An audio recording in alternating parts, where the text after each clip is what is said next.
Greetings, everyone, and welcome. Thank you all very much for joining me for another evening of Vandal Hearts 2. Red, yes and no. There's a tiny bit of a story behind the fact that I use this particular song for stream intros. And I've told it before, but I'm not sure whether you were here for that. Basically, I happen to share a name with a number of Kaisers and Emperors from days gone by. And I'm still not 100% sure whether that was intentional on my parents' part or just a coincidence. But when I was a kid, my mother always used to sing this to me partly as a joke. And it just kind of stuck. So it seemed like an appropriate way to kick off my broadcasts on Twitch. I kind of see it as maybe analogous to entrance music in wrestling or something along those lines. So, yeah, that's pretty much all it is, Red. I'm not trying to imply that anybody should be treating me like royalty or anything, because, yeah, I'm not quite that self-important, but... Hey, Piranha Guppy, no problem. I'm glad just to have you. Feel free to lurk, relax, make yourself comfortable, and put your feet up.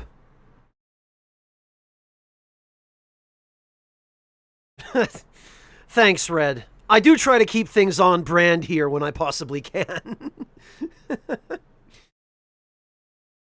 Yeah, Zappa, Twitch appears to be partially broken right now. My stream tools are not fully loaded, and they appear not to be loading, so I might actually have to check the Twitch support account and see if they know of anything that might be going on.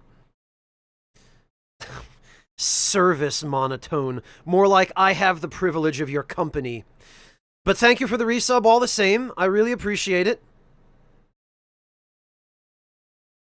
10,000 concurrent viewers, Monty Rob.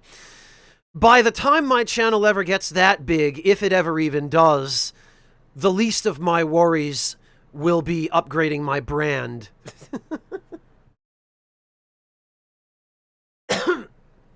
My first priority will be to get to 500 subscribers and stay there for more than 2 months, because that will let me renegotiate my revenue split with Twitch.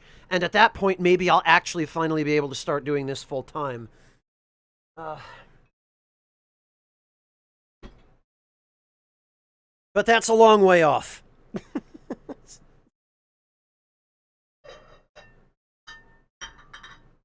For now...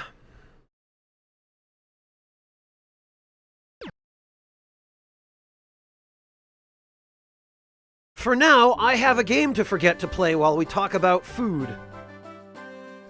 Hello, Partis Cola. Welcome. Partis Cola, if you don't mind, I've been meaning to ask you... I'm terribly sorry. This is an awfully rude way to greet you when you stop in. But, is there a story behind your username? I've been meaning to ask you for the longest time, because it's just a fascinating username, and it screams to me that there must be some kind of story behind it.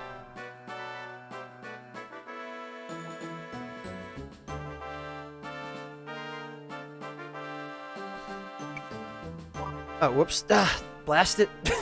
Didn't mean to go back to the save screen again.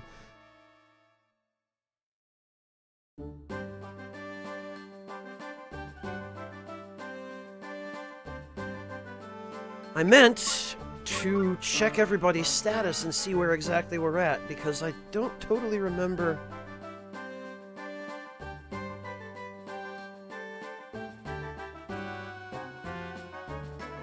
Oh, that figures, Benji.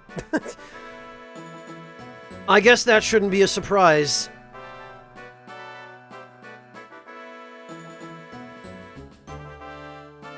Where did you have those, Monotone?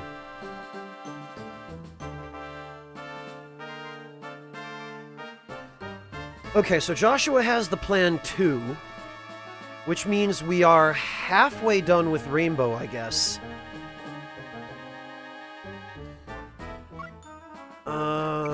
did we... Hang on. There's probably an easier way to do this. I remember hearing of Anarchy Online, Partus Cola. I've never played it myself.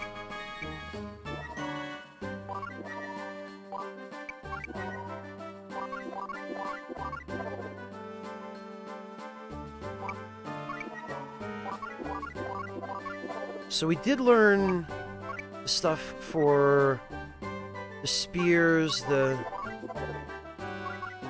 Okay.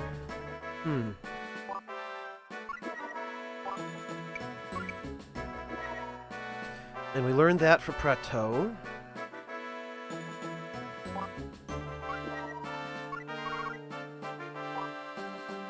Oh, you know what? Did we get a new special weapon of some kind? No, I guess we didn't.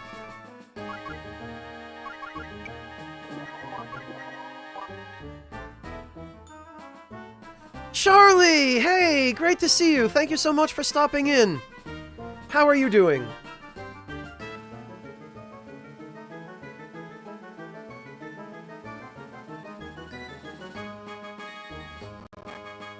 Oh, okay, Partus, so it comes from Anarchy Online. Gotcha.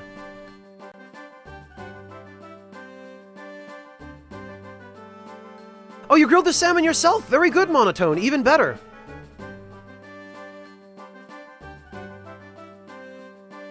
Yeah, you know, Monotone, maple syrup is one of the few things that New England can really claim as an original and fairly unique product. I say fairly unique because there are all kinds of different areas in Canada that also produce it, but as far as the United States is concerned, I think New England is probably the biggest source of maple syrup. And that was one of the things I always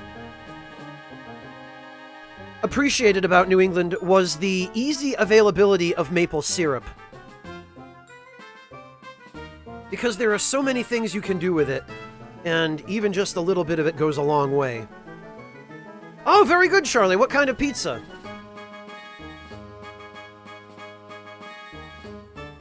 Oh, hey, Shersha, how you doing, man?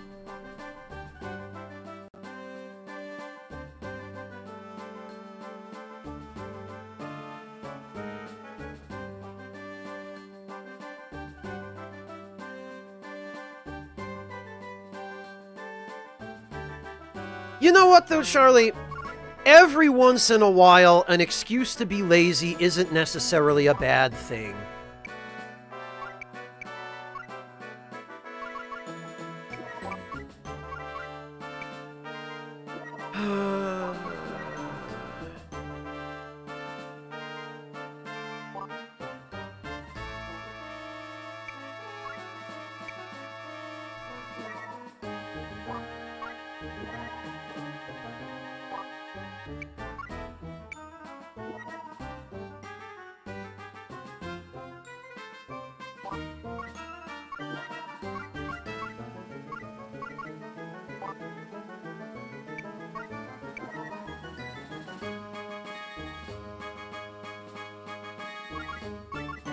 Okay, I guess there's really nothing else we need to do here, then.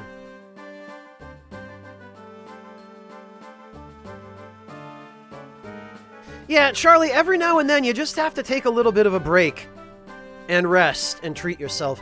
And I know you've had a long week of streaming, Charlie, so don't feel bad about taking a little bit of you time. Goodness knows you deserve it now and again.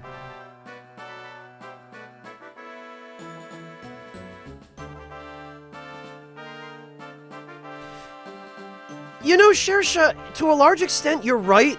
We do tend to, I say we as if I'm still living in New England, we do tend to use a lot of maple syrup in certain autumn recipes or favorites. But then again, pancakes are really common in all parts of America, and American-style pancakes are not complete without some maple syrup, no matter what the time of year. I guess part of me will just always think of myself as a New Englander because I grew up there.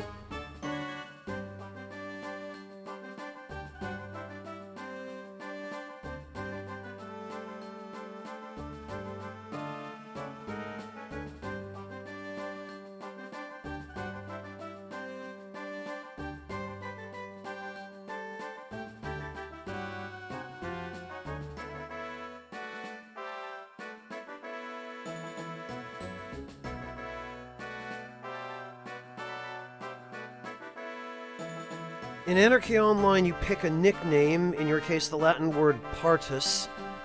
You get a full name. Oh, okay, so it generates a name for you without your direct input? So your name ended up being Malcolm Partus. Oh, okay! So I've been pronouncing it wrong this whole time, then.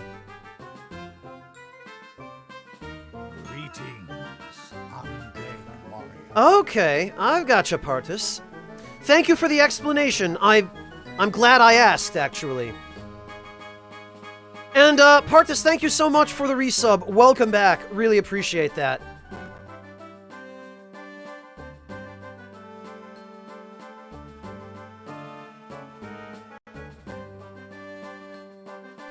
You know, Monty Rob, that's not a bad breakfast. I would take that over a lot of other breakfasts. Aunt Jemima Shersha? No. I'm not all about that fake-ass high-fructose corn syrup crap that company passes off as maple syrup. They don't even call it maple syrup because they legally can't. I believe they call it butter syrup because it contains no actual maple. It's all artificial and synthetic. You've never had maple syrup, Shersha? Shersha, do me a favor. PM me your shipping address on Discord so that I can arrange for some maple syrup to be sent to you. It'll probably be like a month before it gets from America to Pakistan. But we have to remedy this. This can't stand. We have to change this.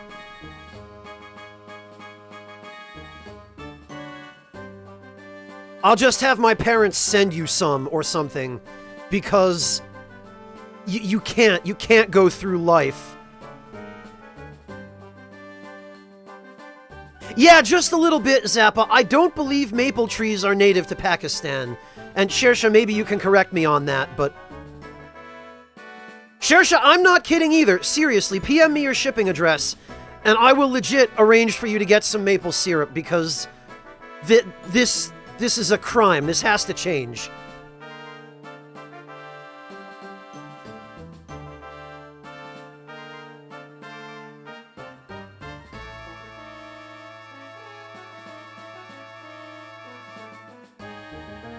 Yeah, I rather figured they didn't, Shersha. I don't know all that much about Pakistan, but I know at least enough that I can speculate with a fair degree of accuracy that its climate is not appropriate for deciduous trees. So, yeah, I'll have my parents grab, like a gallon jug or something and send it to you. And I'll just reimburse them for it, because... Come the hell on, man.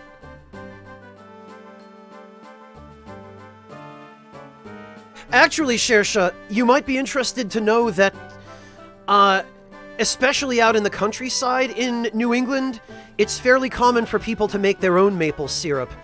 They'll have what's called a vaporator, which... Let me see if I can find you a decent picture of one. There are small ones that can basically be set up outside and then brought back inside when you're done with them, but then there are larger ones. Here we go. So here's a small one, and they're almost always, the ones that people have in their homes are almost always wood-fired. So there's a small one. That's like a local farm outdoors doing their own.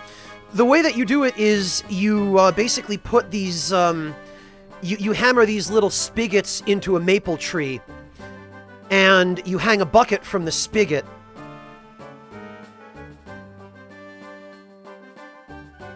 and you leave it for generally about a week or so. And you have to do it during the right time of year, because there's a certain time of year when the sap flows. Here's a good picture of that part of the process. Yeah, it's kind of similar. There's a picture of what the sap looks like. Basically, it's very dilute when it comes out of the tree. It just has a very faint, kind of sweet maple taste. But what happens is that you'll collect that, and you'll put it in the evaporator. You see the large, square, silvery pan on top of the black stove part of the evaporator. You filter the sap to get all of the, little dirt fragments or bark fragments or whatever out of it. And then you pour the filtered sap into the evaporator pan, and you start the wood fire underneath, and you just basically boil it down and reduce it so that the moisture evaporates until what's left is a more heavily, highly concentrated form of the sap, which is what maple syrup is. And depending on how long you boil it down, if you boil it until it's only really light and mild, that's known as a really high grade of maple syrup called light amber. And the more you boil it and the more liquid evaporates from it, and the stronger and more concentrated it gets, it goes from being considered the highest grade light amber to being medium amber, and then eventually dark amber.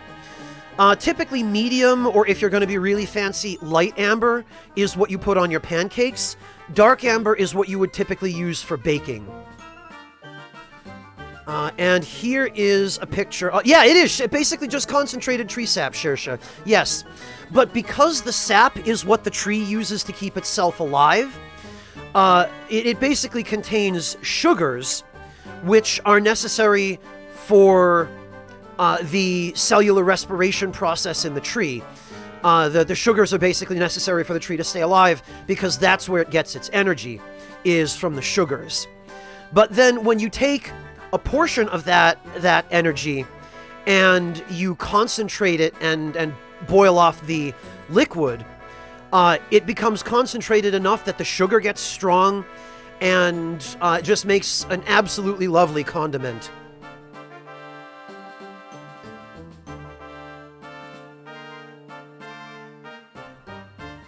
Oh yeah, Shersha, of course! Why am I explaining cellular respiration to someone with a medical field of study? I'm sorry, Shersha, it didn't occur to me to put two and two together. Anyway, there's a picture of a larger industrial evaporator. Hey, Magnus, how you doing, man? Good to see you.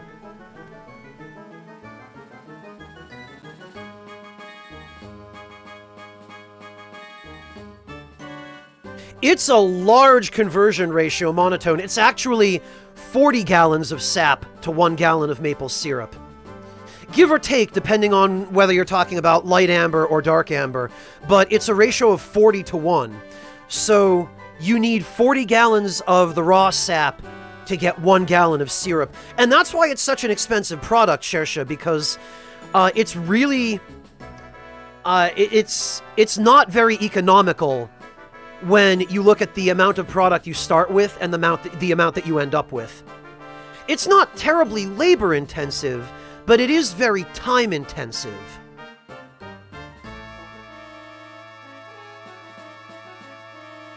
Personally, Mel, I prefer light amber because it doesn't have as strong a sweetness, but it still has that really wonderful maple flavor to it. I can't really tolerate stuff that's too sweet, and medium amber is just too sweet for me.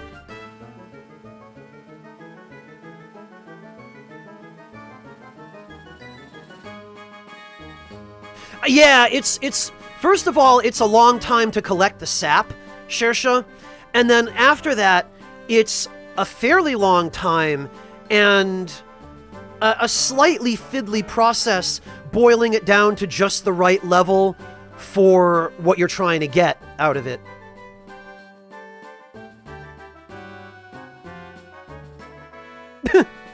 Why, Shersha, do your parents not know that you hang out on internet communities?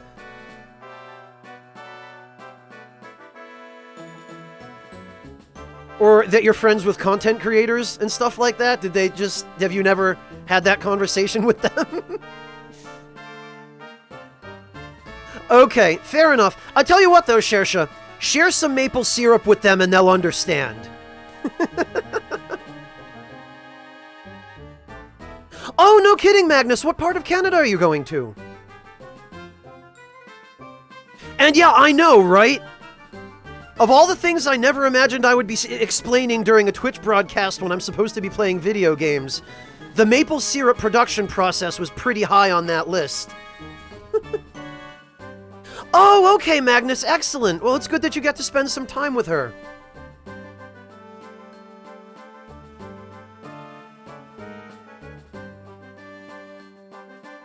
Oh, excellent, and it's pretty soon, too. Oh, I'm really happy for you, man. Well, you're definitely going to have plenty of opportunities to try some maple syrup in Canada, then.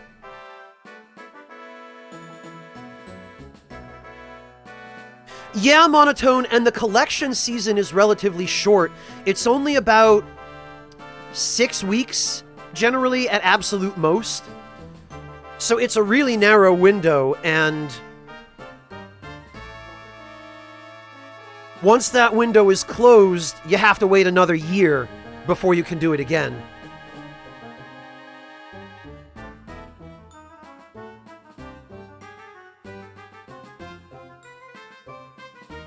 Gotcha, Shersha, gotcha. Okay.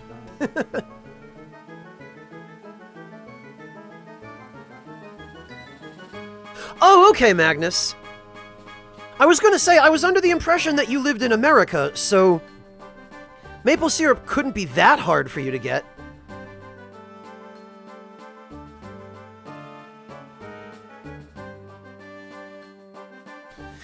Well, I mean, to be fair, Magnus, maple syrup is usually a pretty safe bet, unless the person you're giving it to is diabetic or something. It's really difficult to go wrong with a pint of maple syrup. Because pretty much no matter who you're giving it to, it will get used.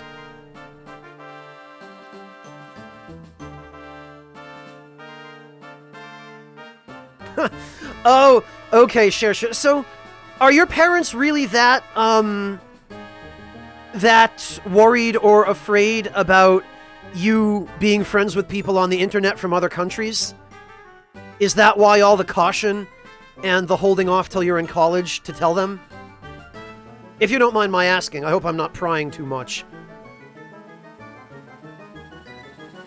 Ah, see, Magnus, but that's the best way to do it. Bring a local product from where you live, right? All the better if it's food.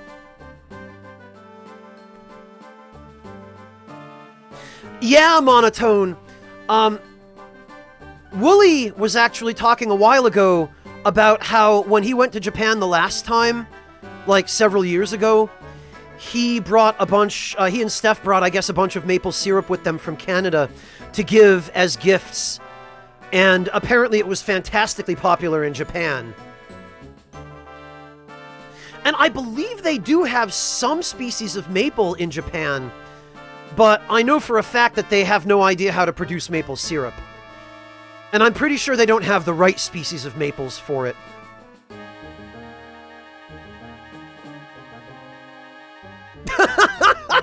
Oh, I can just imagine that, Magnus. Ah, gotcha, Shersha. I guess in some ways I can't really blame her for that.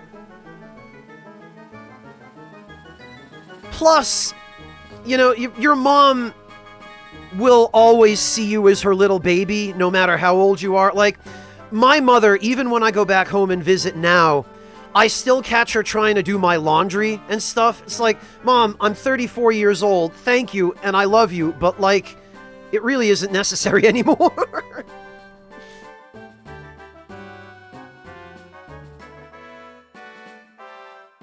Oh, really, Magnus? I don't drink, but I can understand how that would be a really enjoyable thing if you do.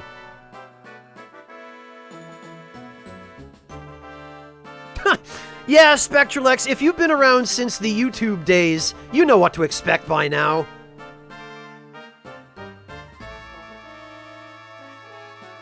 Oh, yeah, Shersha, it's always even harder being the youngest. Because then you're the youngest and everyone always sees you that way. Yeah, I can empathize with that. Not directly, but I can put myself in those shoes. It's a shame, Shersha, that sometimes you have to be the party person and the super outgoing one to be seen as an adult, when really adulthood can take many forms.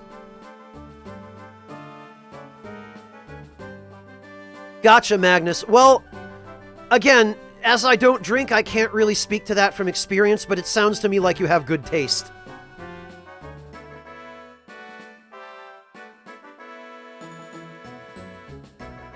Well, Mel, I mean, cactus jelly is interesting. For that matter, Mel, what about prickly pear products? Right? Are there no, like, prickly pear preserves or jam or anything like that? Because prickly pear is delicious. And it has such a beautiful, like, vermilion color to it. Come on. There's gotta be some stuff. Or rattlesnake jerky or something? Oh, that is what you were talking about. Okay.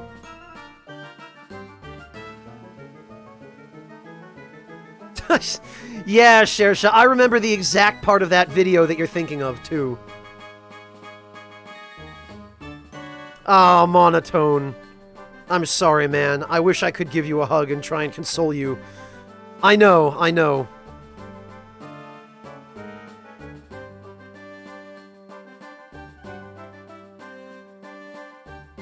Have you actually had rattlesnake before, Monotone? I've never had an opportunity, but I'd love to try it sometime.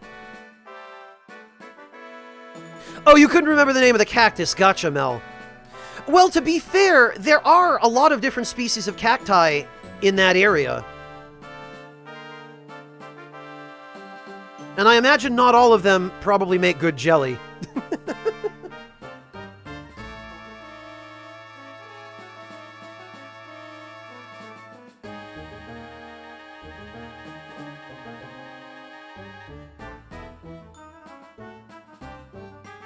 Okay, well... Come on, Franz, focus. You can do this.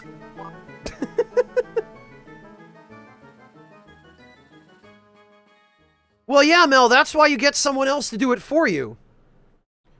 Or else you just get your pistol permit and shoot the damn snake.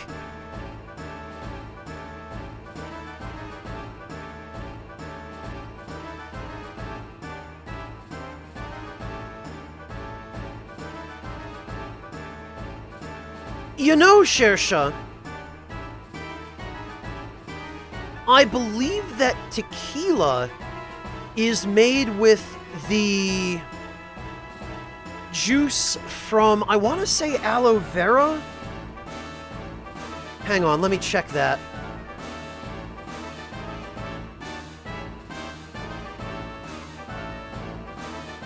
Oh no, blue agave, I'm sorry.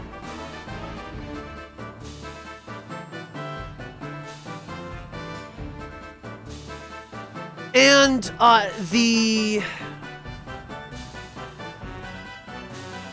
So that's the plant that tequila is made from. Which apparently it's made from that because it has a really nice flavor and some natural sugar.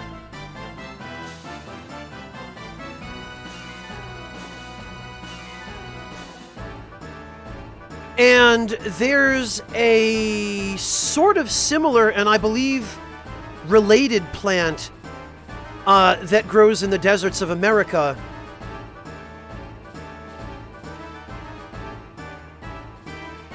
And I believe also Mexico, called aloe vera. And that plant is also used to make drinks that are popular both in North America and also in Japan. I've seen them.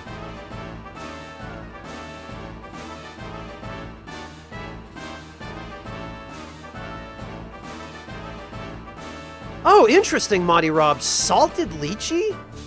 Huh. Yeah, aloe is a soothing agent, and it is sometimes lotion made from aloe is used for burns. That's correct, Shersha. I guess it has a lot of applications because apparently the compounds it contains are really versatile.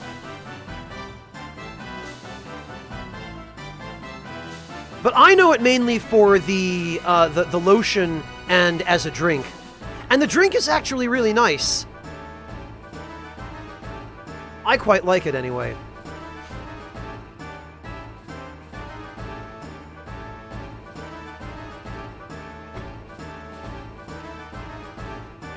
Red, believe it or not, I didn't get all the plans. I think I have one more left. We're on Rainbow 3 right now, so...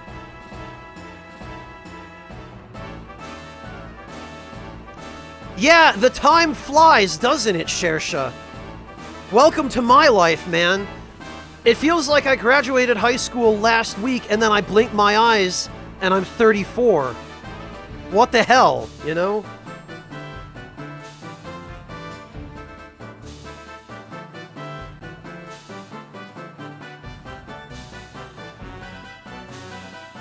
Hello, Ten the Rabbits, welcome!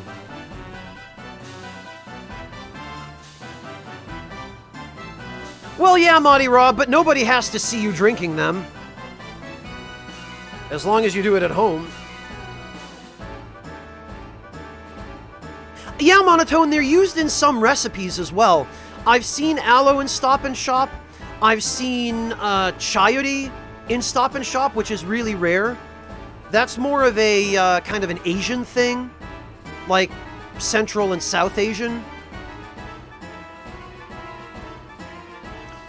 And what else? I've seen some Japanese yams at Stop and Shop before. And then also Cape gooseberries I've seen, which are fairly unusual. So, yeah, they get weird stuff in every now and then. The last time I was there, Monotone, I saw dragon fruit. Which looks a lot more delicious than it actually is. It actually kind of tastes like really weak deodorant. Which is kind of disappointing, but... Oh, yeah, no, Red. It's almost complete, but you can see there's still some scaffolding.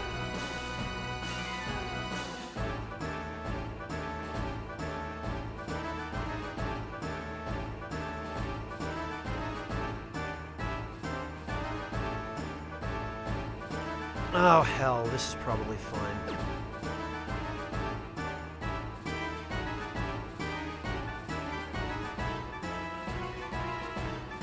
Oh, you look that young, Mel? Oh, yeah, Monotone, jackfruit orchards, actually, people who work there have to wear hard hats, and there are nets under the trees, because if a jackfruit falls out of a tree and hits someone on the head, it can kill them. Like, legit, it can be fatal. Nice, Shersha, congrats! Ten the Rabbits, Stop and Shop is a grocery store chain that you tend to find in the eastern United States. I don't know if it exists in other parts of the United States, but I know that you can find it all up and down the eastern seaboard, at least as far south as the Mason-Dixon line. When you start going much further south than that, it starts to kind of get replaced by other, more southerly focused grocery store chains. I'm not sure how far west it goes from New England, but I know it's generally around that area. Hey, Sugar Crow, welcome, how are you doing? Mochi ice cream, that's good stuff. What flavor of mochi ice cream did you get, Sugar Crow? Gotcha, Red, I don't blame you at all.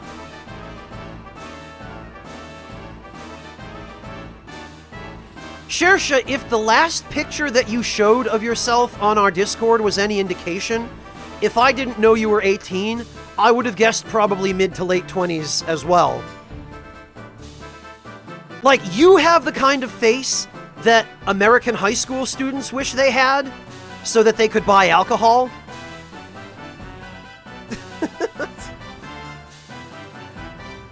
But I bet you look a lot younger without that beard, though, Shersha. I would just guess that without the beard, you probably actually look 17 or 18.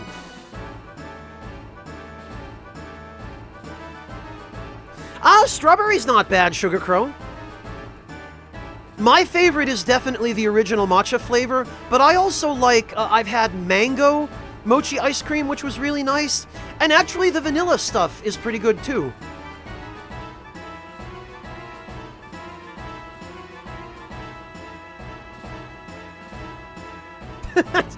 Yeah, Shersha, I guess so. A lot of people I've met who are from Middle Eastern lineages did seem to look a lot more mature than their actual age. I mean, maybe that's just my bias as a Westerner, but it's reassuring to hear you say that that's actually a thing. Yeah, vanilla and mango are my second and third favorites after the matcha stuff, Sugar Crow. Yeah, if you ever feel compelled to, Monty Rob, sure. Hey, Nick, how you doing, man? Hey, it's my buddy Nick from Bitter Bits. Thank you so much for stopping in. Nick, I've been lurking in your stream the past couple of nights, and I've got to say, I will never go to Burger King in my life. After the story that you told. No, Spectralex. You can access it. I mean, I know it was specifically to review the Impossible Burger, Nick, but my God. My God, man. I've experienced some shitty customer service in multiple countries, mind you, not just America, but that's a story for the ages. I mean, I'm not a fan of fast food in general.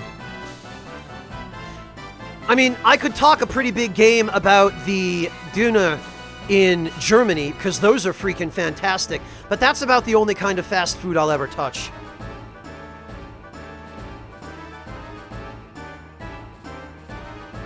Oh yeah, and actually, speaking of beards, now that we've got Nick here, we can really have a conversation about beards. I don't know if you guys have seen Nick's beard, but it is glorious.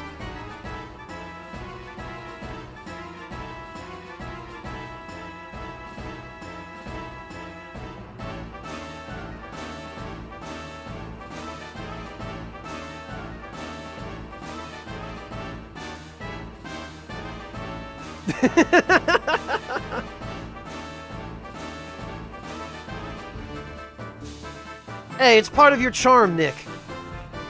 I'm actually a little bit jealous, because every time I've tried to grow a beard like that, I've just ended up looking like a hobo.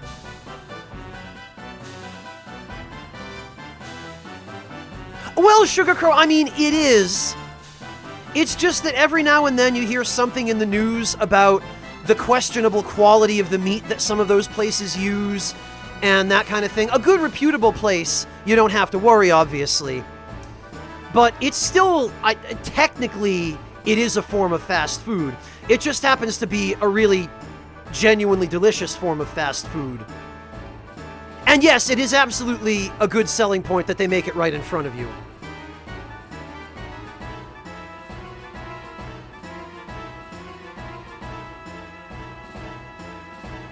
Yeah, Mojo, Nick and I go way back.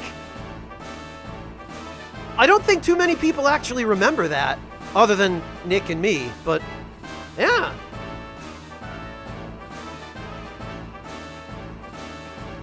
Yeah, we do. Yeah, sure, that's the thing, like, if I'm hungry and I don't feel like spending more than $10,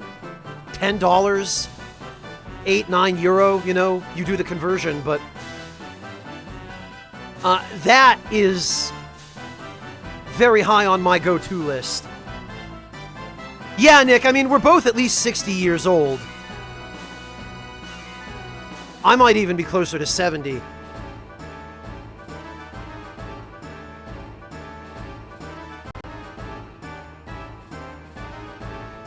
Yeah, Sugar Crow, the ones that have been around for a long time are generally the ones that you can bet are probably doing it right.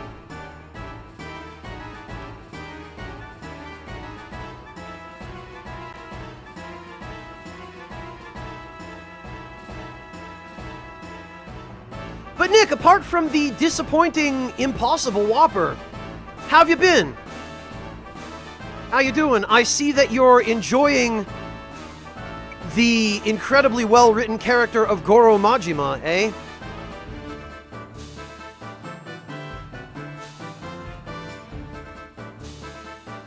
Oh, okay, Mojo. Alright,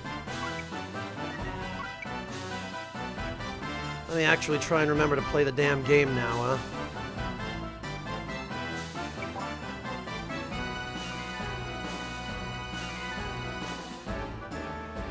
Oh, no kidding, Nick. It's your first experience with the series. You're gonna really like it, then. Yakuza 0 is fantastic. Yakuza 6 is pretty damn good. If you haven't already played Kiwami, which I guess you haven't if this is your first experience, you'd probably really enjoy that one, too. Like, it's really solid, man. I mean, at this point, I probably don't even need to tell you that. Yeah, people are still trying to get me to play it. And I've been kind of moving closer to it lately. But part of me also doesn't want to pick up one of those games when someone else who's so close to me is playing it. Because, you know, then I feel like we're competing for views, and I don't like doing that. But once you're done, I might well give it a good serious look. Because, yeah, it's damn good.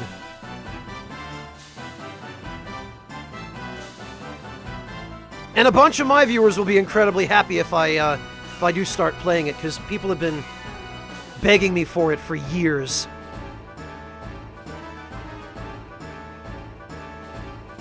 Yeah, see? See? See what I mean? Thanks, Shersha. This is what I'm talking about.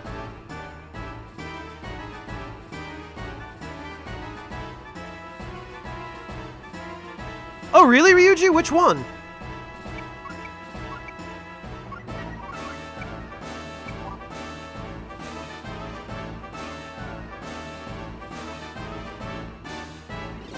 You know, Monotone, I remember reading somewhere, I guess someone interviewed some actual Yakuza and, like, sat down with them and had them play the Yakuza games. And after they'd played some of the Yakuza games, the interviewers asked the real Yakuza how similar it was to actually being a real Yakuza. And they had some pretty interesting answers. And some that weren't all that surprising. Like, some of them were, yeah, hey, no, we don't actually walk around the streets randomly punching people, because you just get your ass arrested immediately and end up in jail forever. Oh, the Okonomiyaki place. Okay, Ryuji, cool. How was it? Any good?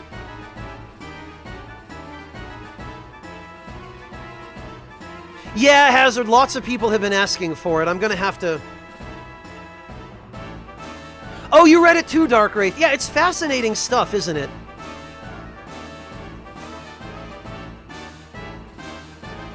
When or if I ever get around to playing those games, I'll have to have that interview on hand.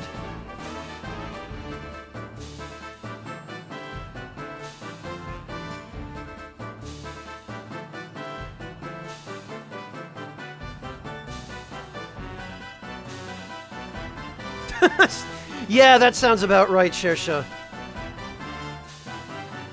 Oh, nice, Monotone. Wait, no, Monty Rob. Alright, well, let me go have a look. Monty Rob, that is glorious. I love that.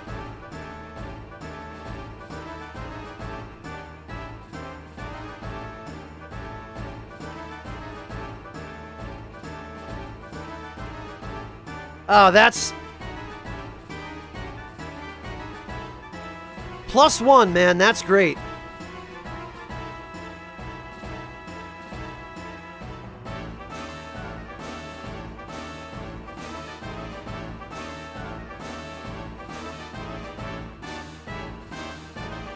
Thank you for sharing, Monty. I really appreciate it.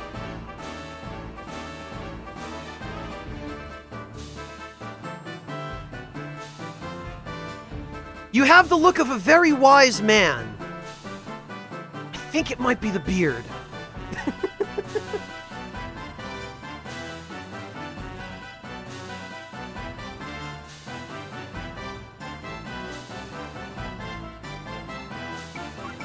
Oh, boy.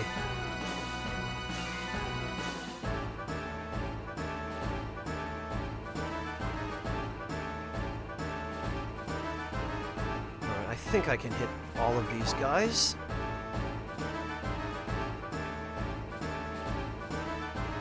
Monty Rob, I kind of think you should go with the Blackbeard style and tie cannon fuses in it and light them. You want to make an impression at a job interview, that's the way to do it, man. Show up in a frock coat and a pirate hat with burning cannon fuses tied in your beard. Guaranteed to get the job.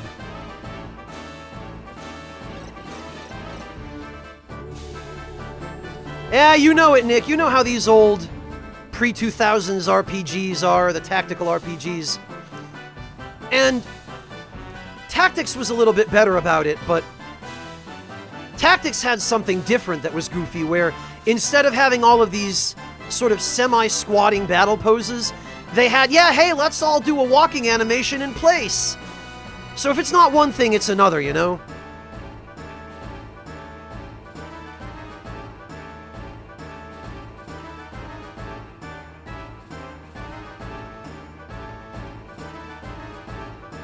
Alright,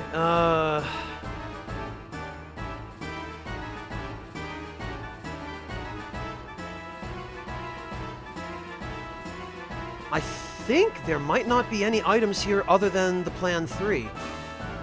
I think that might be all that's here. I think, all we've got to do is get to the top of the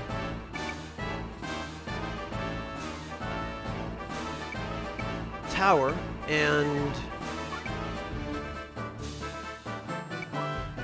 open that chest.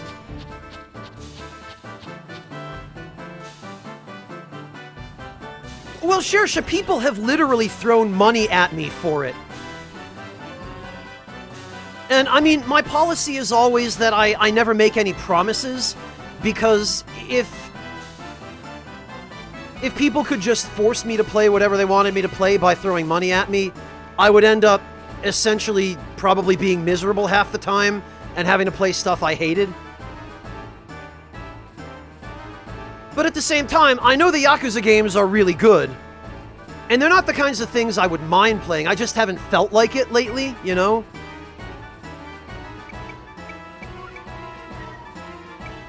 But when I get to the point that I do feel like it, they're definitely, I certainly wouldn't mind. Well, yeah, that's exactly it, Monotone, right?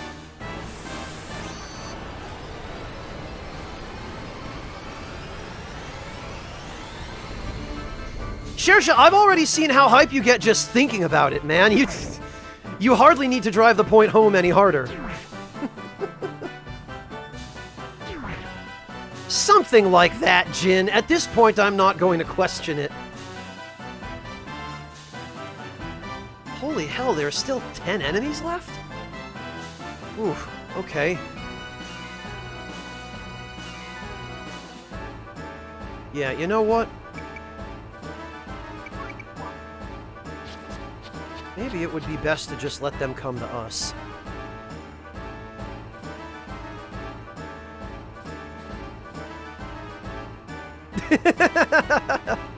Alright, good luck, Mel! I hope the apartment turns out to be satisfactory. Apologize, mediocrity, and oh, wait, what? Oh, promise mediocrity. Nick, I think whatever was in that Impossible Whopper might have gone to your head a little bit there, man. I mean, God only... I can't even imagine what they must put in those things, but...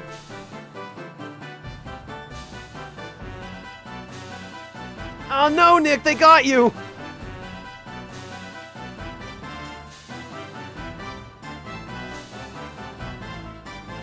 There was art, Nick? No, I didn't see it. Link that.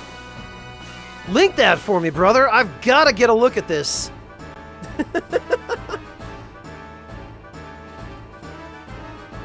Oh, I can't wait. Let's see. This is...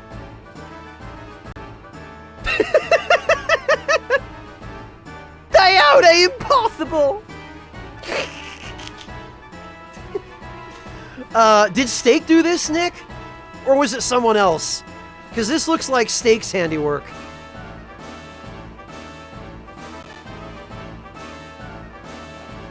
Yoshi Bear, thank you so much for the resub. Welcome back.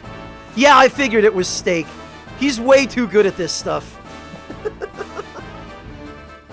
Yoshi Bear, thank you so much for the resub. Welcome back. Glad to have you, man.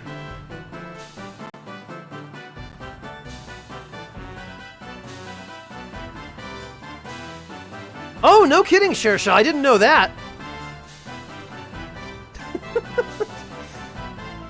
Oh, man, Nick. That was a hell of a story. That was definitely one hell of a story. And that's one of the reasons why, generally, I'm very happy to do my own cooking at home. But on the other hand, every once in a while, it's great to have a story like that to tell chat. I tell you what, it made my night. My heart goes out to you, Nick, but it made my night.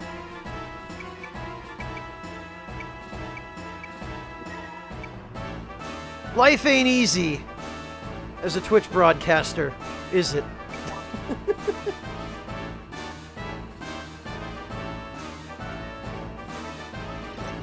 Ain't that the story of our lives, Nick? We suffer to please.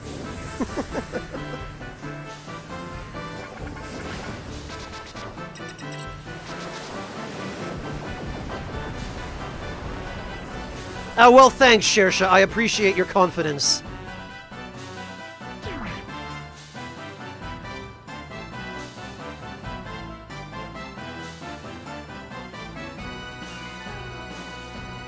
Well, you see, Nick, that was actually Vic Viper from Gradius. Because this game was made by Konami back when Konami actually cared about video games, which in this case was 1999. And you remember how self-referential Konami was in that generation.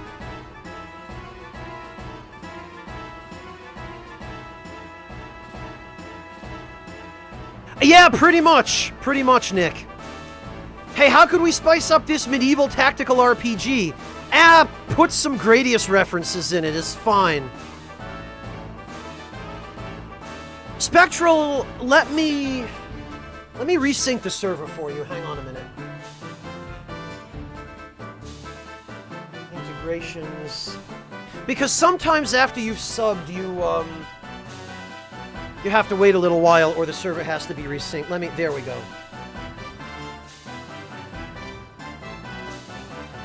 So, Spectral, what you want to do is...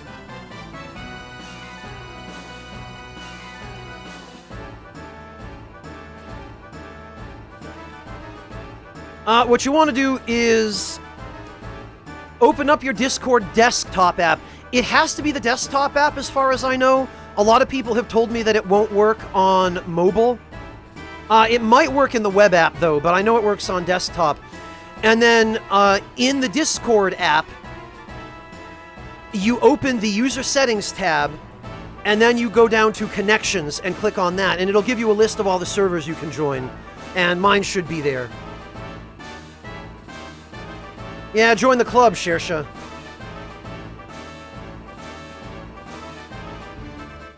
Yeah, Monotone, believe it or not, they made this back when they actually did stuff besides pachinko.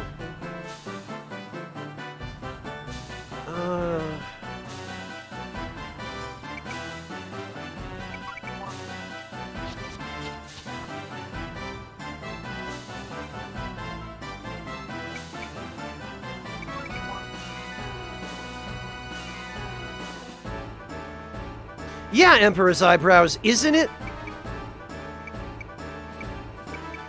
I mean, I understand the need for it. They have to show a little bit of motion on the character's idle sprites just to give the impression that they're alive and real, you know? for the sake of immersion.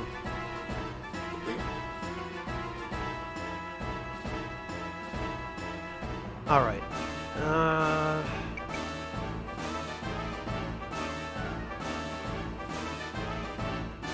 Actually... Wait, what? Oh, there's an archer over here. Okay. Guilty cannot be attacked. Maria can, however. Okay, so either they're going to go for Prateau or they're going to go for Maria. I have a sneaking suspicion it's probably going to be Maria. But at the very least, we can punish that, no matter what they choose to do. Yeah, that's what I thought. Oh, no? Oh, he prioritized healing. Okay. Well, actually, that's perfect, because... Oh, good! Excellent! Spectral. So, resyncing the server probably helped. It's not a shield, Yoshi Bear, it's actually a weapon. And yeah, I figured if I was gonna go mage with him, I might as well go all the way. Like, he's got books that enhance his magic range.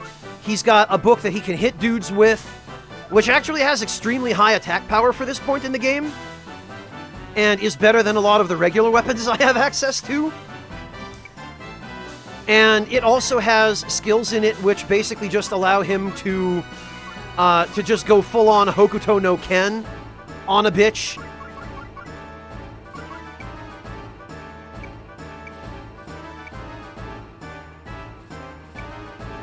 Which I don't think I've ever even had an opportunity to show yet. So...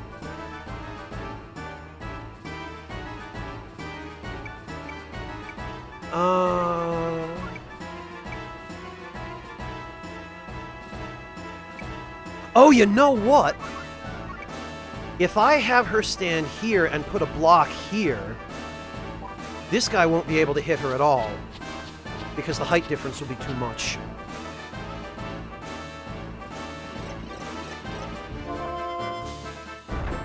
Yeah, literally it's just Mogus monotone with that book smack. Haha! GG, Joshua.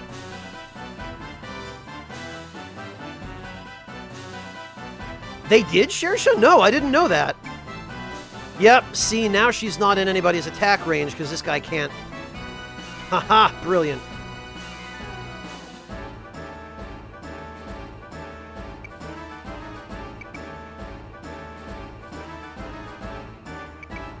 Actually, I should have my spearman wait, because we might be able to get a couple of these guys with,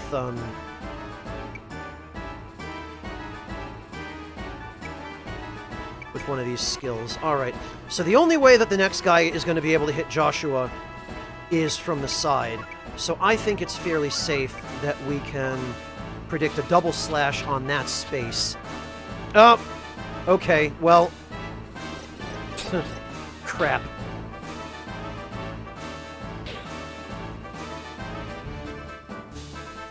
Well, too bad for you, idiots. This was actually part of my plan all along.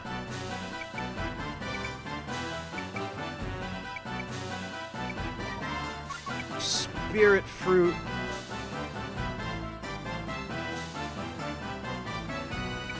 Actually.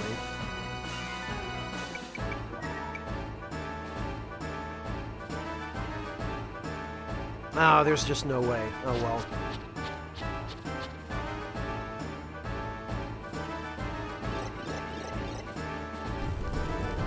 Oh, no kidding, Shersha. I had no idea. I don't know how I managed not to hear about that. Okay, so yeah, the Keikaku in this particular instance is, hey, what if we hit both of these dumbasses at the same time?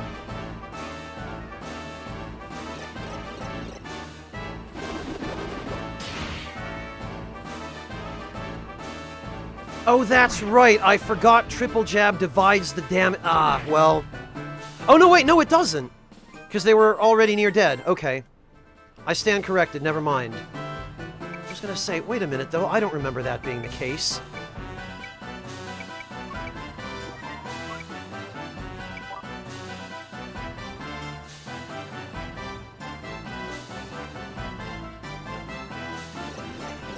Well, pretty much the entire soundtrack in this game is really solid, Emperor's Eyebrows, but this is definitely not one of the more catchy, you know, like the top catchy themes.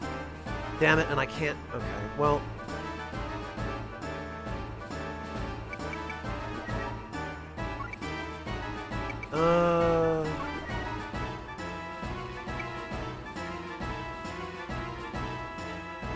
Okay, that ain't happening. Wait a minute. Yeah, we might be able to... We can. It's not going to do a ton of damage, but...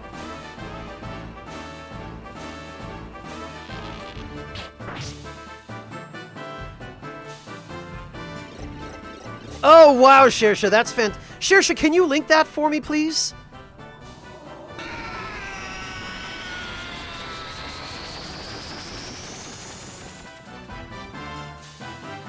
Oh, well, it killed him. Okay. I'll take it.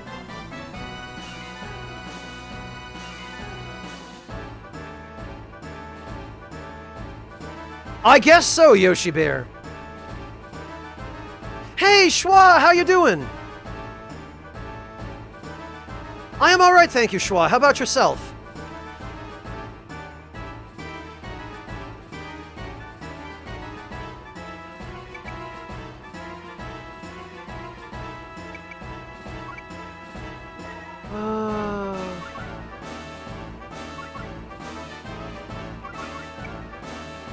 Damn it, I can't.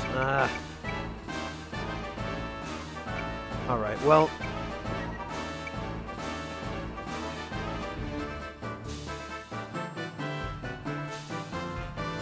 Can I hit both of these guys? I can. Thank you, Shersha. I will absolutely go watch this after the stream.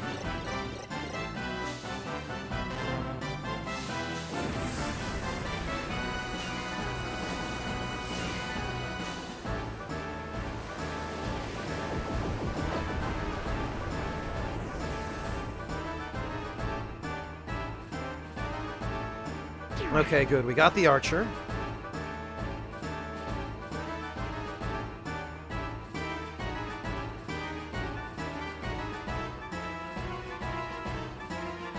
Oh, I'm not familiar with Crawl, Schwa, but congratulations. You know what? I bet. Aha!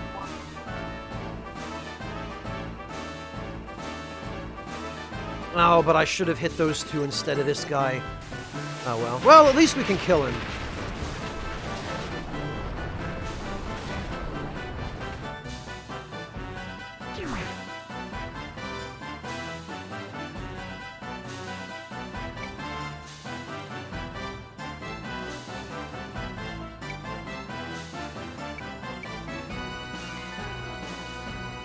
I think these guys are going to move first, aren't they?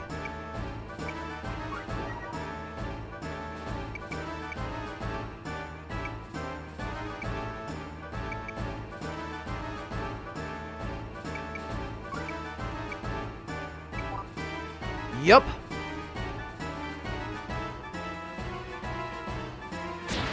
Got him.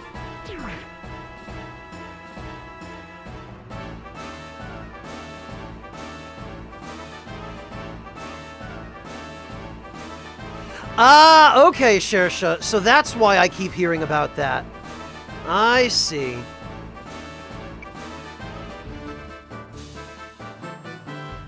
Alright, so the only one who is still vulnerable is Lyra.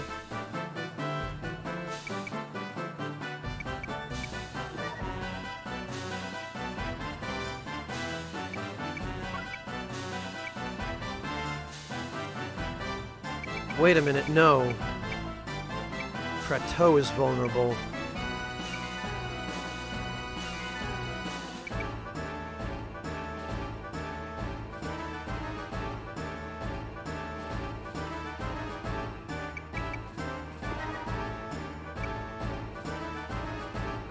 There we are.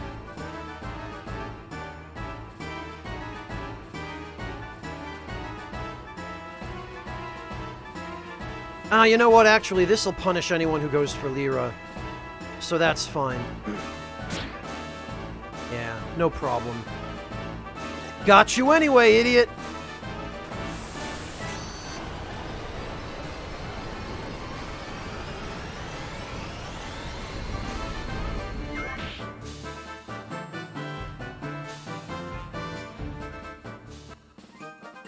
Yeah, that's what I like.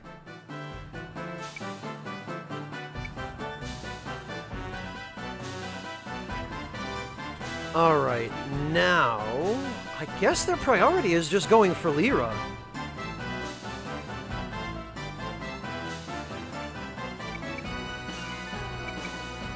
So in that case...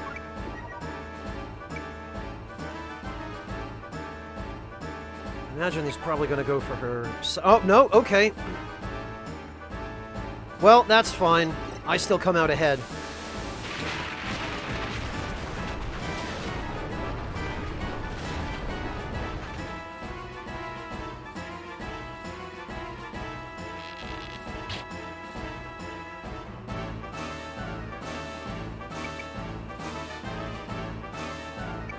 And actually, we might even be able to...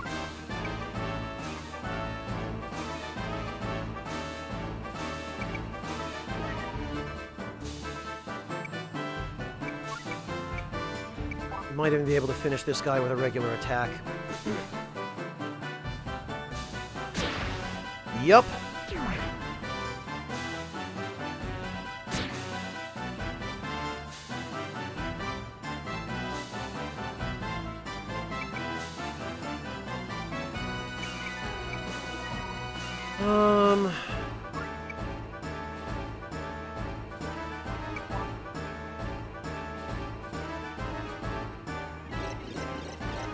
Oh, you gain the most experience by eating foods. Okay, Shersha, huh? Yeah, Shersha, I watched the first of Wooly's 2 videos on Judge Eyes. And, I mean, it looks exactly like Yakuza.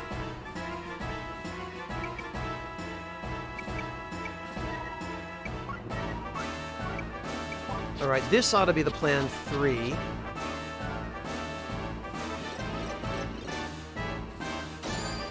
Okay, Resident Aurora. Fascinating. Yep, okay.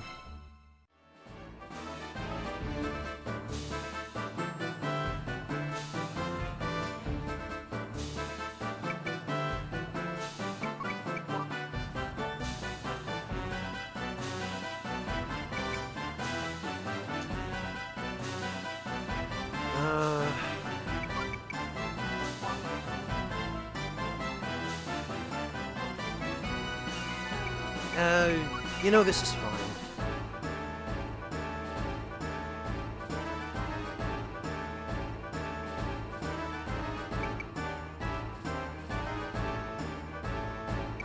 Actually...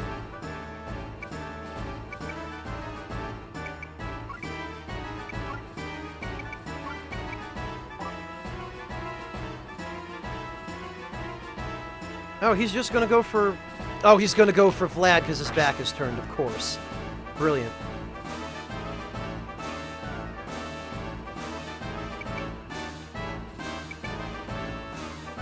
You know what?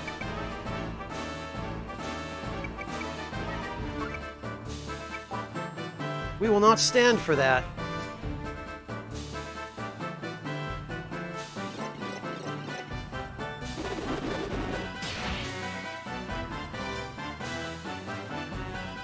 Oh, I do remember hearing that you can read Hajime no Ippo in one of those games, Shersha. Someone did mention that to me.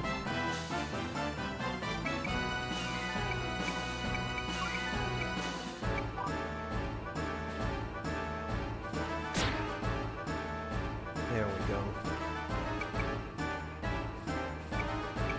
Oh, there's a space open behind him, which means... Doink!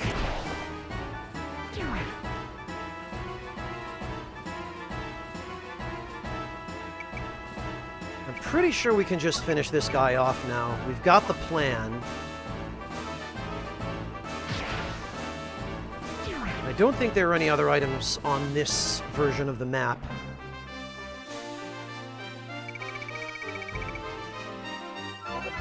Oh, it's Yakuza 5, okay. Hey, Pabe! How you doing, man? Good to see you. Welcome. Thank you so much for the resub.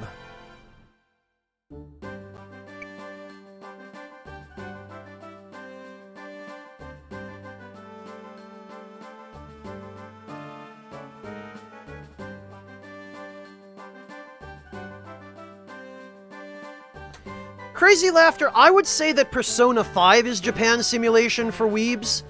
Yakuza is Japan's simulation for basically the mainstream. For everybody.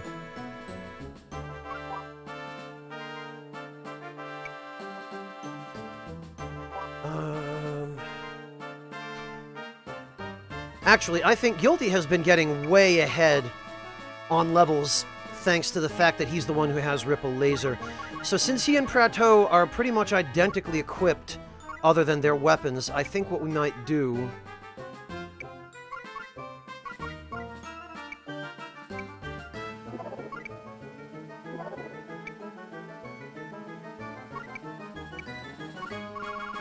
is just switch their weapons for a little while. Skull Rod... textbook. Prateau can have...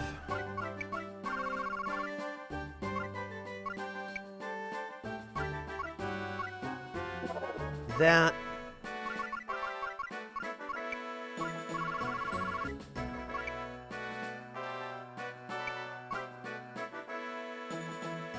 Oh, you know...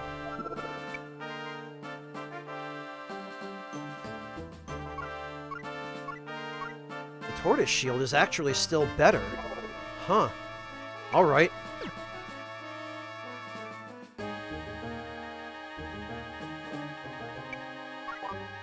Well, in that case...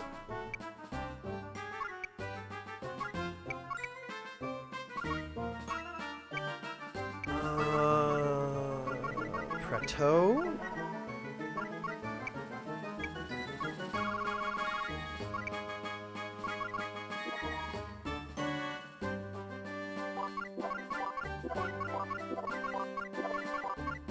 There we are. Yeah, Shersha, somewhere there is a chart.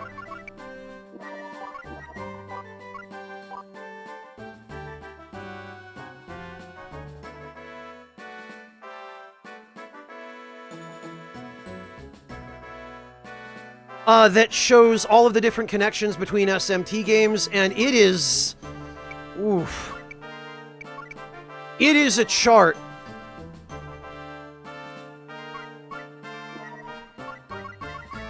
Actually, we should, I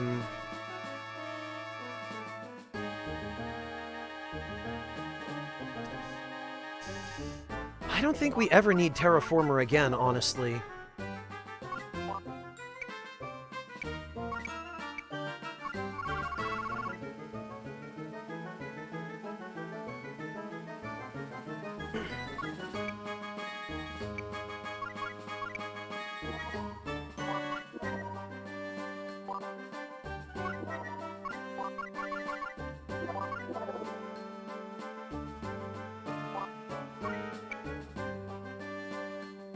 That ought to do.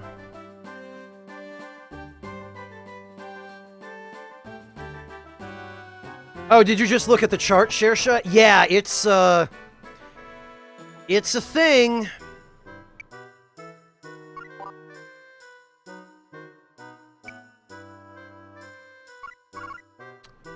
Alright, now we can swap in the plan 3.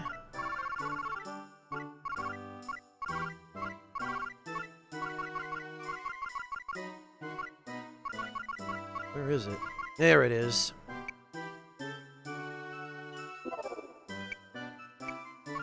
Right. Appears to be a fort. Appears to be a lookout site. Appears to be a huge tower.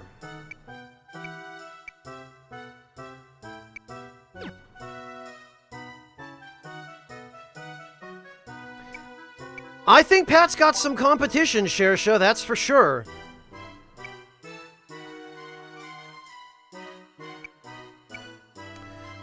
Really, Marty? I'm not sure I hear it, but... I suppose I could be convinced to believe it.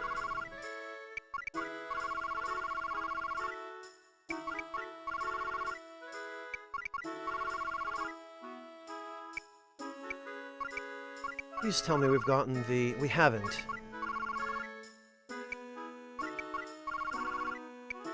Okay.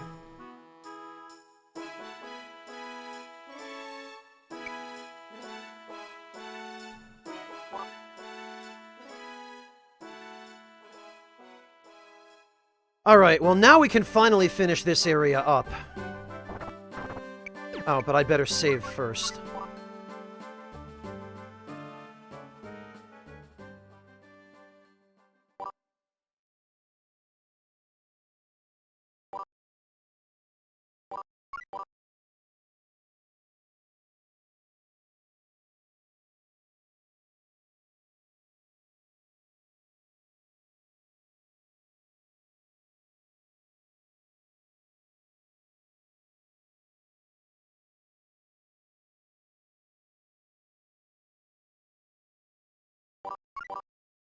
Okay.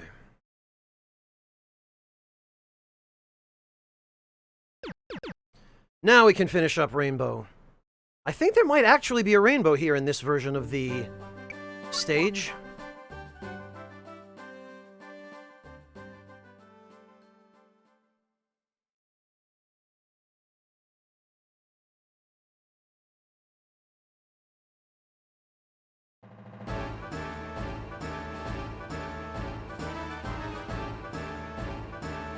Oh, not a rainbow, but a halo. Okay. Oh, yeah, you know, Marty, I guess I can kind of understand that.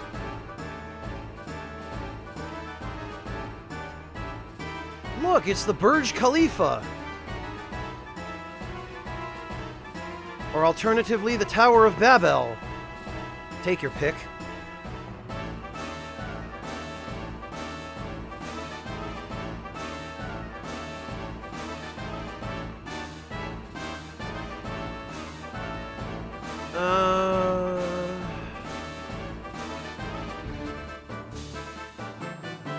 I think there might be something at the very top.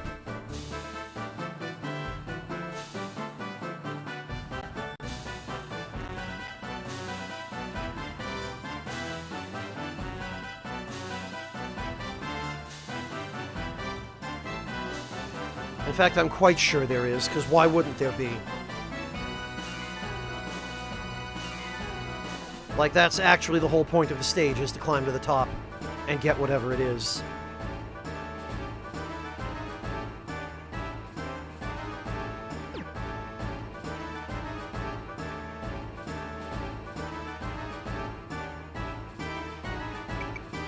Alright.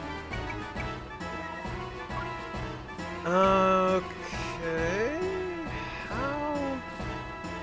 How high can we go here? High enough that we can at least nuke these guys. Oh, and they're not even gonna move, which is great.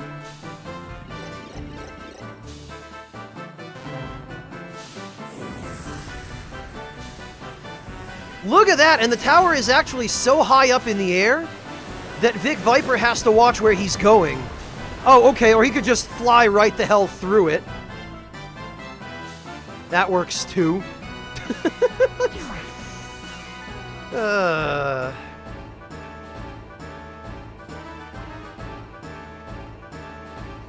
Honestly, Pabe, I hear FF14 is really good these days.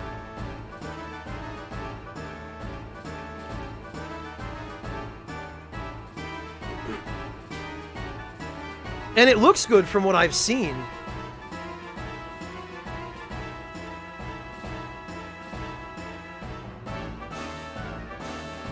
Well, babe, I suspect you're probably in the same boat I'm in, where no matter how good it is, you just can't afford to pick it up. Right? Because as much as part of me would like to, I just don't have the kind of time to dedicate to MMOs anymore. I just can't. Yeah, Emperor's Eyebrows, did you not just see him?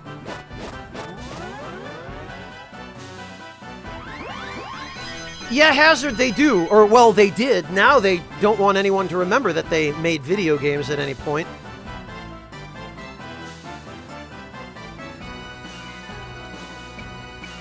I'll summon him again, Emperor's Eyebrows.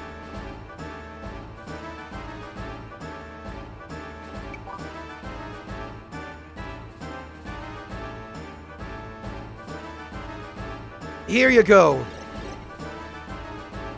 And I mean, the name of the move ought to clue you in anyway, if the little pickup doesn't.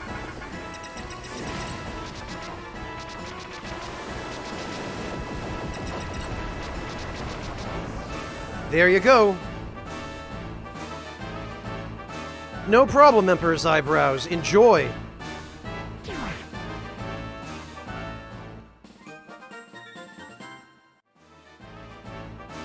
Hey, Venmaru, welcome. It's just a different style of gameplay that I guess appeals to a different subset of gamers. Venmaru. I think the social aspect of it is really big for the people who play them. It was for me back in the day.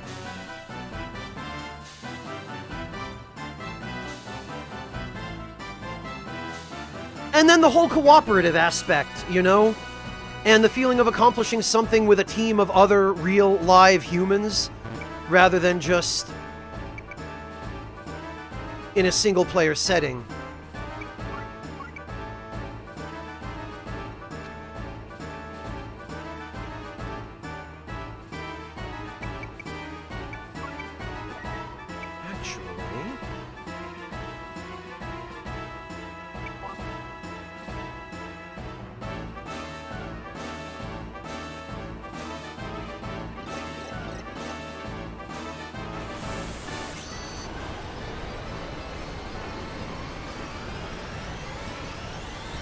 The current battle music, you mean, Crazy Laughter? Yeah.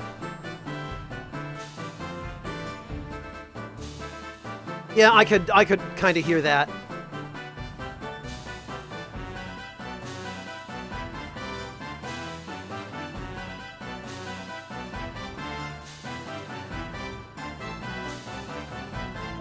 Oh, yeah, Magnus. I sympathize, man. I'm really sorry to hear that. That is definitely difficult.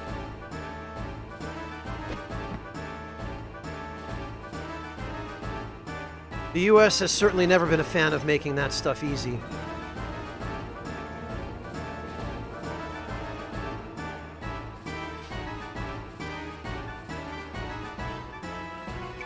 Wait a minute,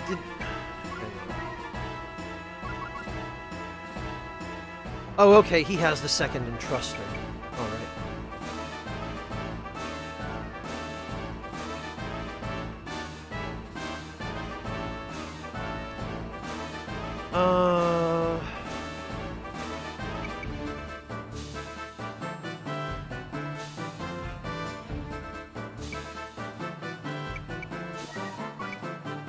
Remove?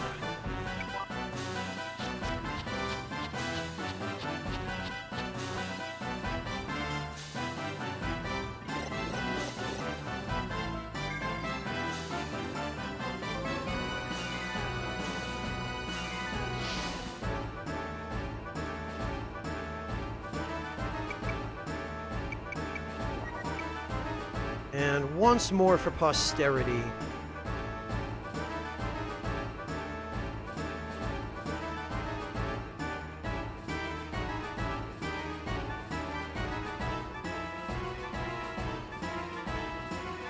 Ah, the height difference here is a killer, though. You know what? We might be able to... Yeah, I think we can make this fly.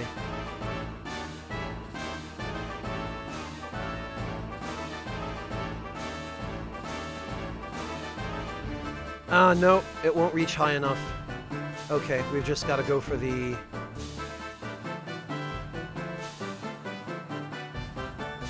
ones down below then.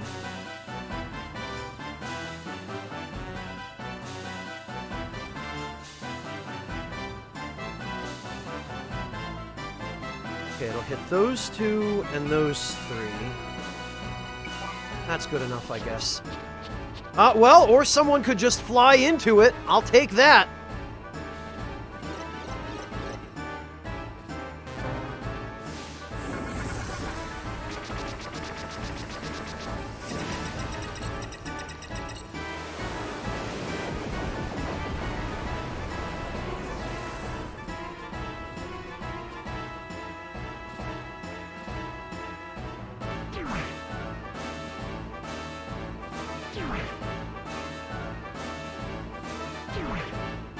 Alright, excellent.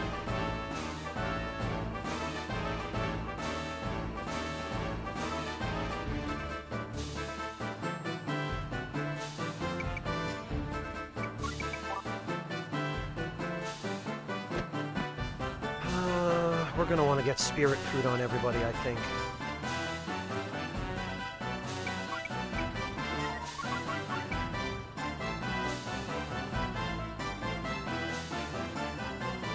I guess that's the only way we can do it then. Okay. Oh good, finally he's coming down.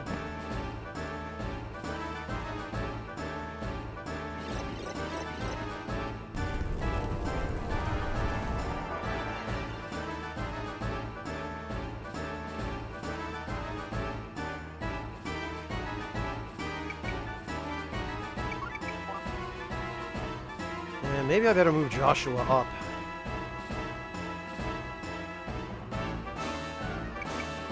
And probably Vlad.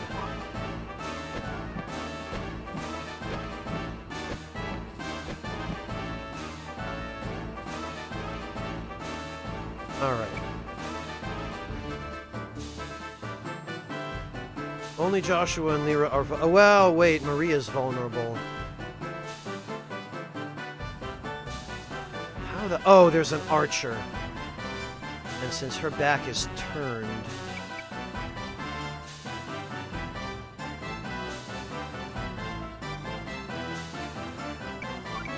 Well, that freaking figures.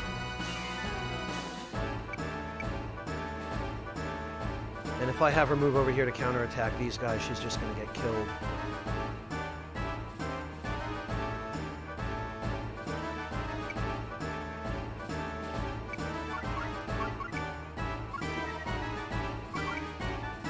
Alright, well...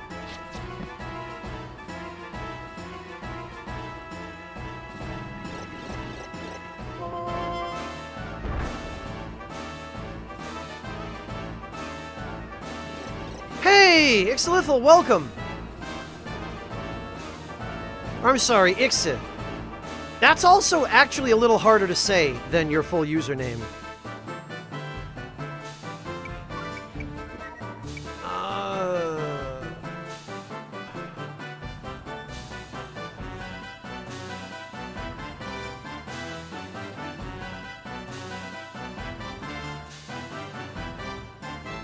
I can hit them. And I can hit him. Yeah, you know, this is fine. Klaus, thank you so much for the raid. Hello and welcome. How are you doing? I didn't have an opportunity to stop in earlier, Klaus, but were you playing Bloodborne? Still chipping away at that, or have you moved on to Sekiro already? Smitty, Panda, good to see you guys. Thank you so much for the raid. Salty Snack Pack, I love that username. Ah, congrats, Klaus. Cause is one of the absolute worst bosses in that game. Just the freaking worst.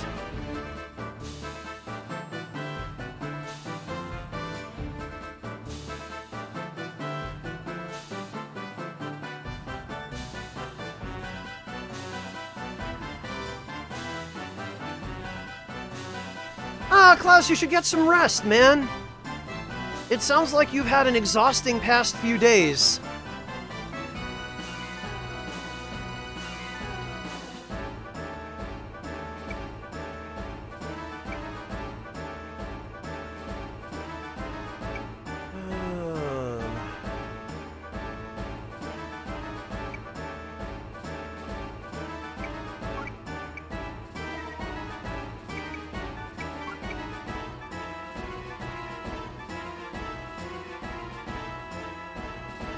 Trying to decide what would be a better use of,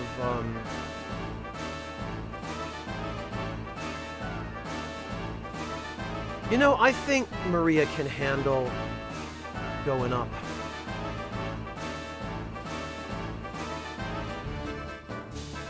Then again...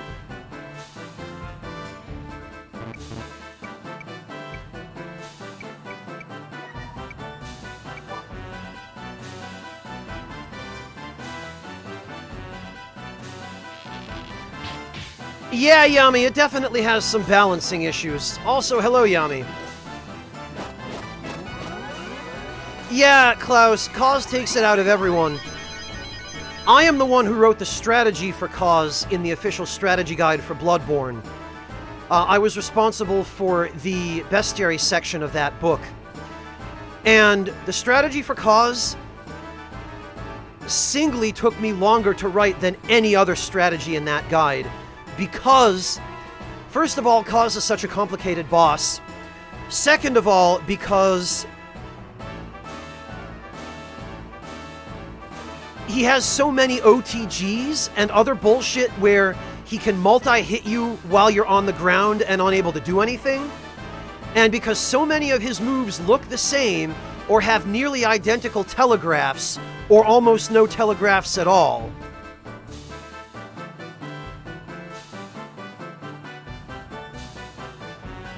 Yeah, right, Schwa, because then nobody would have been angry and left bad reviews.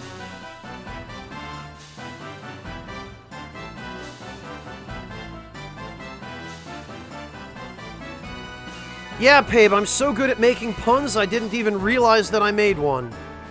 Ha ha ha ha. Oh, wait.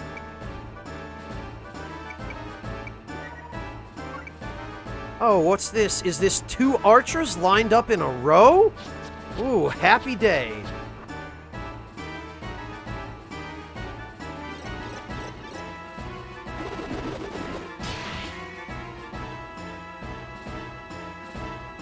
You know, Shersha, I've always sort of pictured it as a speakeasy-style club with one of those secret entrances on street level that just looks like the door to an apartment block, with like a big heavy steel door and a steel door frame with a little slot in the door that when you knock on it, someone opens it and you just see a pair of eyes and they ask you for the password and you say oolong and they open the door and you get let in, and it's like a second, third, and fourth floor establishment that's just one floor, a big lounge with big leather couches and a pianist playing ragtime music.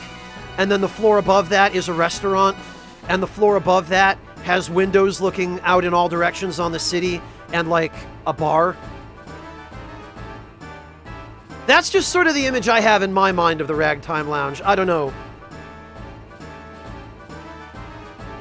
Hey, Panliska, how you doing? Good to see you, man.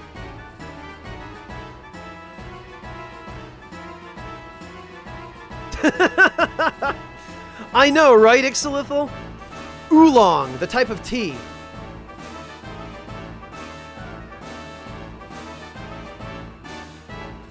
Yeah, Resident Aura, I don't know why, I've just always been a fan of that aesthetic.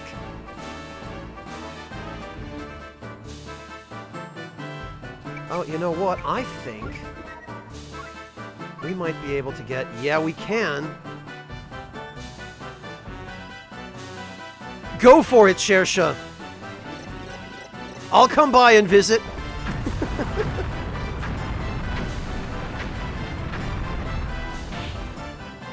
Oh, fantastic, Spectralex.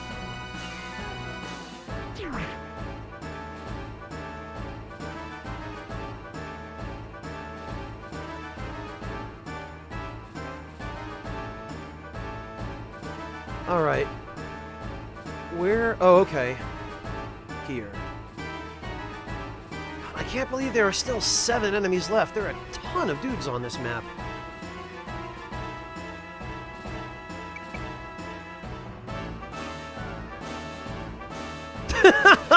The ramen yatai? Like the little stands on the side of the street, Yami?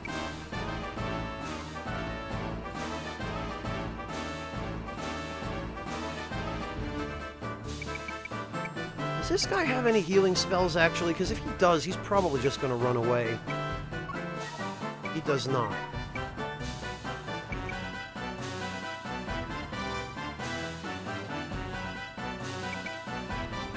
We might be able to get him, assuming he doesn't move next. He's not going to move next, and therefore he is going to die. Okay, Red, we'll catch you later. Good luck.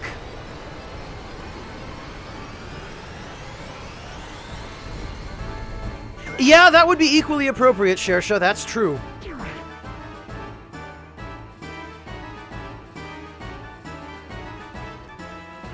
Resonant Aura, the best thing I can do to give you a plot synopsis is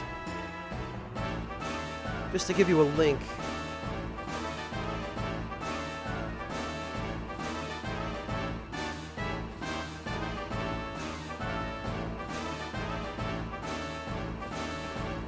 Ram-headed serpent from mythology. I don't think I have, Panliska. What mythology is it from? Because this sounds very new to me.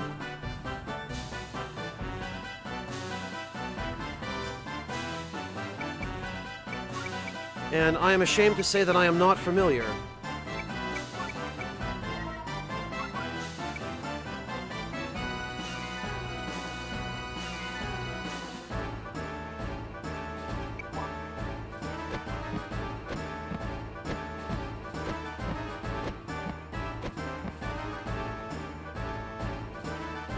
Oh, I'm sorry, Resonant Aura. I thought... Oh, it's because your usernames are exactly the same color. Okay, whoops. So I for some reason, read his comment as having been posted by you. Sorry, Resonant Aura. So, yeah, Tap Tap, that was for... That was for you. Oh, Greek or Cyprus. Okay, that sounds more like something from Cyprus because... I mean, granted, I'm not an expert in Greek mythology, but... I've definitely never heard anything like that.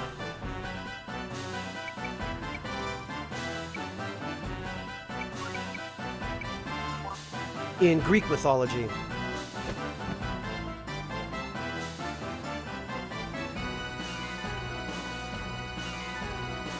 Tap Tap, did you actually? Because I don't believe you.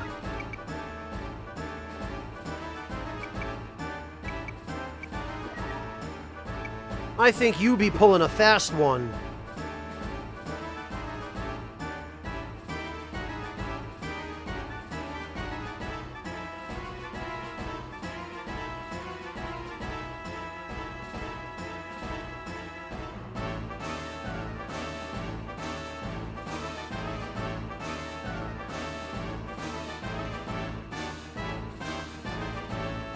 I literally cannot see if this is going to hit Maria.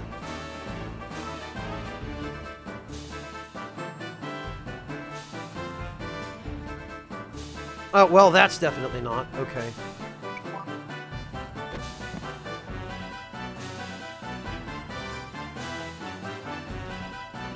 Yeah, Tap Tap, if you'd like to post the link to those pictures, I am incredibly curious to see them.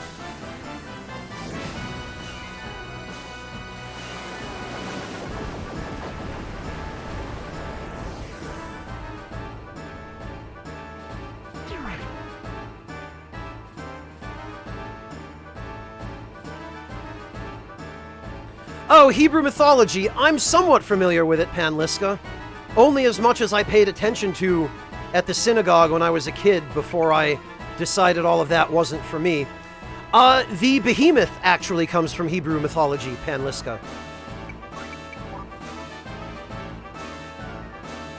As does the Leviathan, for that matter.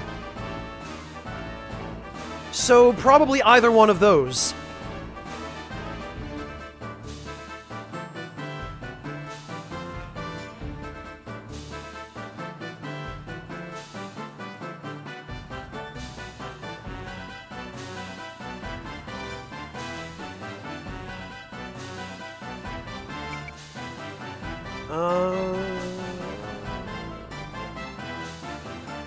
Yeah, this is probably fine. Oh, alright. Really? Damn it? Okay, dude.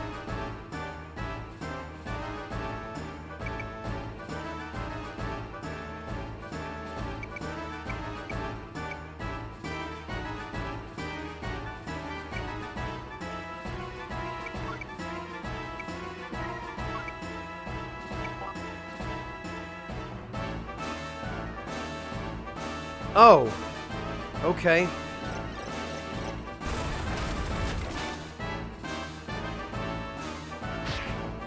Ooh. Alright, fine then.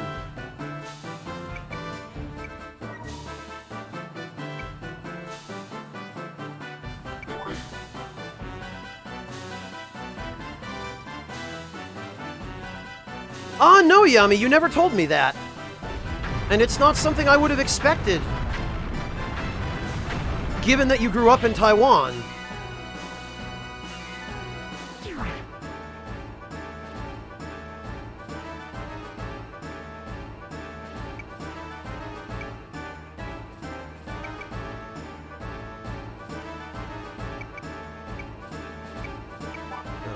well, we can get rid of this guy.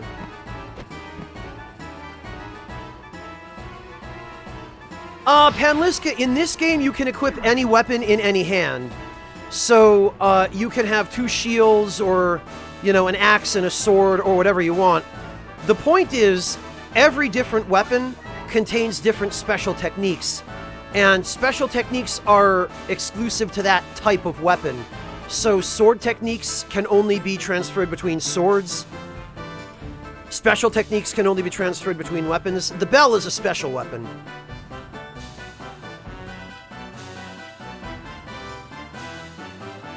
Hello, Chisel! I'm alright, thanks. How about you?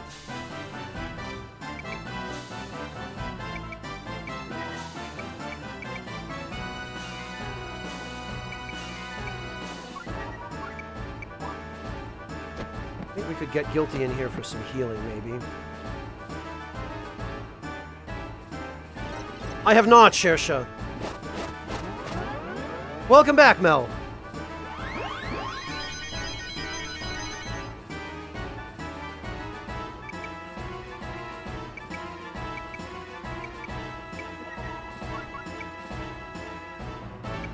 There we go.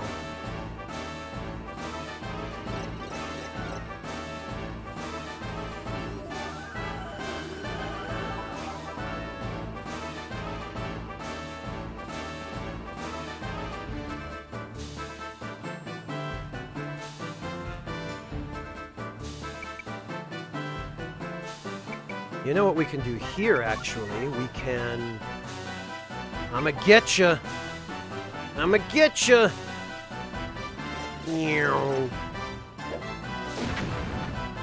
I gotcha!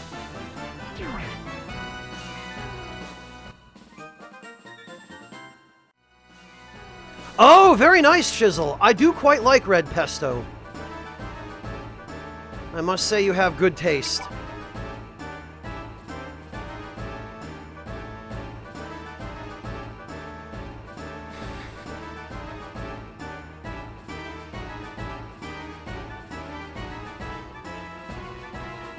Yeah, Panliska, that's exactly what the special weapons in this game are. And yes, she is indeed using a doll. It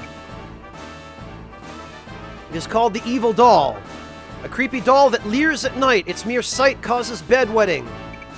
And it's actually one of the strongest weapons I have access to right now, because I got it a lot earlier than I was supposed to. Which it's nice that you're allowed to do if you know about it.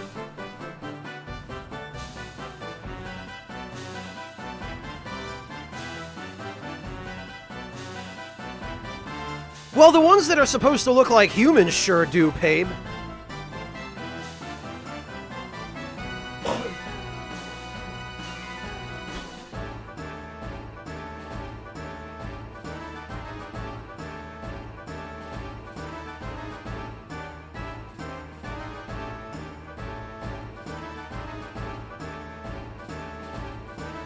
Yeah, Penliska, every weapon family has its own different set of techniques that are unique to that weapon family and that are not found on any other weapon type. Let's see, Tap Tap, what is this?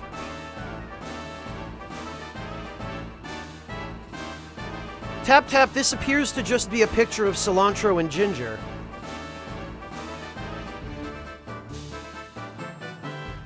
I don't get it.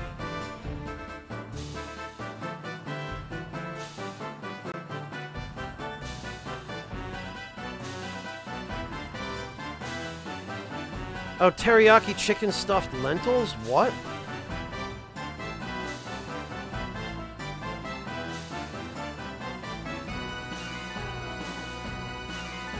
Oh, this is... Okay, this is supposed to be the stuffed lentils.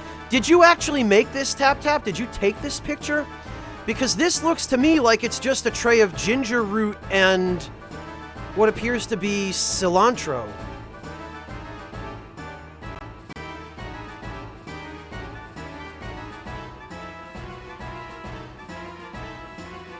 It's funny you ask that, Panliska, because this particular weapon is a real historic weapon that was used by police in Japan before the Meiji Restoration.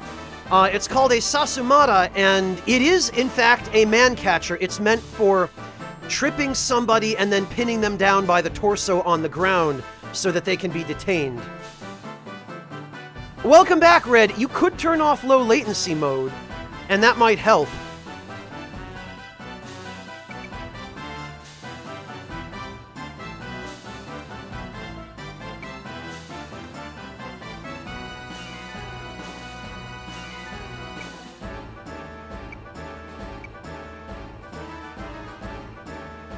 Okay, 2 dudes left. Now I just have to make sure not to kill both of them. Okay, so there's Spear Guy and there's Mage. We'll just have Vlad pass his turn so we can get the Mage to take an action.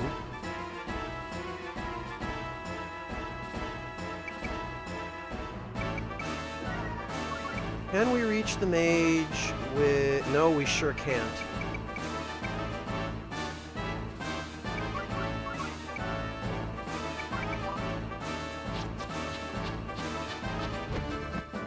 But I bet we could.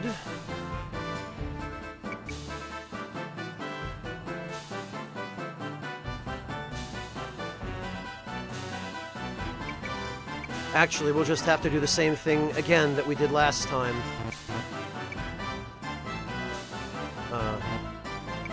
Oh, right, that was block break.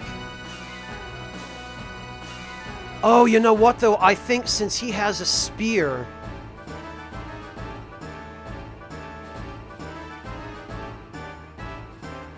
You know what, though? If we make it here, we can just block him, and he won't even be able to advance. Yeah, take that, idiot. You're not getting very far. But she can still fly over it. Oh, and actually, that might even make it possible to... Yeah, okay. Perfect.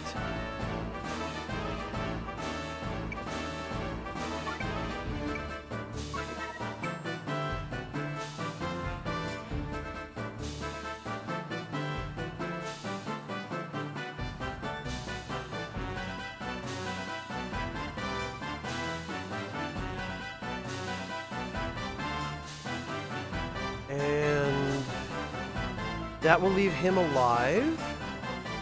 It will clearly not hit Maria. It will not hit Joshua. I hate to use this on just one enemy, but it's the best option I have at this point.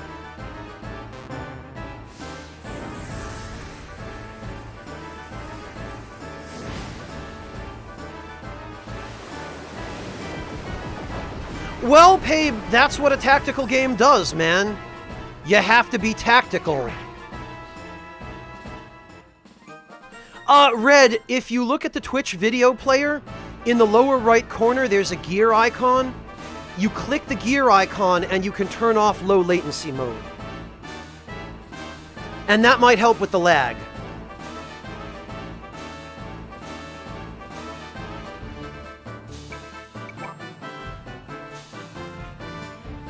Yeah, Panliska, it was in fact a Gradius reference, because this is a Konami game. Alright, now we can unlock this, which I think... This should be the best shield in the game. This should be a killer shield, I think.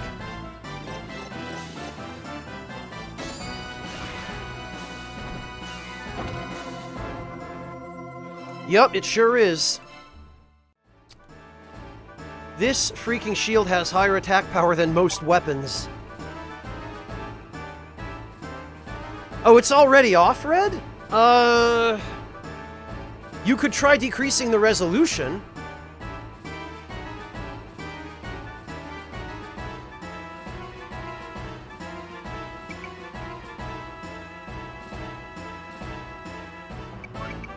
Alright, one more turn and she ought to be able to... Because it's going to take that poor idiot forever to get to the bottom of the tower. There we go.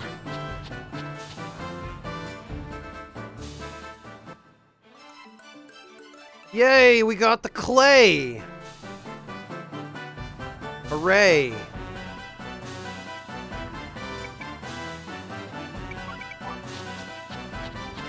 I guess we can just send Pike up to deal with that guy.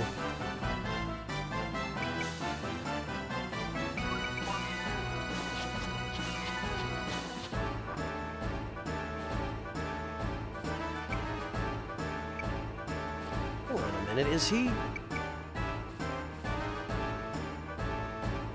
Oh, you know what? Actually, maybe it'd be better to just send Maria back down.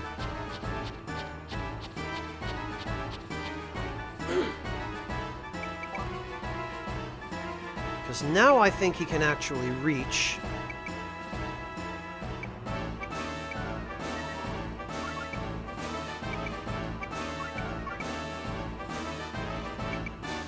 Okay,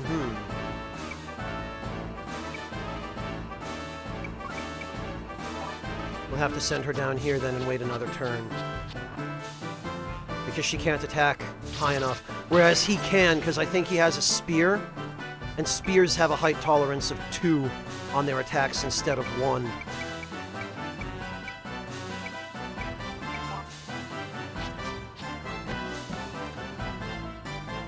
This should finish him, though. Yup! There he goes. And we did it. Welcome back, Monotone.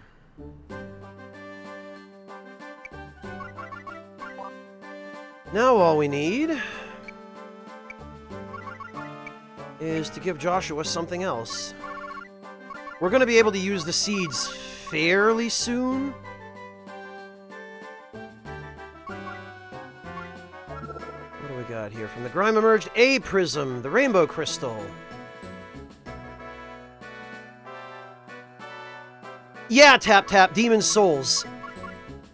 And probably also Dark Souls 1.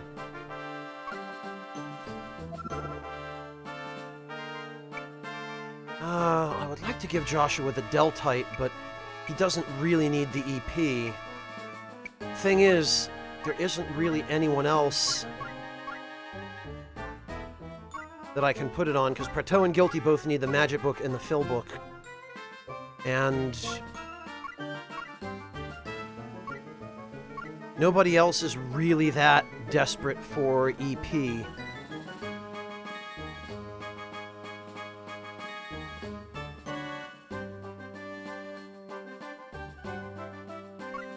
Yeah, okay. I guess it's just gonna have to be Joshua.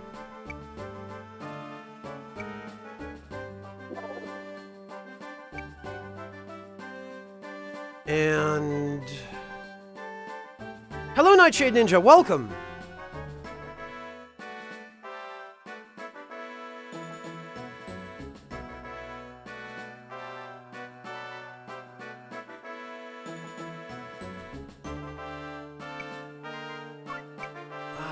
Who should have the killer shield? I guess probably Joshua.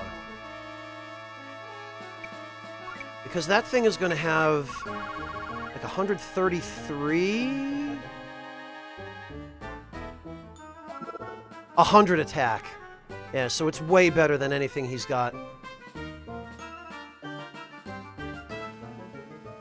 A light ceramic shield providing both offense and protection.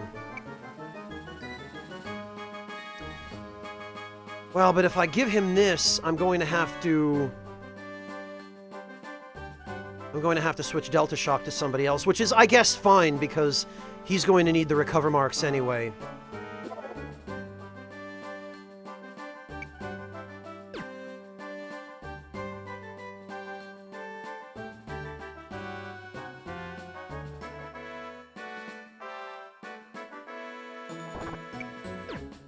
Alright, well, let's check the shop one more time, and if there's nothing new... I am alright, thanks, Nightshade Ninja. What, whose portrait tap-tap? Joshua's? I guess it does a little bit. Yeah, I could see that. Ah, damn it, I didn't mean to leave. Yeah, math sucks, Monotone. Amen to that, brother.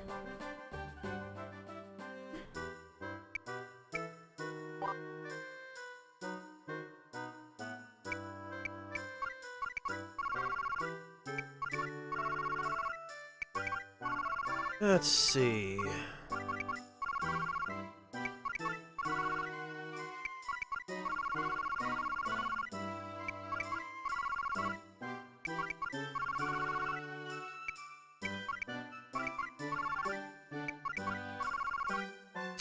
Nope, nothing new.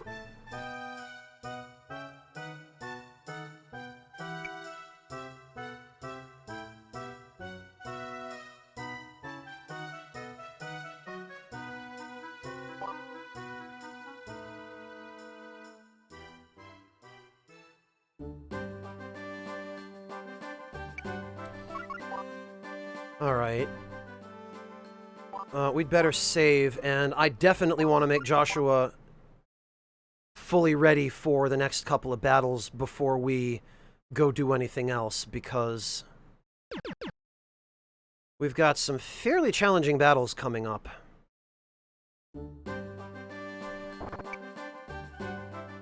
So we're gonna do... Yeah, we're gonna do the one battle at Randall Plain, I think, because that should be fairly quick and easy.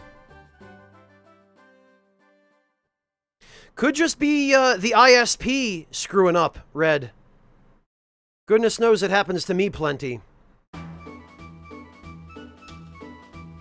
Okay, yeah, this is fine.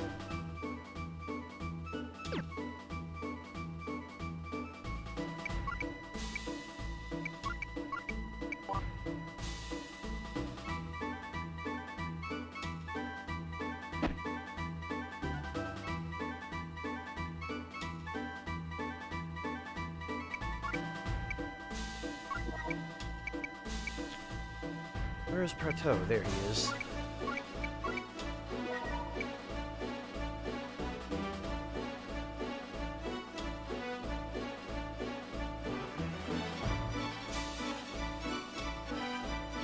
I just hope one of these guys... yeah, of course he's gonna move.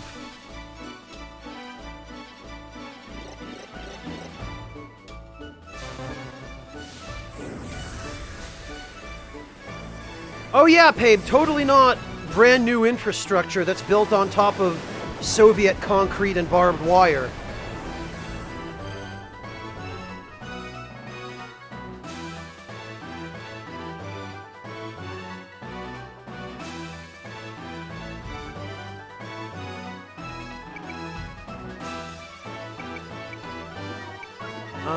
And trust them.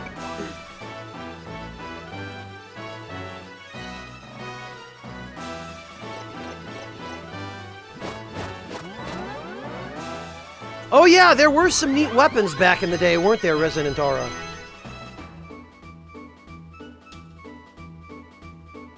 Many of them were horribly impractical and ended up just looking cool more than anything. It seems to me that those tend to be the ones that end up being used in video games.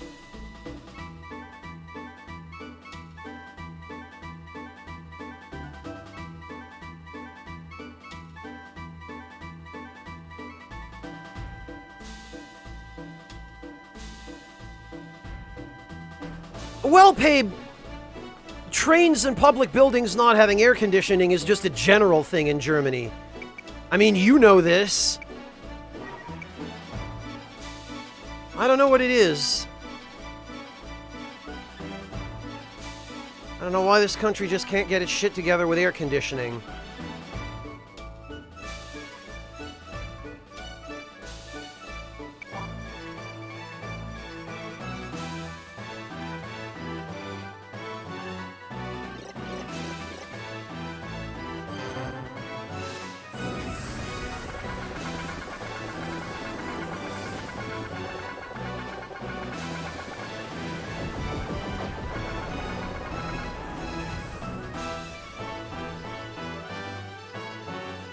Well, this should at least soften these guys up a little. Oh, okay, good, and the werewolf walked into it, at least.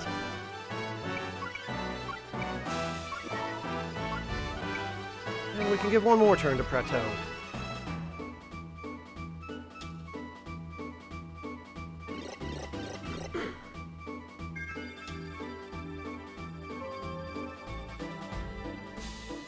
Yeah, Pabe, but that's the exception rather than the rule.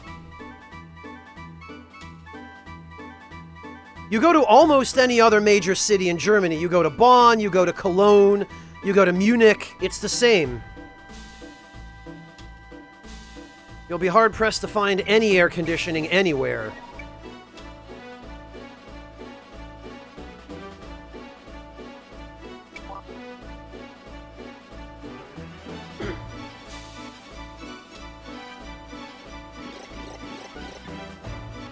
Oh, you guys too, Red? I'm sorry to hear that. My condolences, dude.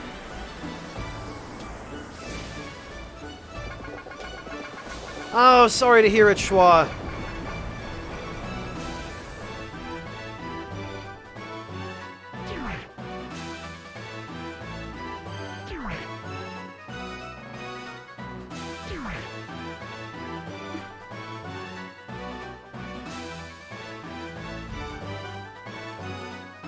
Okay, 6 enemies left.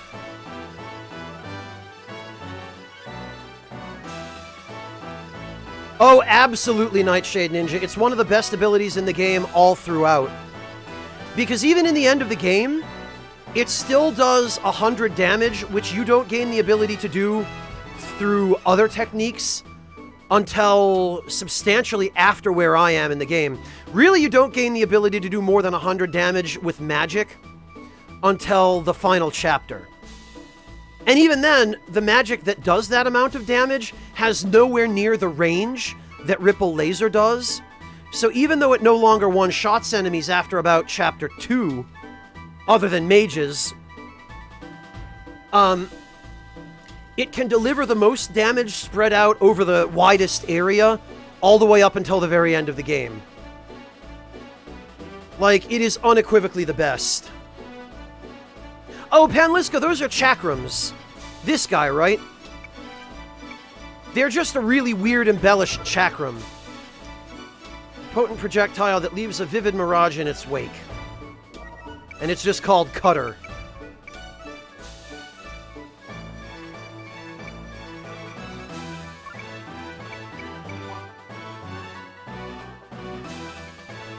Okay, Schwa, enjoy your coffee.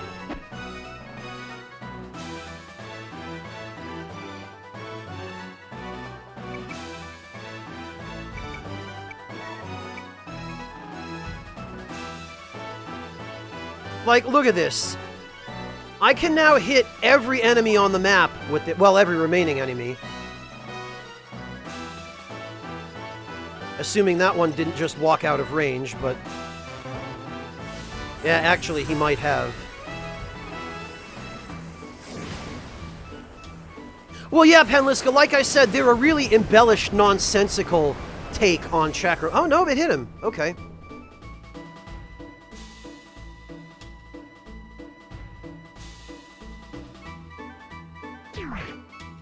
Like, they're not modeled directly on the real thing. They're a fantasy imagining.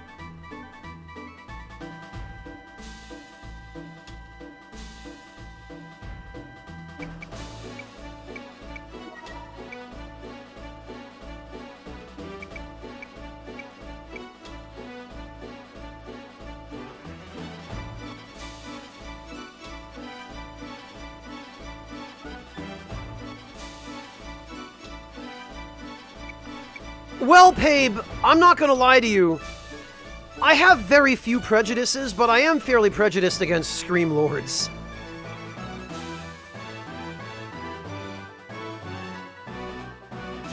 Alright, none of these guys are gonna survive a second Ripple Laser, so I probably better wait one more turn till Joshua has learned Delta Shock.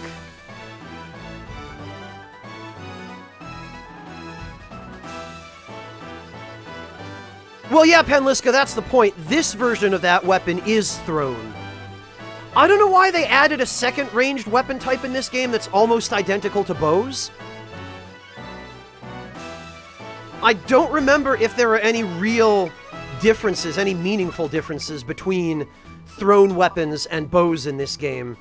Thrown weapons, I think, have shorter range. And I don't think there's really that substantial a difference in damage. We could go check at the shop.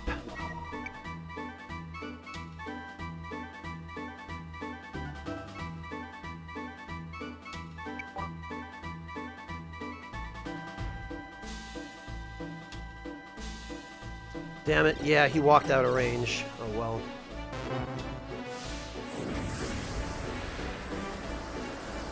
Mel, what? What are you talking about?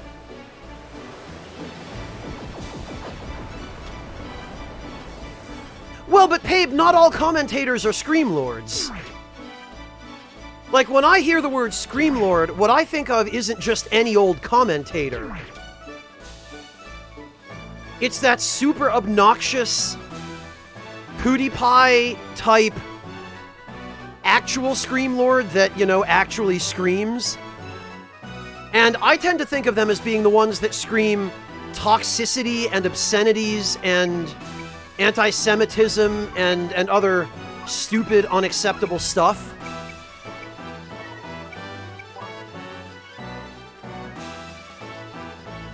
But like, John Madden, right? John Madden is a commentator, but he sure as hell is not a Scream Lord. In fact, he's the opposite of a Scream Lord. I don't know how anyone doesn't fall asleep listening to the guy. I mean, granted, that's my general attitude towards sports as a whole, but...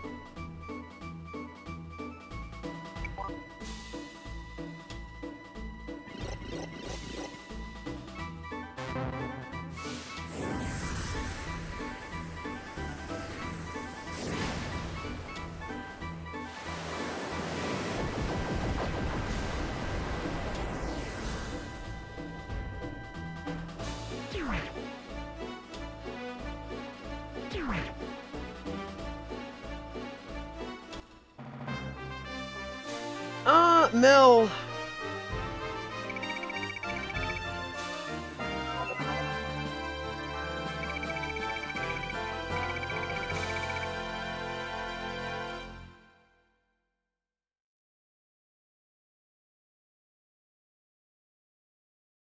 Yeah, Mel, no, they might have used it as that, but...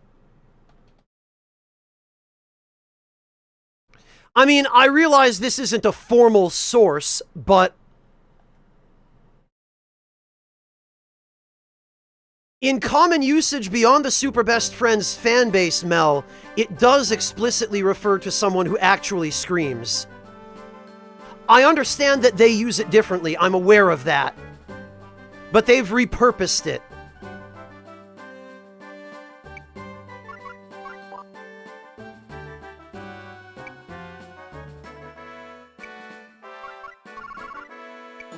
Okay.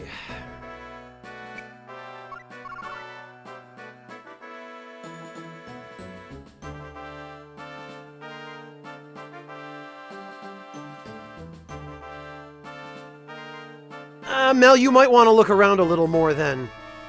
They've definitely helped popularize the term. I'm not sure that they're the ones who coined it. And I'm quite sure that they're not using it in its original context. I mean, I could ask Pat or Wooly next time I talk to them. Or you could if you want to send them a tweet. But I seem to remember that word existing before they made it popular.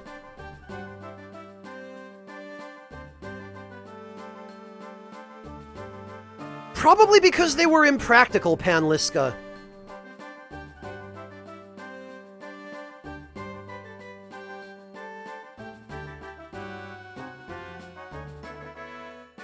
And I imagine also because they could probably end up being just as dangerous to the user as to the person they were being used against.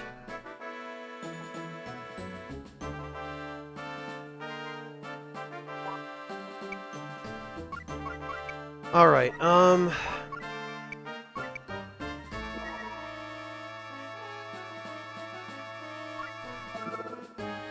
good, Delta Shock doesn't require any EP.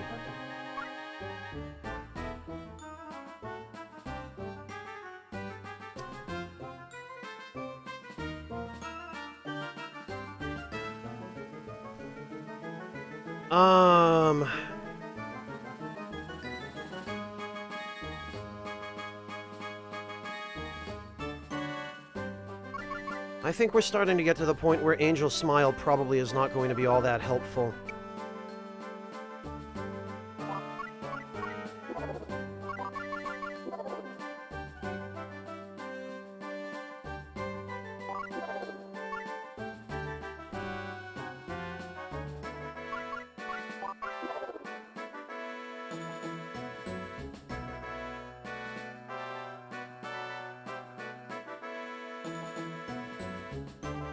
So this ought to do.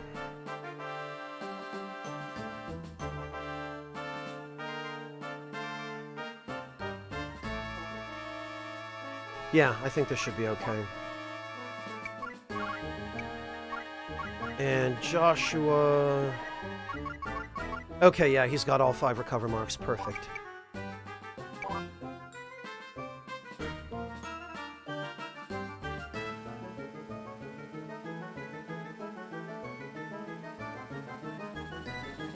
Alright, in that case...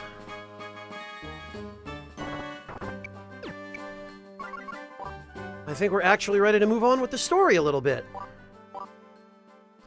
Now that we've looted pretty much everything there was for us to loot on this part of the map.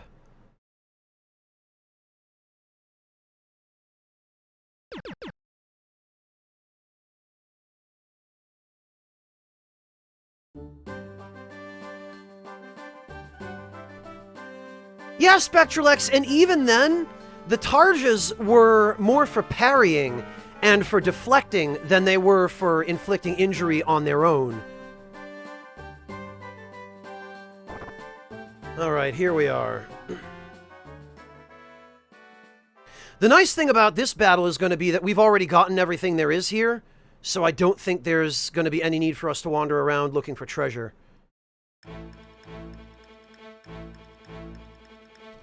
We gotta defeat Thorpe again. If it isn't the gaudy hag of the trio!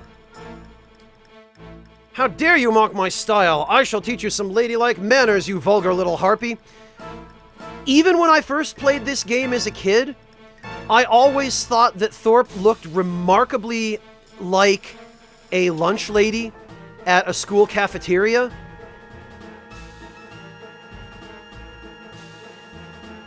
I mean, tell me you don't see that. Tell me you don't see the hairnet and the lipstick and the huge nose. And the crazy makeup and the eyebrows. And the, like, incredibly masculine, chiseled, stony features. Like, this face just screams lunch lady to me.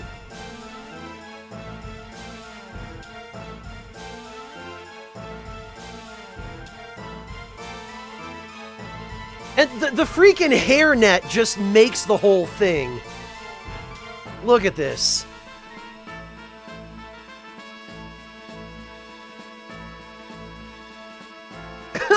Okay, I'm glad it's not just me. I'm glad some of the rest of you see that too.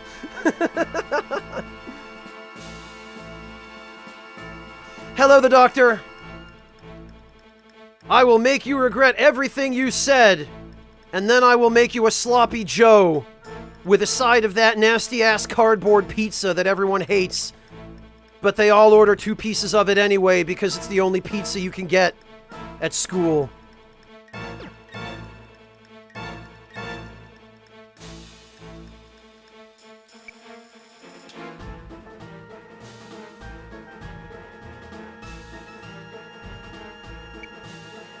Yeah, you guys know what I'm talking about.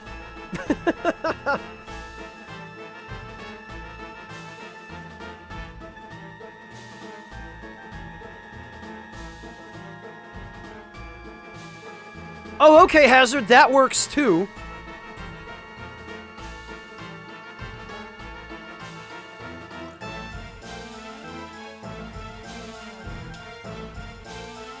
Alright.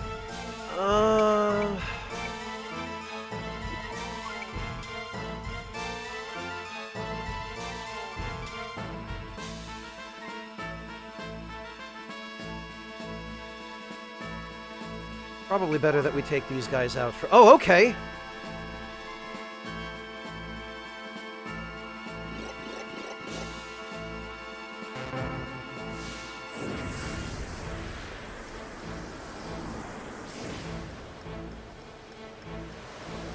Five two, Schwa?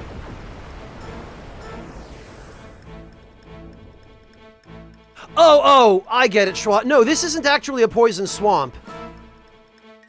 It's a swamp, but it's not poisonous.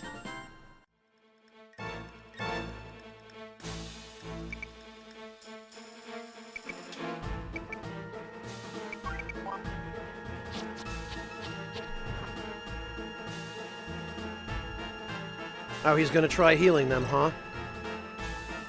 Oh, and it's one of the crappier healing spells, too. Good.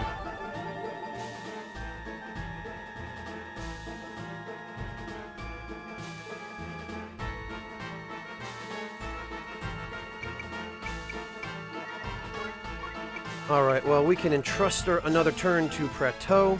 Ah, crap, and I freaking wasted Maria's turn because I forgot to have her use Remove on Prateau.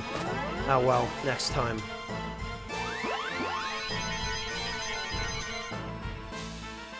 Honestly, Schwa, it depends where outdoors you are.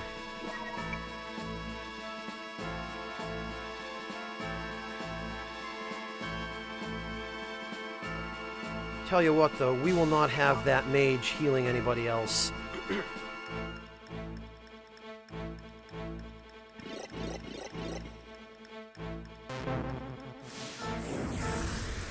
Aw, Schwa. I can appreciate how you feel, but there genuinely are some nice places outdoors. Tell you what, Schwa.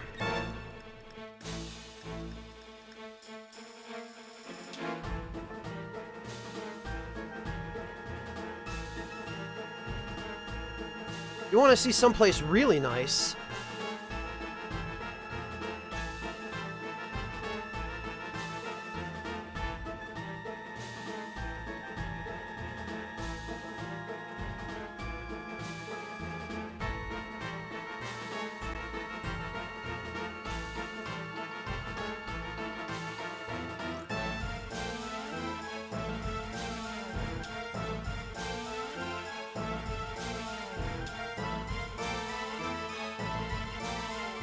I mean...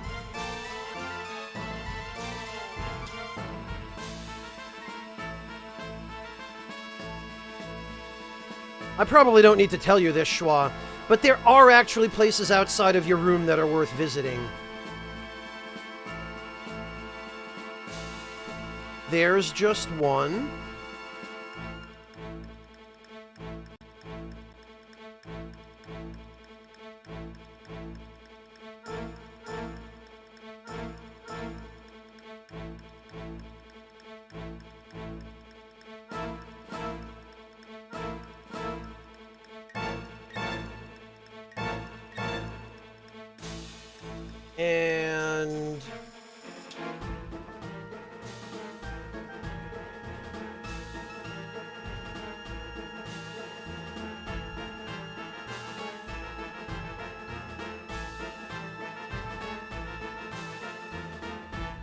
Here's another. This is one of my favorites.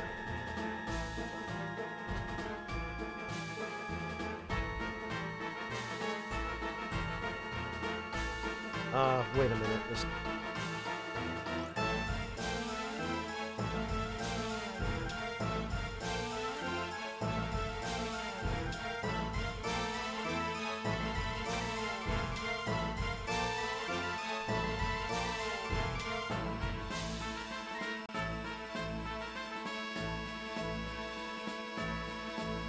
Okay, come on. Gonna have to... There we go.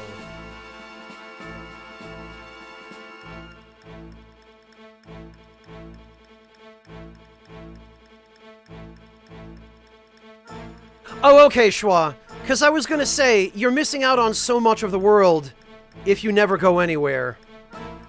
I know it can be really intimidating, but believe me, it's worth it.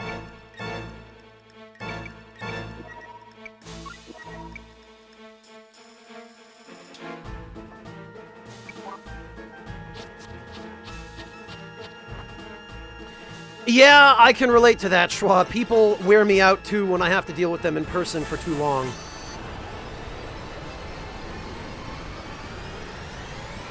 That's why going to events like E3 and PAX are always a lot of fun for me, but I'm always also glad to get back home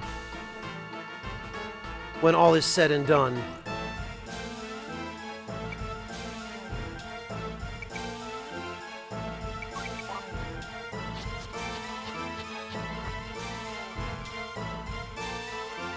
Oh, well, Spectral, I mean, what can I say? You guys are my reason for being here. If not for all of you, I'd really have no reason to do this. So, of course I'm going to prioritize trying to encourage someone or cheer them up if it looks like it'd help.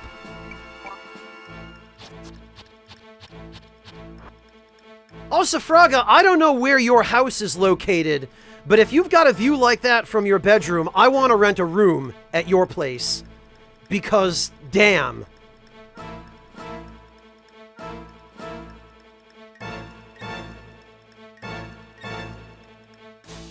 You want to know what I can see from my bedroom, Osafraga? A main road and a garage.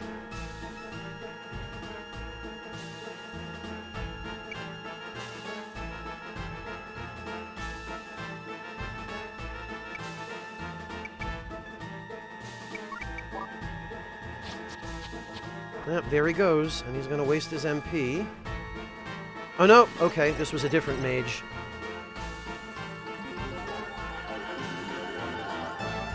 Yeah, Schwa, so that's just one reason among a great many why I try to get out and travel as much as I can. I can't afford to travel a lot. Basically, the couple of trips that I make to America every year to see my family, and then one visit to PAX East, typically, at the same time, those are enough to pretty much, I don't want to say bankrupt me, but that's my entire travel budget for a year. So I can't really afford to go anywhere else, unfortunately, without skipping out on visiting my family for one of the 2 occasions a year when I get to do so.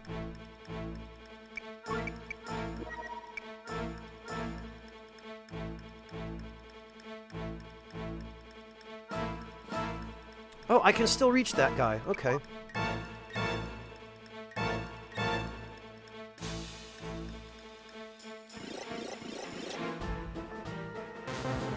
Oh, Safraga, but seeing it on a computer screen is nowhere near the same as actually being there.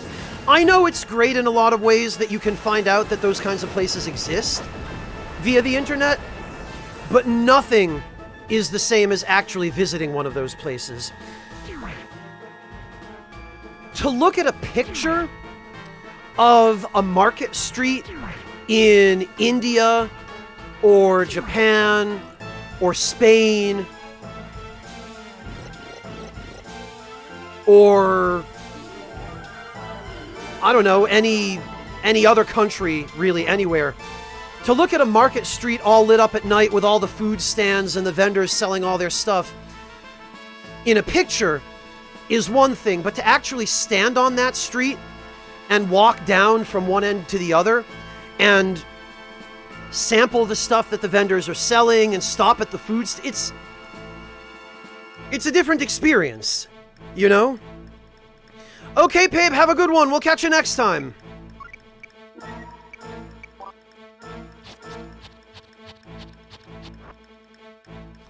Oh, well, keep saving up your money, Red, and eventually you'll get there.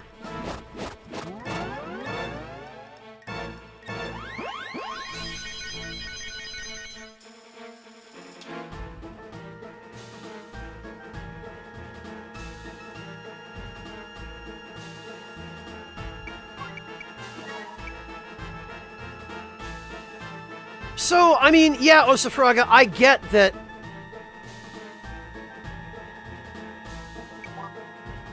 You know, it's great and all to look at pictures of those kinds of places, but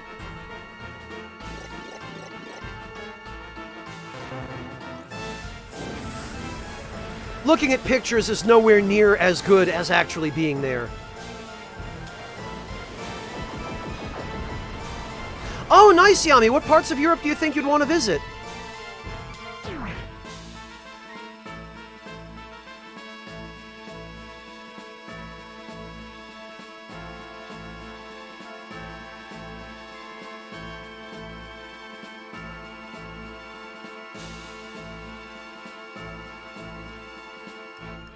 Germany, England? Well, Germany is worthwhile. The UK is also pretty neat. It really depends on what you want to see or do here, Yami. If you're after food, obviously I am going to recommend Germany. But German food probably isn't that different from what you've gotten used to in America. Spain is a great country for food. France, obviously, is a great country for food. Let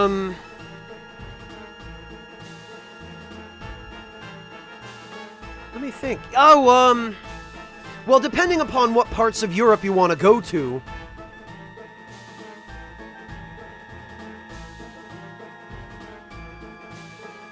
Oh, I'm sorry, Osafraga. I know the feeling, man. It is very expensive to travel.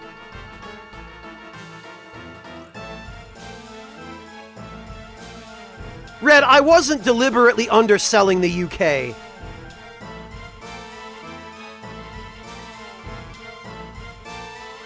I mean, I've got to give the UK credit. They're definitely... You guys have some competition with Germany for the castles. So, props to you guys for that. The food... you guys are figuring it out. I give you guys credit. You are figuring it out.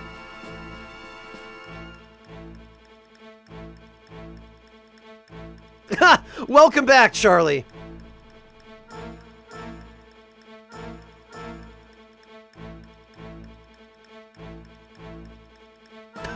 Yeah, Osafraga, I've had friends who've taken advantage of that.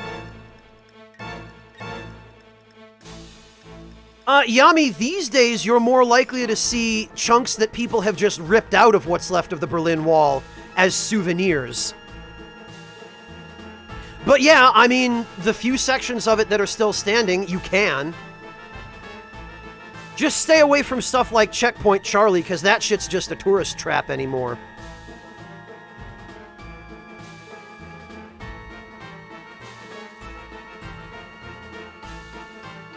Okay, Red, so I'm glad you understand that so that you've saved me from having to say it.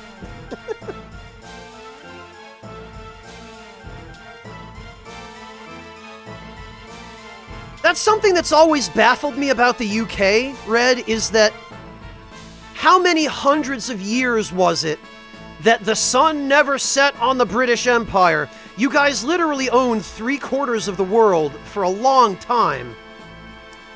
And in none of those centuries did anybody in the UK ever figure out, hey, the food from this country that we subjugated is pretty good. Maybe we should bring some of that back here. I mean, now you guys have tikka masala, so you're starting to get it, but... Hello, Lord Louise, welcome! Well, yeah, Yami, but the Great Wall is a historic landmark and a valuable artifact. The Berlin Wall is It's regarded by many people as a last vestige symbolically of fascism and you know, post-communist divided Germany. And lots of people aren't happy with it, and there's not really a lot of reverence for it. So it's not seen as something that is really something that really should be preserved by a lot of people. There's kind of been a battle going on over it for a while by what I've always gotten the impression is a small minority of people who think it should be preserved, who are fighting to preserve it, where most everybody else is just like, yeah, maybe it's not so great, because it reminds us of the bad old shitty days.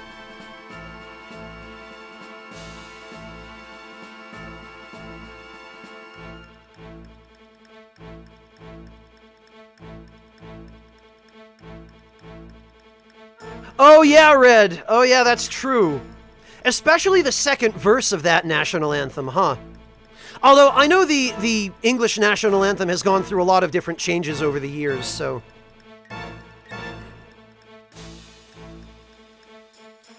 Yami, by the Union flag, are you talking about the Confederate flag, by any chance? Because, I mean, superficially you could compare those two issues, but it's slightly different with the Berlin Wall. But yeah, kind of. I get where you're going with that, and it's close enough.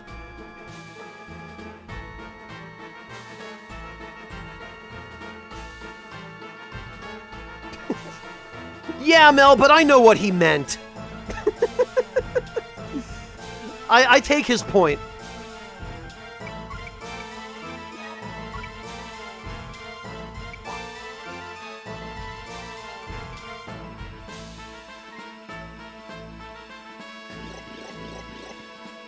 Yeah, I'm not surprised, Osafraga. There are a lot of places like that still left.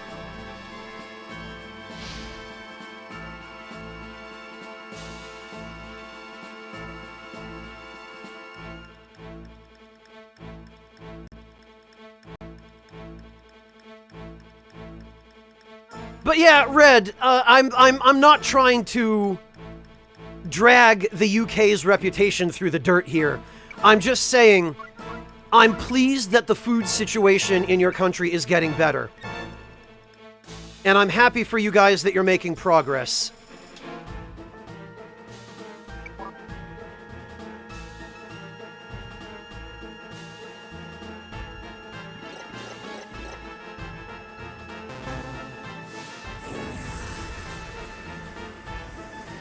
And honestly, Red,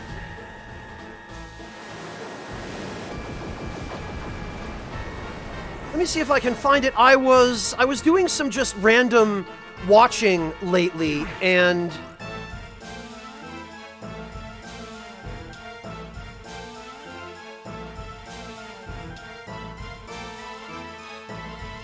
I saw something that really encouraged me.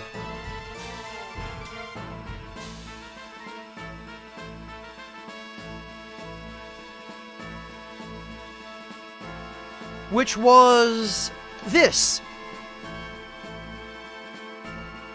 And I mean, a lot of what is shown in that video is still foreign food that did not originate in the UK. Although some of it is. I mean, some of the sausages and whatnot, I'm sure trace their roots to the UK to at least some extent, but...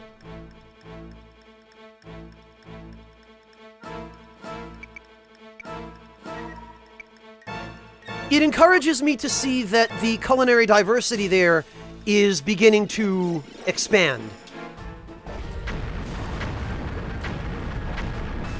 Oh, I'm glad to hear it, Red. Thank you. I appreciate that. And frankly, it's also a relief.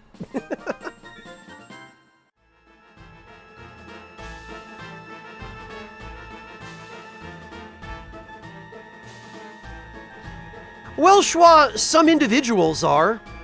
But that's the thing, it's really hard to categorize humanity as a race, because as much as you want to look at all the bad things that people have done throughout human history, there are just as many good things that people have done. So, I mean, humanity can't really be just lumped under one category or the other of we're all bad or we're all good. Because clearly there's a lot of both. And it's a lot more complicated than that.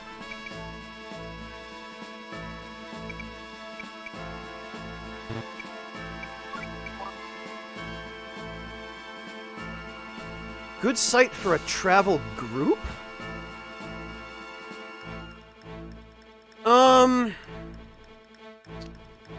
Yami, when you say a travel group, are you talking about, like, a good place to stay? Like, are you asking about a hostel or an Airbnb or something along those lines?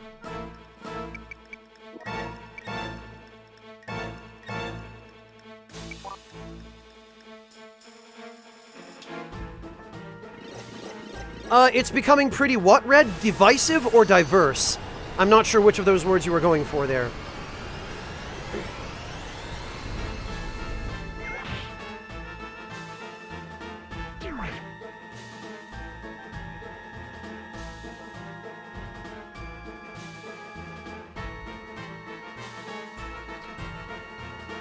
Alright, how far... Oh, you know what?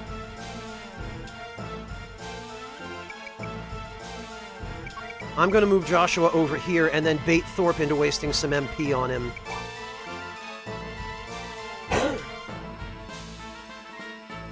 Oh, diverse. Okay, Red. Because I would have believed divisive as well with Brexit and all that stuff going on. Whatever the opposite of backpack tourism is? The opposite of backpack tourism. So what, Yami? You're looking to stay in luxury hotels and be chauffeured everywhere? I'm not sure I understand what you're asking here, man. I'm sorry.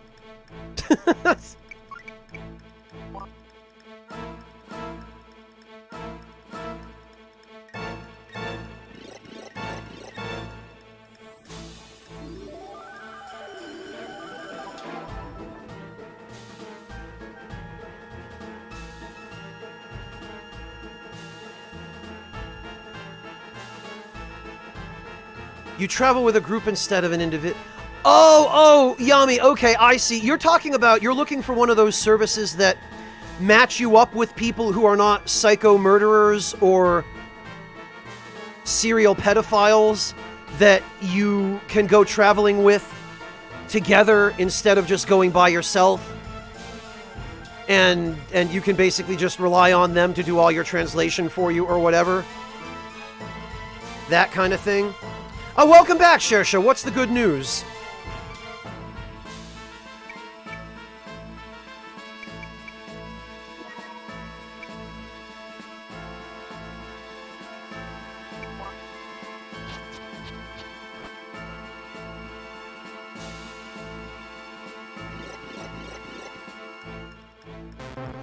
Okay, Yami. I'll be honest, I'm not familiar with any of those services personally. Because when I travel, I just always go by myself, and I make sure to let someone know exactly where I'm going to be and how long I'm going to be there, and that if I don't check in with them by a certain time and date, that they should send someone after me.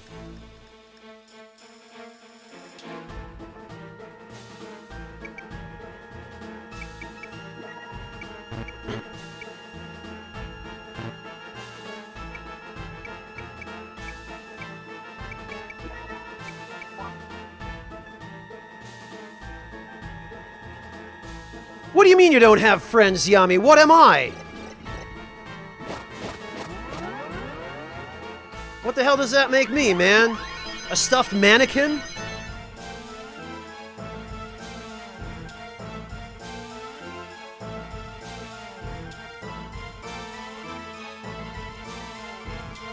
Hello, Dark Wraith, welcome!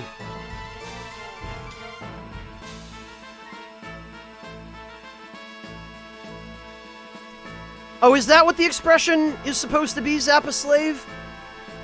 I don't even remember. I only grew up speaking English as a first language. Don't look at me, I did... Oh, really? That's how it is, Yami. Okay. I got it.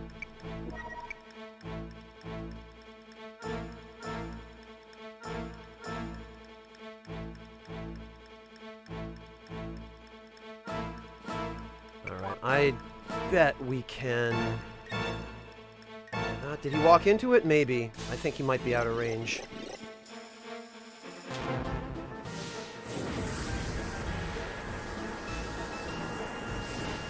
Oh, no kidding, Shersha. Nice. Congrats. So it's allowable to use a cow instead of a goat? Or does it just matter that you sacrifice something in the first place? No, it's fine, Shersha. I must have missed it before, so thank you for reposting it.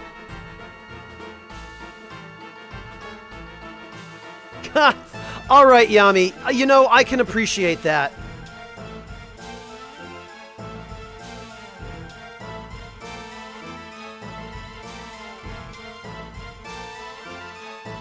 Oh, I probably missed that the first time as well, Red.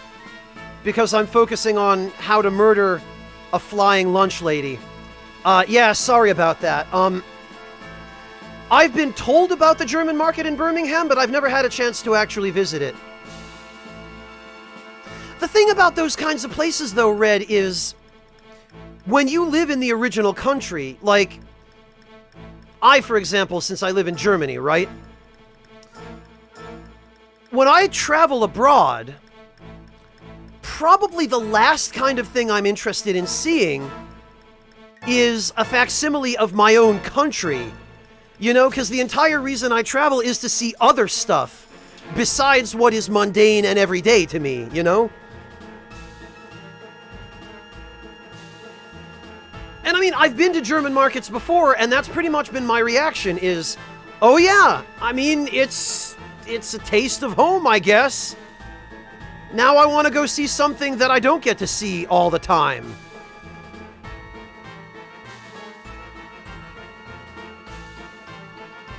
Oh, okay, so there is a set list, Shersha. I gotcha.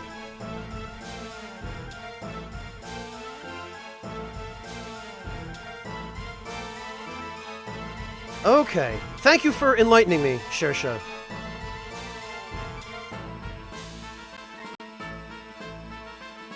I mean, Red, it's not that I dislike the Christmas markets.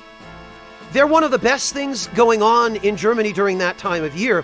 The food there tends to be really good. They have all these incredible seasonal items. And it's just a really nice atmosphere. Although, unfortunately, in Germany, since everyone fucking smokes in the middle of public places, the Christmas markets do tend to have a fair bit of that going on. That's the one thing that kind of makes it less enjoyable for me, but...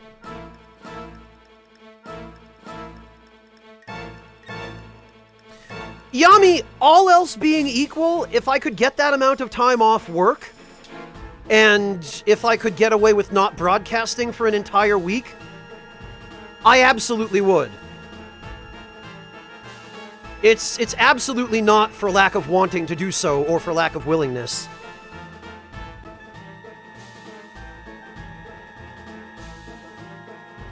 Sure, that doesn't have any bearing on how cultured you are.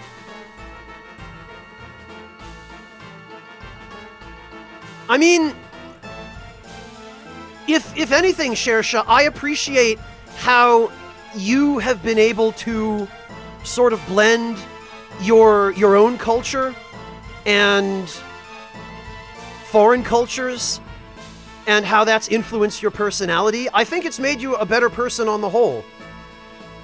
It's one of the great things about multiculturalism, Shersha, is, you know, you don't have to give up your original culture in order to learn about and assimilate some of the good ideas from other ones. I think it's a great thing, Shersha. Oh, I just don't love you enough, Yami. Of course, yeah, that's it.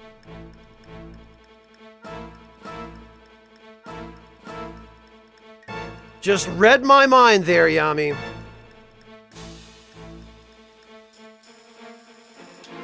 Yeah, Mel, the more difficult they make it for you to pay them, the more likely you are to miss a payment and incur extra fees.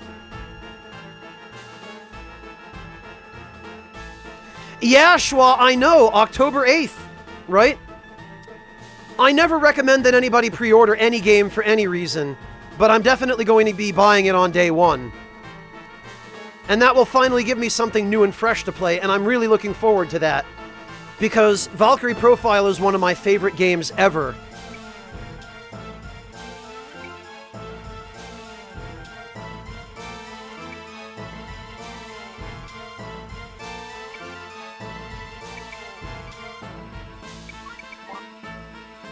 Alright, now we need to start getting everybody the hell out of the way.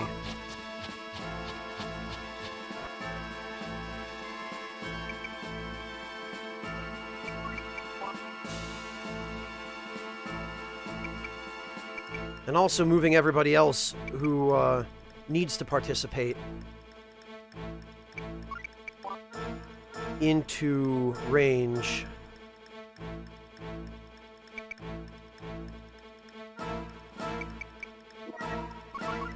Probably better get some spirit fruit going on here.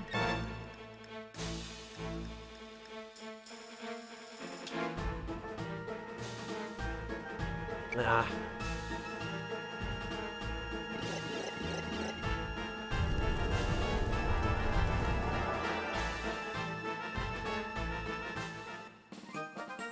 Mel, they don't have any kind of online system you can use to pay? No website you can log into and just make a payment that way?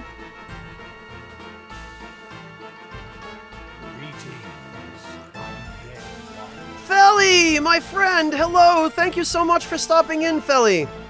And thank you for the resub. Welcome back. I really appreciate that. It's great to see you. How are you doing?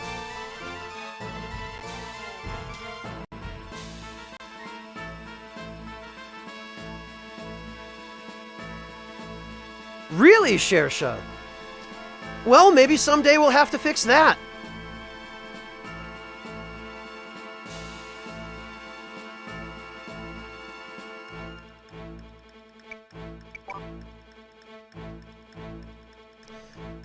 Yeah, Felly, the body tends to know what it needs, and if it decided that was what you needed, then that was probably what you needed.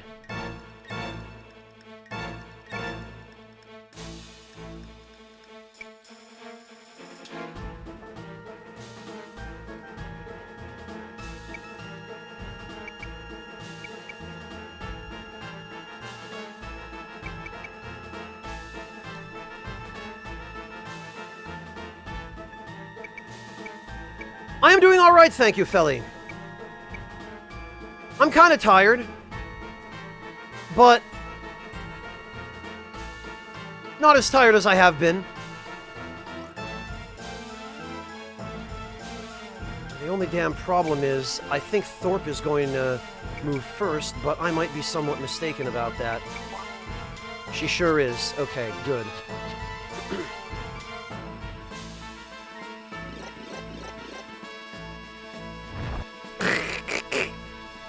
Missed me, idiot.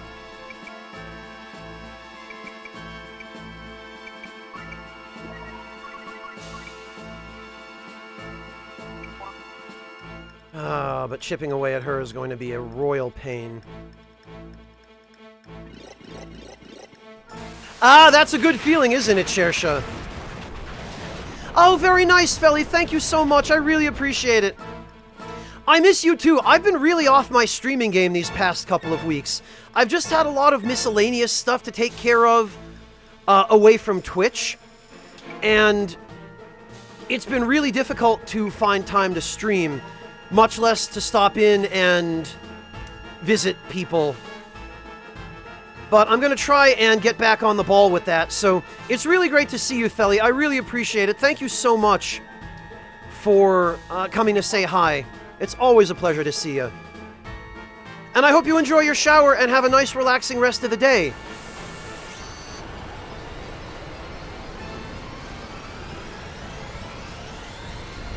Yeah, I know you do, Felly. I figured you would.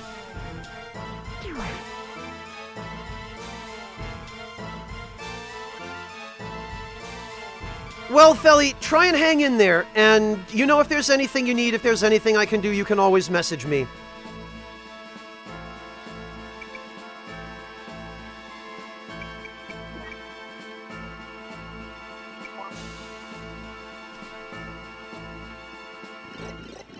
I do monotone, but not a public one. Because again, I would feel obligated to play any games anybody gifted me. And to be honest, if... Well, I mean, I've kind of talked about this before as well, just that it's important for me to be able to pick games that I think I'll actually enjoy, because otherwise it sucks to watch me play them and be miserable.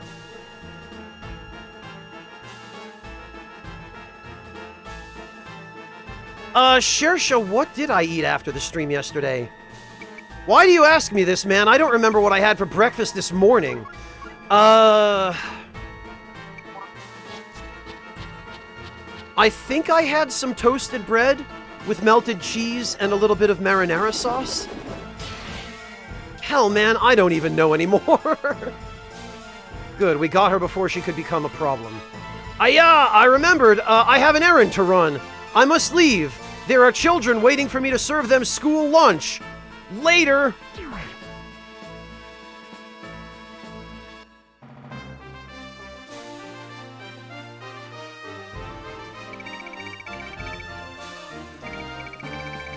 Well, Shersha, I mean, it seems the natural thing to do, you know? Besides which, you guys always show up to my streams and hang out and keep me company. That's, I mean, that's basically the same thing for me. Oh, okay, Shersha, gotcha. No, I don't mind curiosity. I just genuinely was having a hard time remembering what I'd had. East Natra, Lateric's office.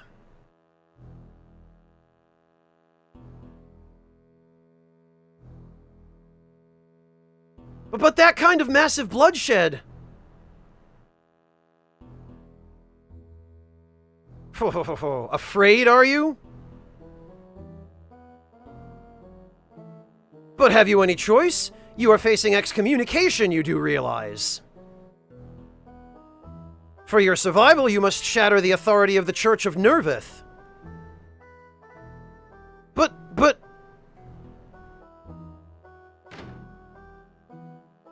That's enough! Huh? Jacob!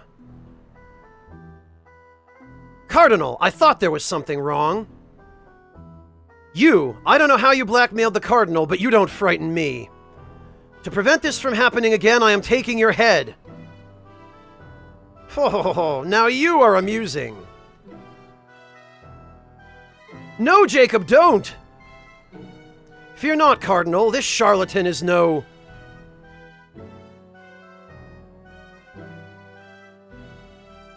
Ah, Jameer and Manon, you chose a good time to arrive. I was just getting ready to rid ourselves of this scoundrel. Huh? What is the meaning of this, you two?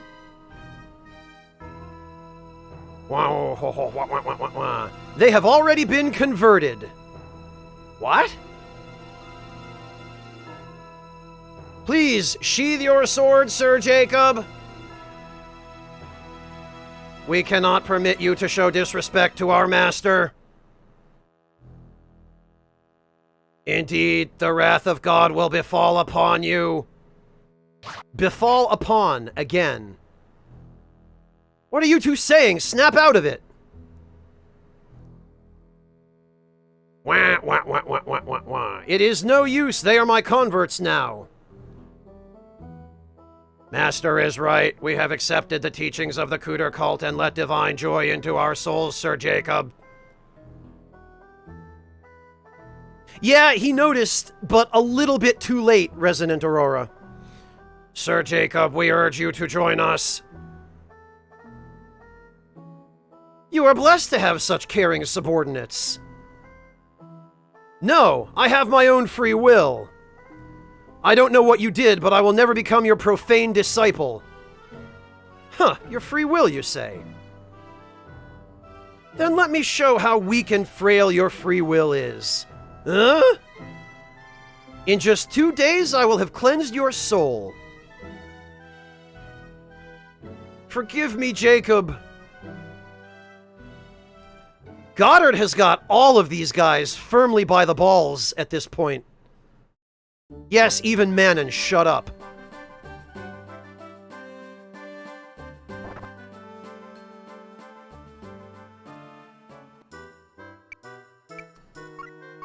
Okay, please tell me we have access to some new equipment now.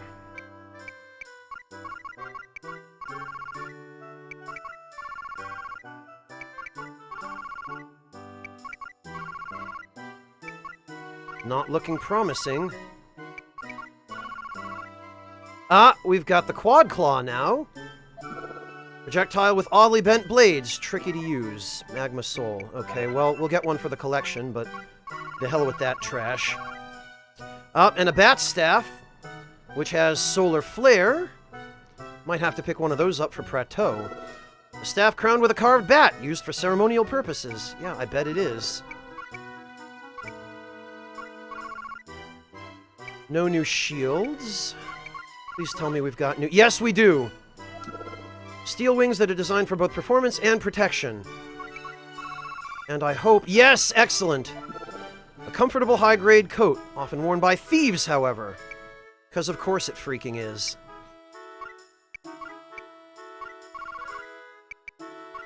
Alright, well, it's not much, but it's better than nothing. Okay, yeah, no, that's a substantial increase.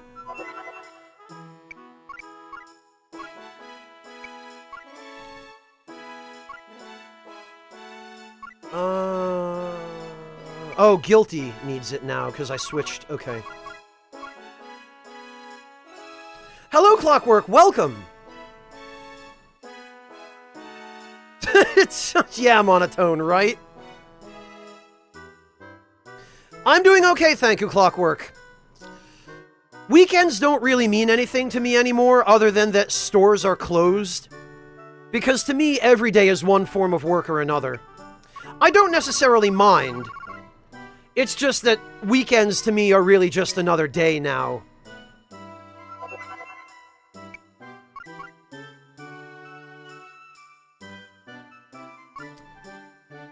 Ah, okay. Another one of these. And I think some lighter clothing for Egress. Yeah, that's what I want. Saturday and Sunday, Lord Louise, yeah. Well, they don't close on Saturday, but some of them close earlier on Saturday or open later. Restaurants in particular will often have different and shorter hours on the weekends than they do during the week. And on Sunday, forget it. You might as well just plan on... If you're not planning on going to church on Sunday, you might as well just stay home. Does what disappoint me in any way, Venmaru? The shorter hours for stuff on weekends, or the fact that every day is work? Or something else I said that I've already forgotten?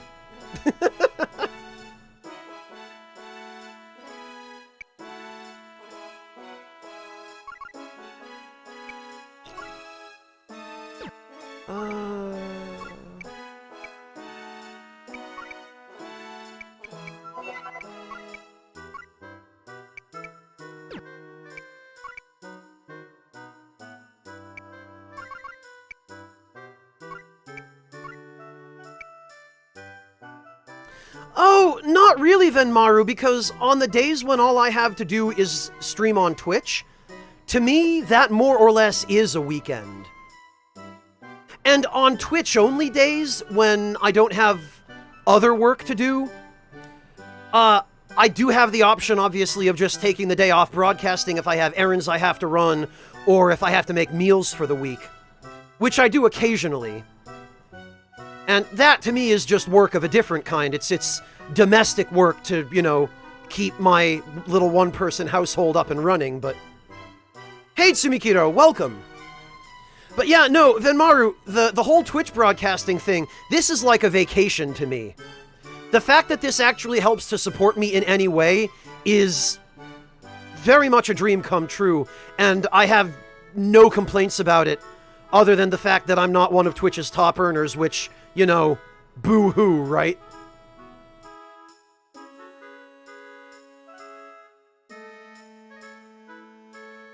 So, no, Venmaru, I truly don't mind.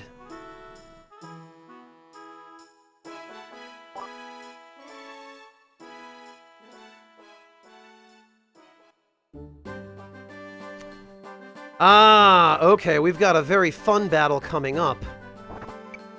If I remember correctly. If this is the battle I think it is. But Venmaru, I presume you ask out of some form of concern, and if that's the case, I appreciate your concern.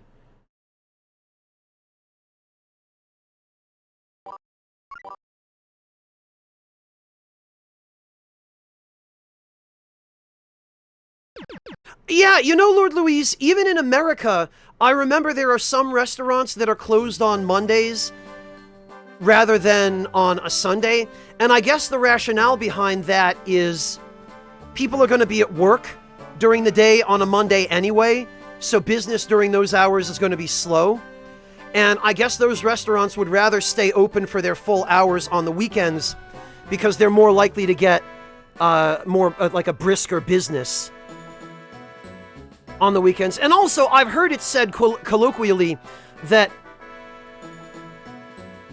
some of the business owners who do that just hate having to get up on Monday and go into work. Which I could still understand if it were true.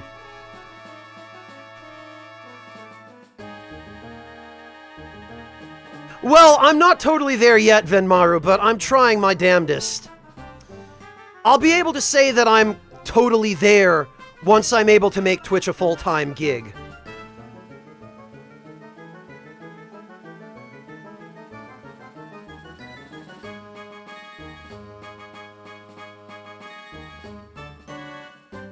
Yeah, Tsumikiro. Like, I think there's actually some statistical fact to back that up. And some legitimate reasons for it.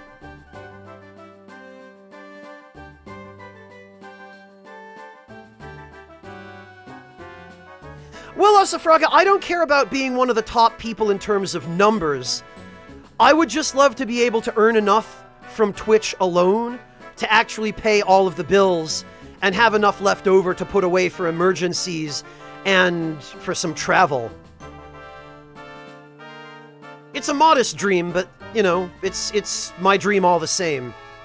I don't care about fame or fortune or any of that, and I agree with you that if I had thousands of people showing up, it would definitely be more difficult. I mean, I would still be able to turn on slow mode or sub only or follower only or something like that. I'd hate to have to do that, but, you know, it would be something I could do to slow chat down enough to be able to respond to it.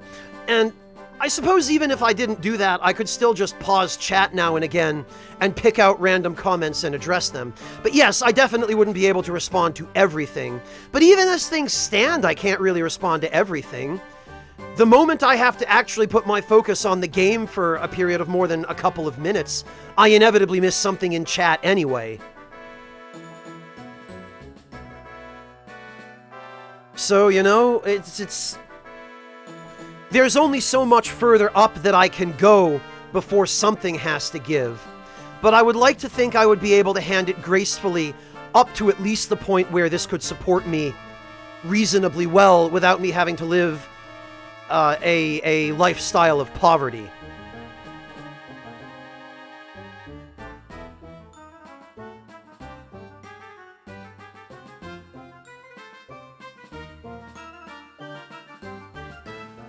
Honestly, Schwa, channels that have around 1,000 viewers at a time, depending on the channel, like, I don't know if you've ever been there for one of Peeve's streams, but depending on what he plays, Peeve typically averages around 1,000 people, 1,000, 1,100, 1,200 sometimes, you know, give or take. But his chat tends to be really laid back, and doesn't tend to be all that spammy even when there are 1,000 people there.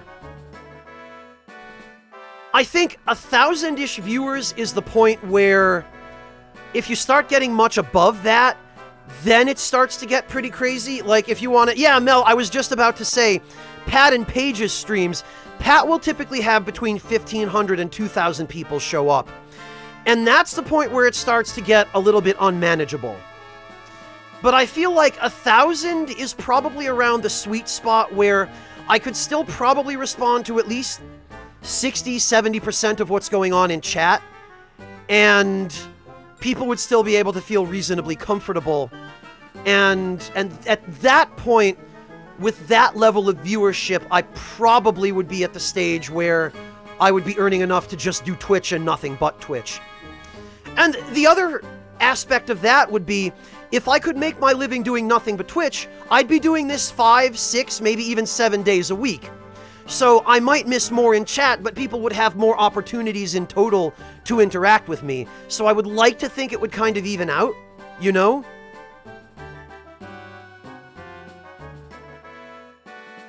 Okay, Spectral, no problem. Thank you for stopping in. Get some rest if it's that time.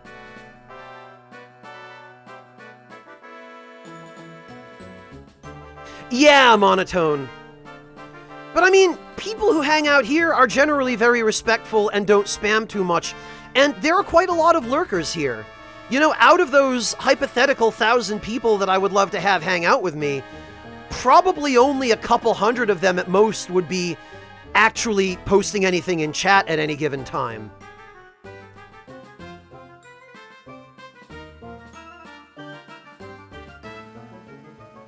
So I think I could manage it up to about 1,000 viewers. I think after that it would probably start getting genuinely difficult.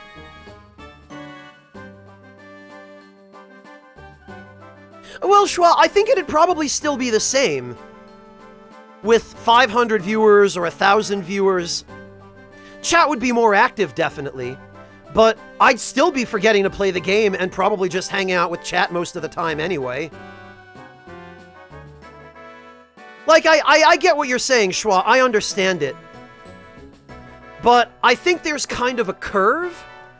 And I don't think that curve starts to get really sharp until around the 1,000 mark. At least not with the kinds of people that seem to stick around here. Okay, Spectralex, just don't mess up your sleep schedule, you know? Because believe me, that sucks.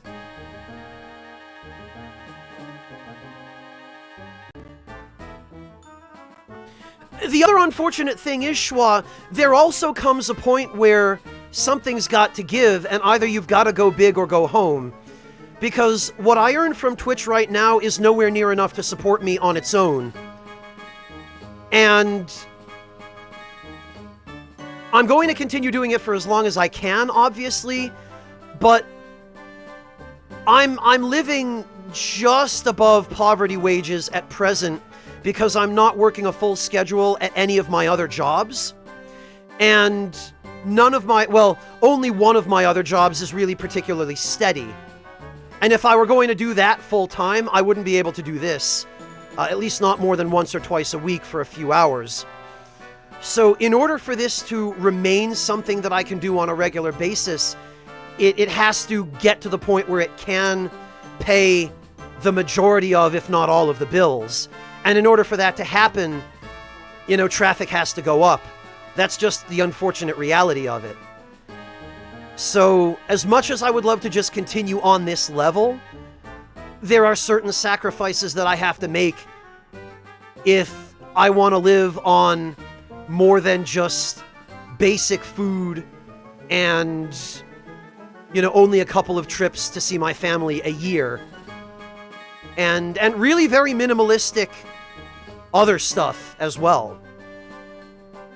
You know, I don't consider myself even middle class at this point. I'm not a high earner, and part of that is because I have chosen, rather than making enough money to live comfortably, I have chosen to do something that brings me joy, and that doesn't make me feel like I'm just a robot working in a thankless, meaningless job every day.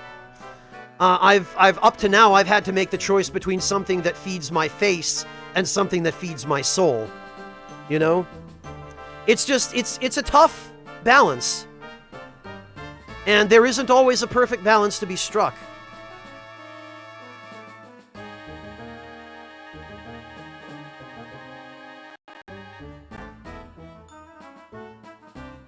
I've investigated that through a few avenues of inquiry, Asafraga, but there don't appear to be any such opportunities where I live.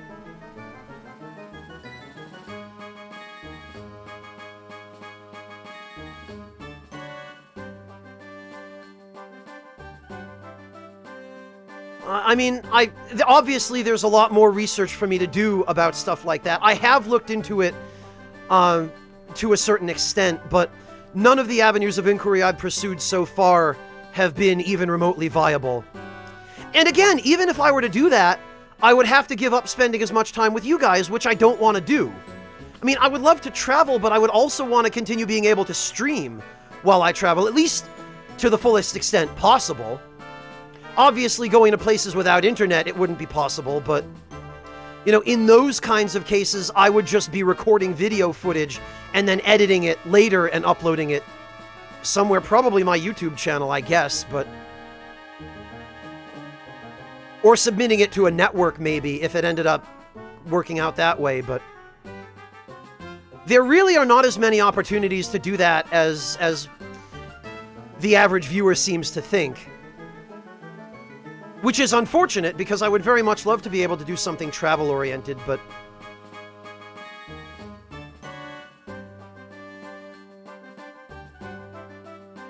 well, Venmaru, that's exactly what the Travels with Spy and Franz's Fine Dining series on YouTube were, was that those were effectively just vlogs. And that's fine. I enjoy making that kind of content, but I've discovered that I really enjoy making this kind of content too. You know? And again, it's just a difficult balance to strike. Also, Schwa and Justice Flame, thank you both. I really appreciate that. It means a lot to me to hear. I'm glad people appreciate that.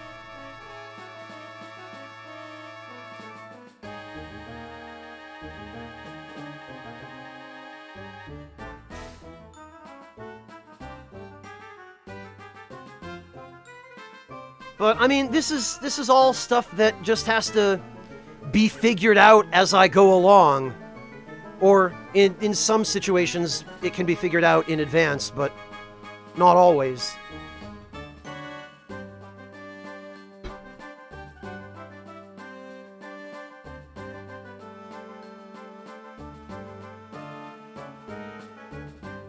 Well, I've tried negotiating with Harney and Sons, Aurora.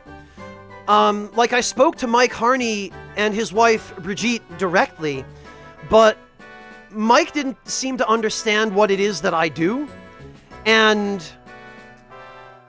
I was a little bit flustered when I met with him, and I don't think I did a good job of explaining it. And my negotiations with him never went anywhere, unfortunately. And I kind of got the message between the lines that he probably isn't interested. The manager at the Fogo de Chão in Boston that I like, and where I filmed the episode of Fine Dining, was kind enough to give me the phone number for Fogo de Chão's corporate marketing department. Because I mentioned to him that, half-jokingly I mentioned to him that it was one of the few companies that I might be willing to work with on a sponsorship deal, because it's a restaurant that I love. And I was very surprised when he, with a completely straight face, took out a pen and his business card and wrote on the back of his business card the phone number for their marketing department. But I'm still kind of torn on whether or not I want to pursue that, because more than anything, I'm terrified of giving up control over my content in exchange for, you know, brand funding.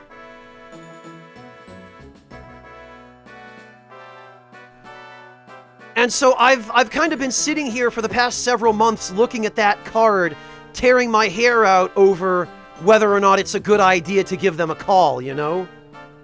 And over how all of you would react if I did. You know, because that's something I have to take into consideration as well. And frankly, it's probably the thing I care about most out of that whole situation is, well, will my viewers be okay with that? It's fairly big, Mel. I believe they have something like 19 locations throughout the world in something like 9 or 10 different... It's got to be bigger than that, actually. I think they have more. I might be really lowballing it with 19, but it's a fairly large and very successful chain. Well, Fry Guy, I'm not so much afraid of what they'll say as I am of how my viewers will feel about it. You know, and I guess probably it's best for me to just ask, but... Well, Tsumikiro, and it would be easy enough to talk terms with them, and if it looks like it's not going to be a favorable deal, there would be no obligation for me to go through with it, obviously.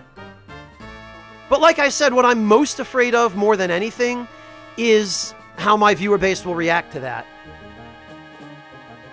Because on one hand, there are a lot of really reasonable people whom I know would say, yeah, dude, if it enables you to stream more, go for it. But there are also a lot of people who, for reasons I'm not sure I fully understand, are really sensitive to any kind of official partnership between an independent content creator and a company, especially when money changes hands. Like, you guys would not believe when Marcus and I first got involved with Future Press, when we were first invited to start working on the strategy guides for the Souls games, we got a very large and very nasty backlash from people in the Souls community who accused us of being sellouts. And the basic tone of what they were saying to us was, how dare you take money from the AAA industry? You've lost all your credibility. You're just corporate servants. And literally all we were doing was contributing our expertise for a fair and really not all that high monetary compensation for our time and for our skill. Yeah, 40 sounds closer to right, Lord Luis. I don't know why I said 19. I might have been thinking it was 19 different countries. I don't know. Yeah, Mel, Future Press is tiny, and it is absolutely not directly part of the AAA industry. If anything, Future Press gets muscled around by the AAA industry in the process of trying to get contracts for guides.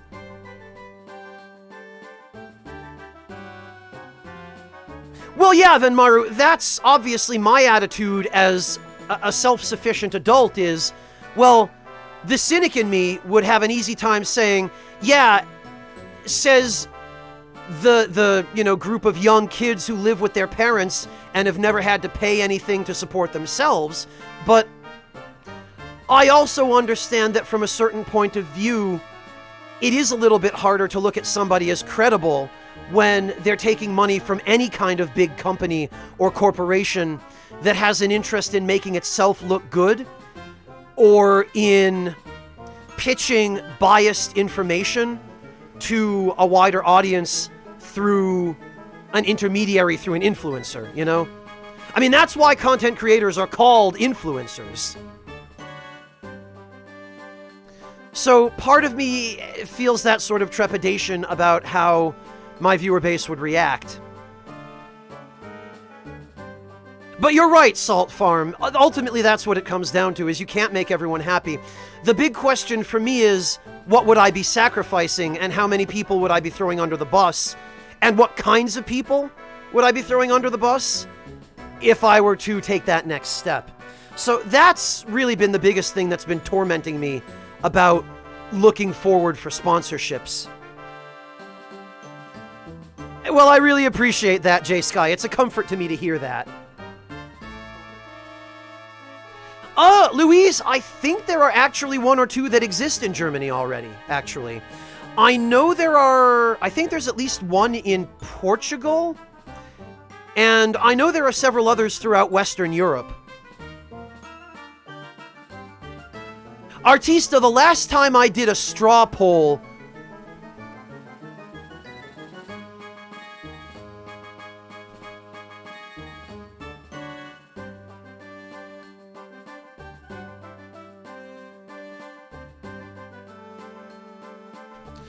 The last time I did a straw poll, Artista, this shit happened. So I don't know, maybe it's just me being a little too cynical, and maybe I just need to swallow that, but... yeah, monotone, I suppose so. But then I always think back on stuff like what I just linked in chat, and I always have that nagging feeling in the back of my mind of, maybe this isn't such a good idea?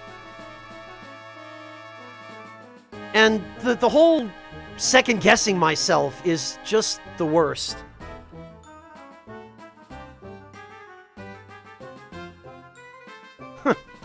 Yeah, Mel, I suppose that's true. Yeah, you know, Artista, overall, I get... I mean, I got little enough nastiness on YouTube. I've been incredibly lucky with the kind of community that sprang up around me on YouTube as it was. But when I moved over to Twitch as my primary focus, it's like 99.9% of what little nastiness I did get on YouTube just vanished. Which is kind of astonishing to me. Like, literally the only kind of negativity that I can remember ever getting in all the time since I started on Twitch is just random trolls who happen to find their way here, but could just as easily have clicked on any other channel in the Twitch search field. You know, it isn't people who were specifically going after me for any actual reason. It was just randos who were just looking to start something. So, I mean, yeah, I guess logically, probably it would be pretty safe.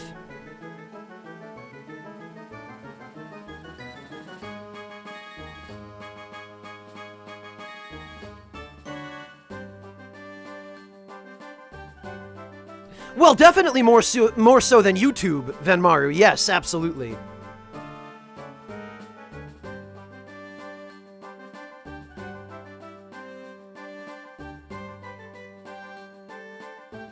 Well, or for creating a more close-knit community at the very least, Venmaru, yeah.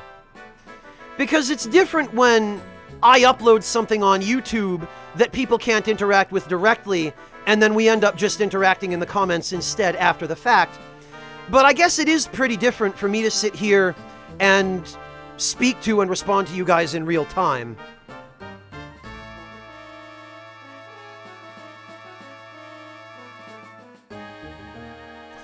But yeah, I mean, if you guys really feel like you would be okay with me looking for a little bit of supplemental sponsorship to help make the Twitch thing really work, as long as I know you guys are not going to crucify me for it, and as long as I know I have your support in doing that, because this channel is not just all about me, right? I mean, I know you all come here for me, but as far as I'm concerned, it's as much about all of you as it is about me.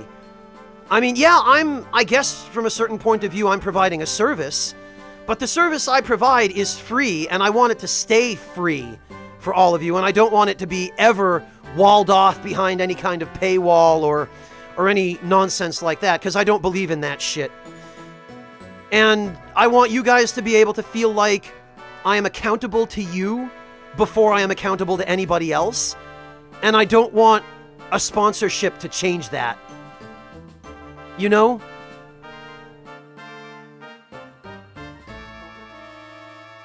Yeah, Louise, I guess a food sponsorship would be one of the more appropriate ones. I mean, I've always appreciated that companies like Dollar Shave Club are so willing to just throw money at rando content creators. But I really, if I'm going to accept a sponsorship, or if I'm going to endorse anyone or anything, it is damn well going to be a product or service that I actually use and that I actually like, you know?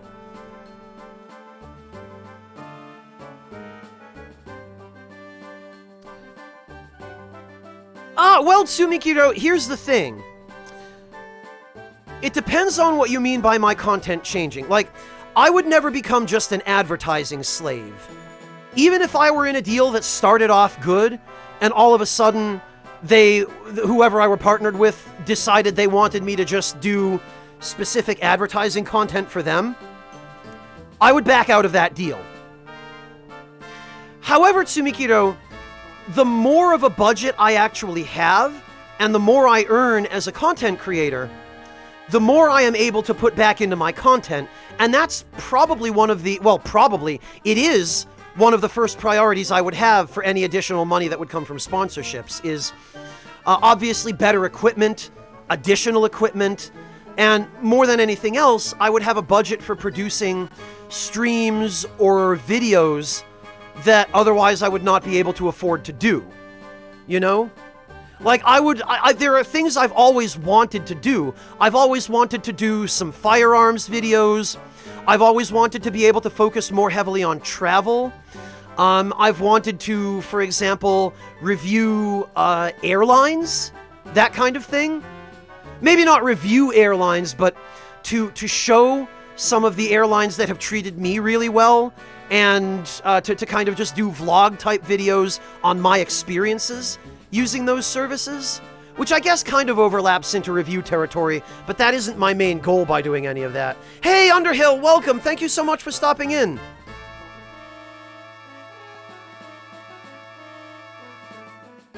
So, Tsumikiro, the honest answer to that is, yes, there would be additional stuff I would do, because I would have more opportunity to do so. So, you know, my content would expand to include things I've always wanted to cover, but couldn't afford before. And I understand that, you know, some people might not necessarily like that, but that would be the extent of any changes to my content, would be, oh hey, now I can actually afford to do this now. Now I can afford to go to this really cool restaurant, or now I can afford to travel to this country and do some filming of the street food scene, or, you know, now I can afford to get an airline ticket with Singapore Airlines and show how awesome the service is even in a freaking economy seat. That kind of thing. So the diversity of my content would expand, but it would always be content that I myself care about and am passionate about and actually want to make. Like, that's where I would draw the line with accepting a sponsorship, is I'll take a sponsorship and I will happily show the product on my own terms. But if I'm expected to just churn out soulless advertisements, then yeah, no, I'm out.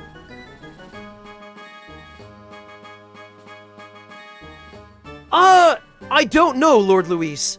YouTube seems tolerant enough of firearms videos, but I'm pretty sure they're all demonetized. Like, it won't outright take them down, but I'm pretty sure any video on YouTube that includes any kind of footage of firearms, or even mention of firearms at this point, will get auto-demonetized. So, unfortunately, there's no point in uploading it there unless I actually have a sponsor. And I'm not 100% sure I feel comfortable accepting a sponsorship from a firearms company.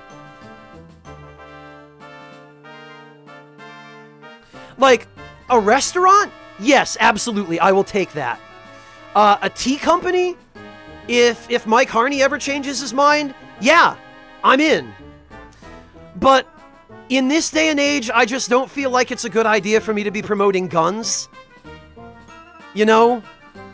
I'll make those kinds of videos as just a fun little thing and a hobby and something to educate people.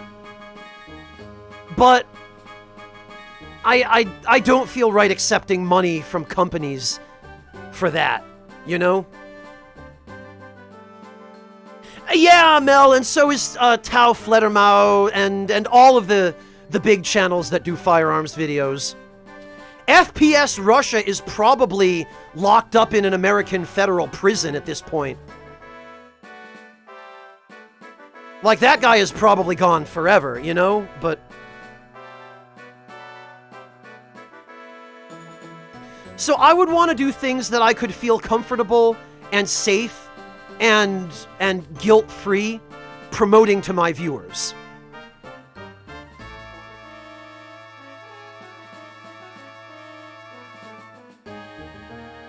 Yeah, Mojo, there are, but a lot of those channels are taking money from sponsors that I personally don't feel comfortable dealing with. So, you know, again, the firearms videos, those I mentioned because I have a personal interest in it from partly a historical point of view and partly a, you know what's really cool? Blowing up a watermelon with a .50 caliber pistol point of view. You know? Like, showcasing a restaurant, all else being equal, you know, if I had a sponsor that I trusted and that was a good partner, yeah, no problem, hell yes. He just vanished, Mel. Nobody knows what happened to him.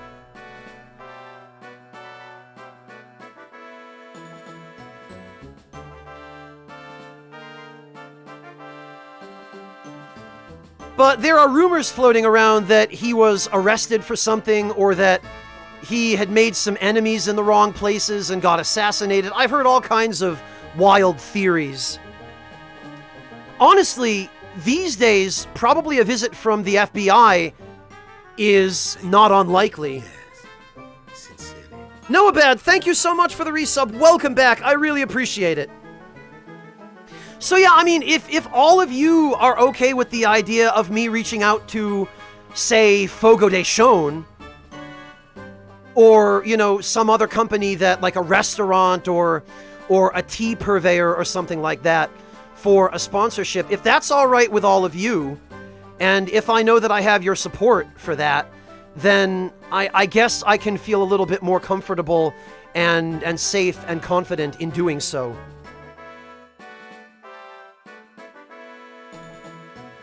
I've heard rumors, Jonesy McDanes. I don't know what the actual truth is.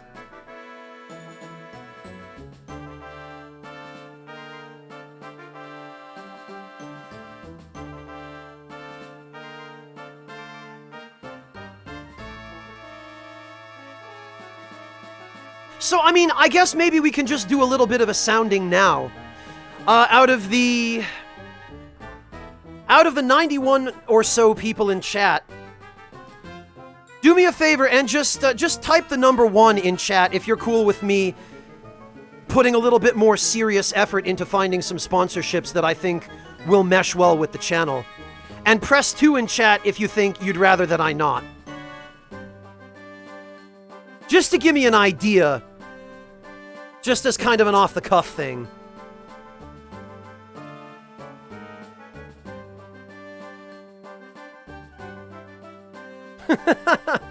Wow, you guys.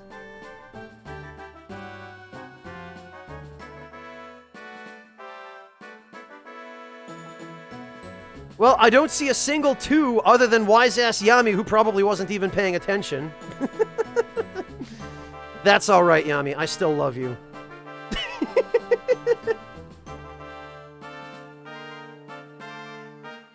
Alright, well, this already is very encouraging to me, and I really appreciate this. Thank you, everyone who participated and shared your opinion. Because the main thing is, I always want you guys to feel like you have the number 1 stake in the channel and the content that I create. I mean, I guess technically I have the number 1 stake, but that's me, you know? I want you guys to feel like you are the most important people to me in terms of my priorities for the content I create, because you guys really are, you know?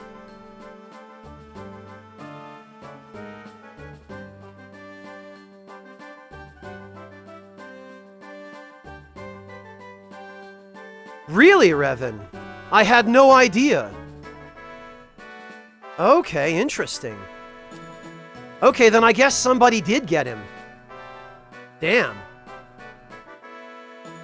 Wait, no, Revan, that can't be, because his name wasn't Keith, it was Kyle.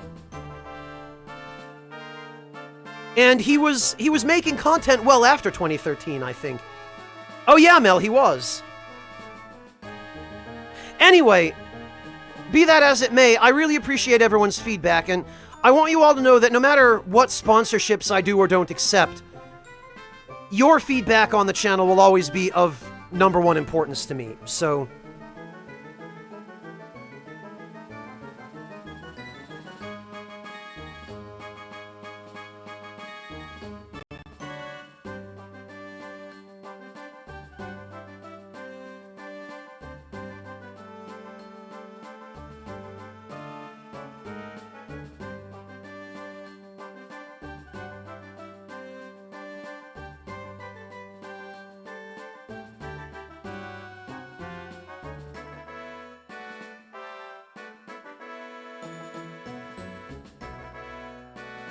Oh, that's harsh, Mel.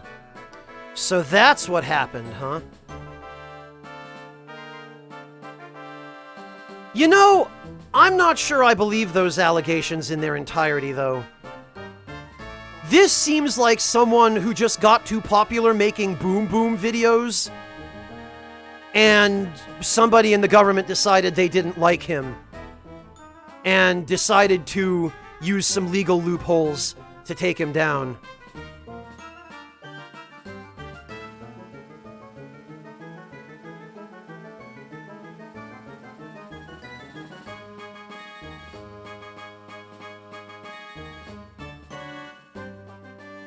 Well, Revan, again, as I say, I don't fully believe these allegations, and I'm skeptical at best of, you know, whatever the official story is.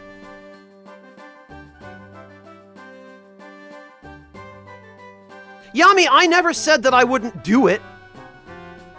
I mean, granted, I never said that I would, but...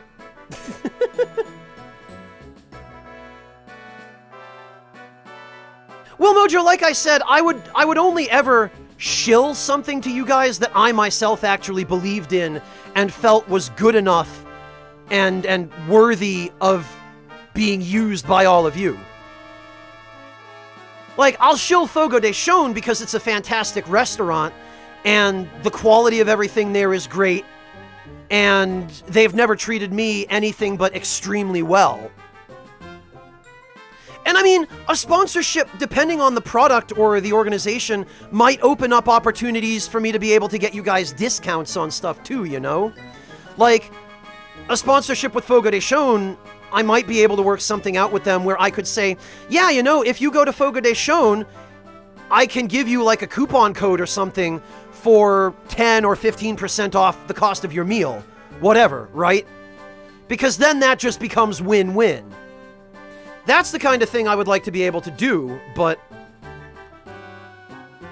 Okay, Spectral, have a good night. Rest well. Thank you so much for joining us.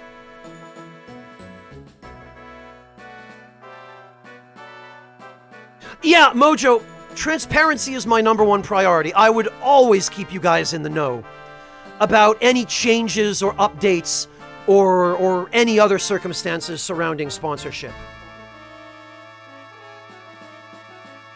Ah, nice, Lord Louise.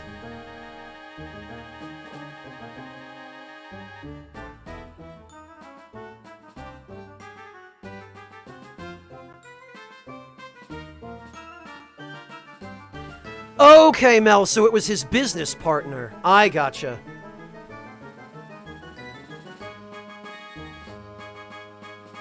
Well, no, Yami, I'm saying that hypothetically, depending on the type of sponsorship and the kind of product, it might be something I could do. Like, I was getting discount codes for Harney & Sons products for a while, only because there was a promotion they were running, and I had an inside source. But that wasn't because I had any kind of deal with them. That was just because I was able to take advantage of a source that I had to be able to get codes and give them out to people.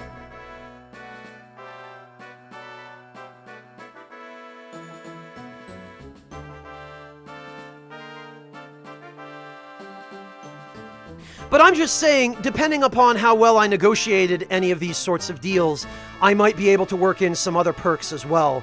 Something along those lines. But it sounds like there's a fairly large amount of support for it among all of you who are here. So, I guess I can feel a little bit more comfortable about pursuing that in earnest now, so thank you all. I really appreciate the reassurance.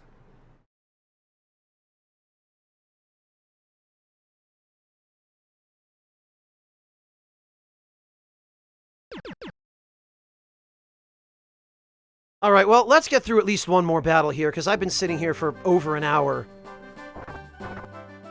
talking real talk with chat, which I appreciate. I appreciate everybody being forthright with me, just as I make every effort to do with all of you.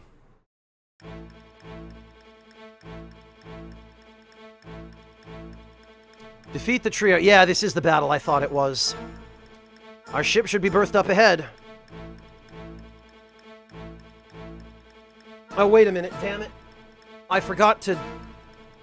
Ah, you know what, it's fine. Huh? We have found you! This time, we shall have your heads! Damn, the trio again. What? You! He has the same evil laugh as Goddard because this is a stereotypical Japanese evil laugh. It's been a long time, Baron Prateau. As the head of the trio, I, Doom the Thunder, will not allow you to escape. Actually, dude, it's us who will not allow you to escape. Now, if I remember correctly, this battle has one very annoying catch, which is that I think there's one soldier in the corner of the map who has Reanimator, and if you kill any of the trio before you kill the soldier... Yeah, there he is, this bastard. Yeah, he's got Reanimator. So we've got to get rid of him first.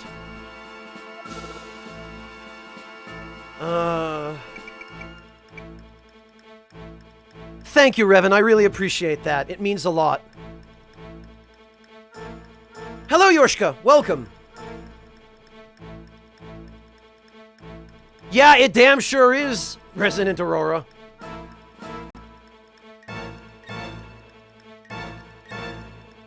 I really appreciate that, Mojo. Okay, Yami, have a good one. And Mojo, I mean, I seem to remember you having been around for a while.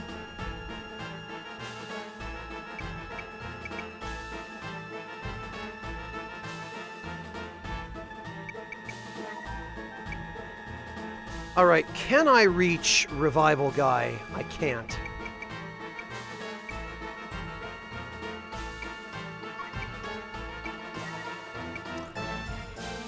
Well, in this case... I can't even reach Doom. You know, what am I even doing?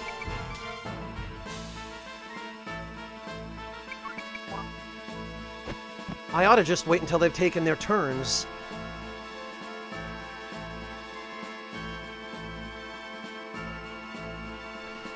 If I had to hazard a guess, Mojo, it would either be the one episode of the podcast that I was on, or the Demon's Souls stream I did with them back in the day. I would guess probably Demon's Souls, because that's where most of their fan base that actually likes me appears to have heard about me.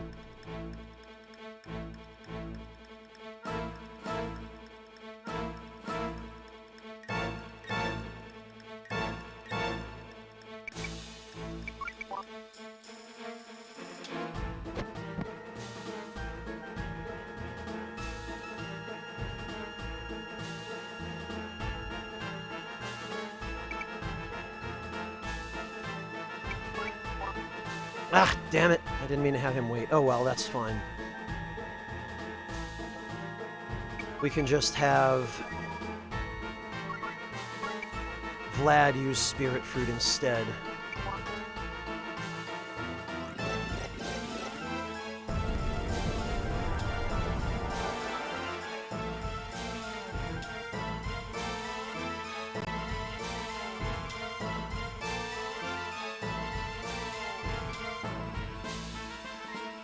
Yeah, King Thunder, I remember you telling me that before.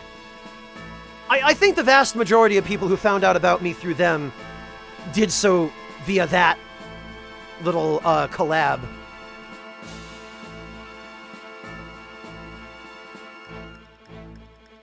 It was several years ago now, Mojo. It's been a while. I know, it's hard to imagine, isn't it?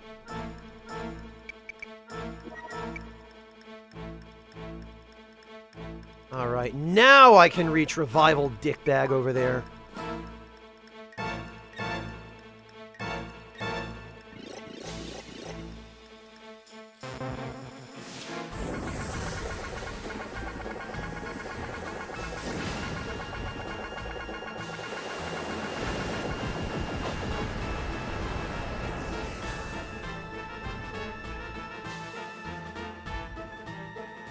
Okay, one more, and...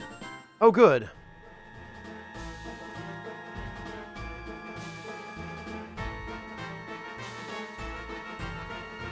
Where is Egress? There she is.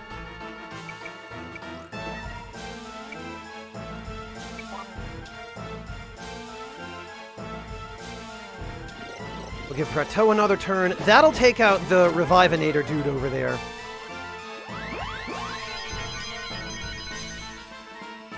Honestly, in some ways, I'd almost rather fight 3 or 4 boss-type enemies than a gigantic map full of jobbers.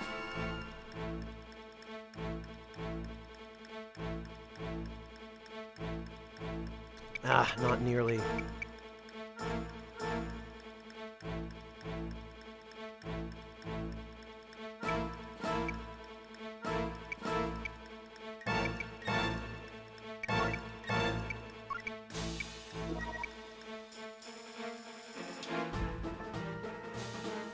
Yeah, you know, and it's just as well that I get rid of Thorpe first, because she's going to be the biggest problem.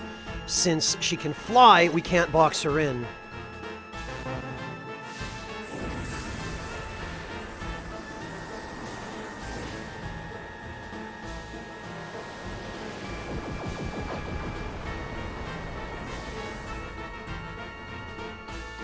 Okay, there goes Revival Douchebag.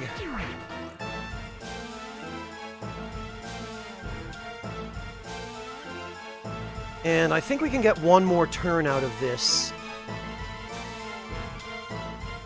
Yeah, we want to get all of our low HP units as far away from these guys as possible, because they have some very nasty attacks, and we don't want nothing to do with that.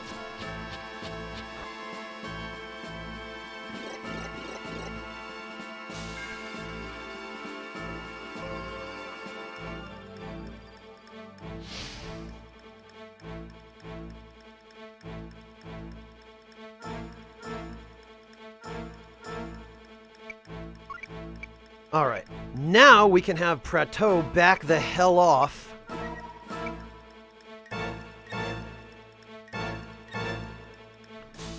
Can we hit Godot and Thorpe? We can.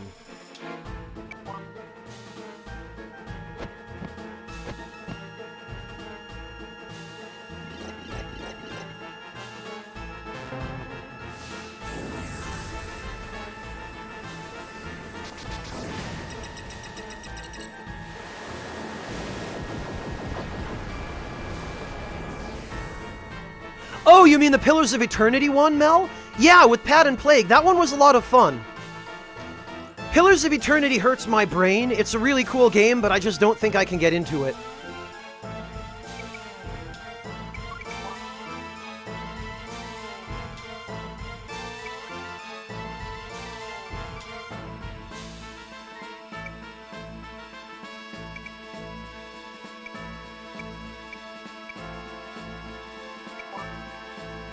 Yeah, of course, he's gonna go for it. Gotta get everyone else out of the way. Yep, okay.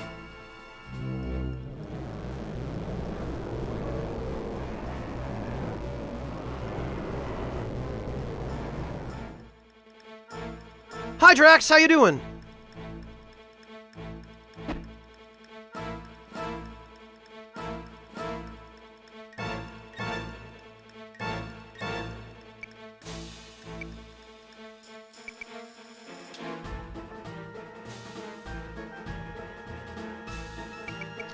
Actually, can he jump over the... yeah, he can.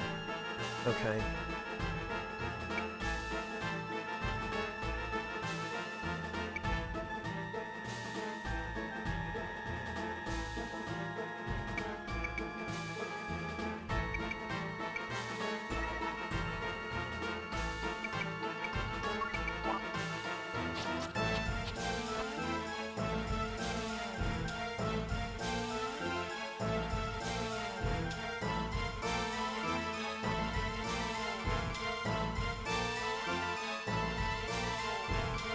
Oh, I'm sorry to hear you had to resort to that, Drax, but I really hope it works out. I hope it turns out to be an okay job.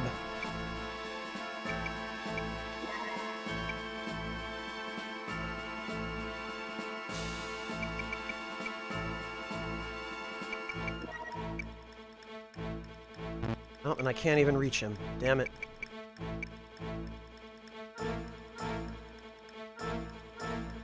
Actually...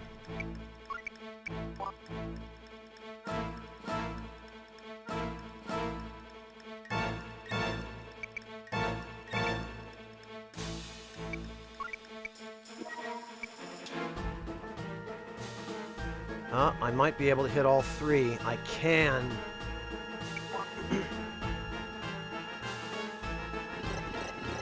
And it might even be enough to finish off Thorpe if I have Egress use Entruster on Prateau again.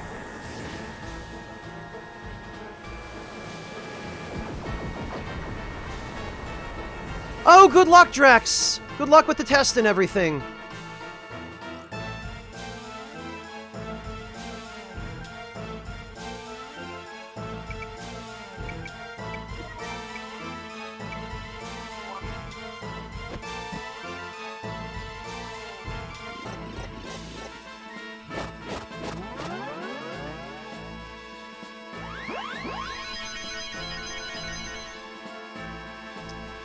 Oh, you can do it, Drax. You can do it. I believe in you, dude.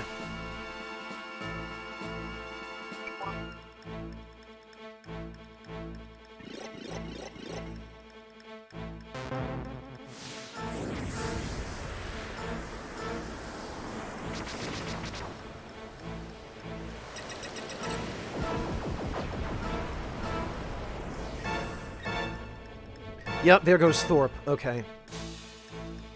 I detest you vulgar cretins! Retreat! To the cafeteria!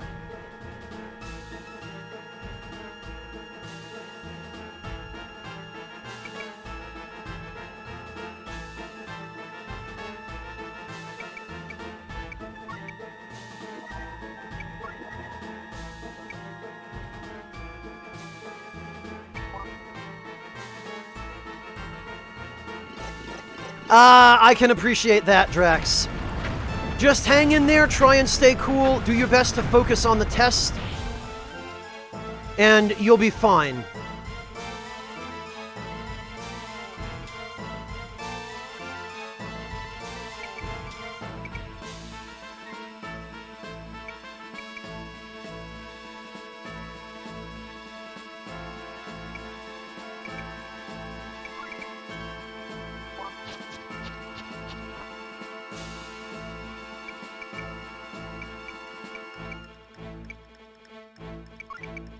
Alright, let's get everybody else the hell out of range there.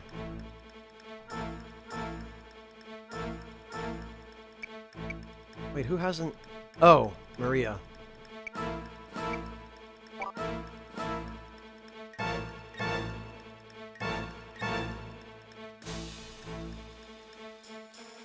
Resonant Aurora, the way I started to learn... Well, the way I learned hiragana and katakana was by using basically the Japanese IME, the built-in one in the Japanese version of Final Fantasy XI, and just talking to actual Japanese people who played the game, and after I got to be friends with them, fielding my questions to them.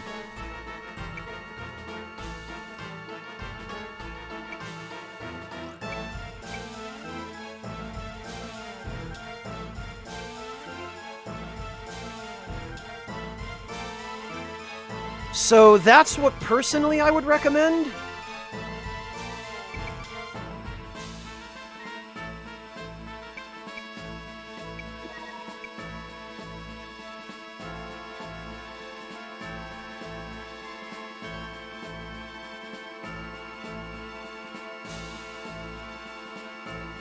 Okay, that won't hit Joshua.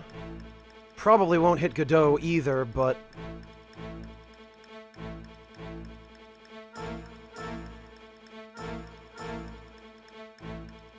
Oh, it will hit Doom.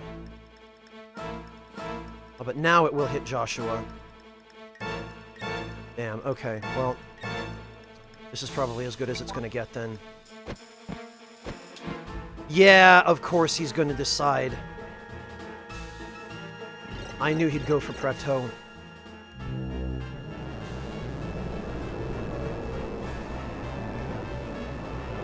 So we've got to finish him off this turn, or else we're going to be in a world of trouble.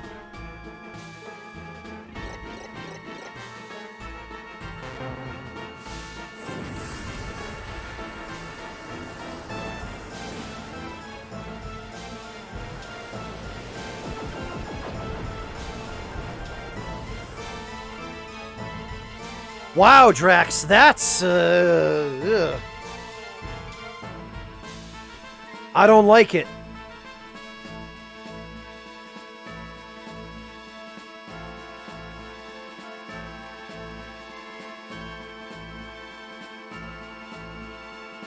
Okay. Well, Godot. You must die!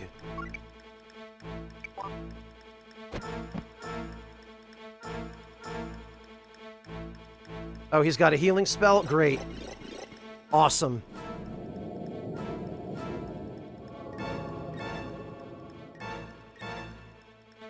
Just what I freaking needed.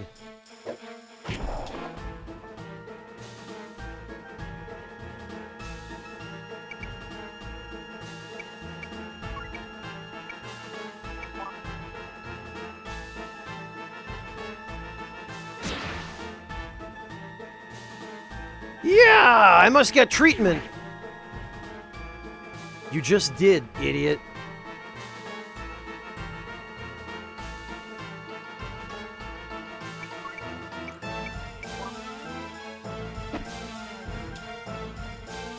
What, Drax? What? Huh?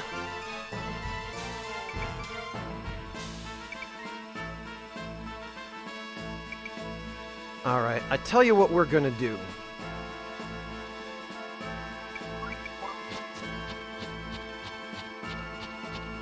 We're gonna...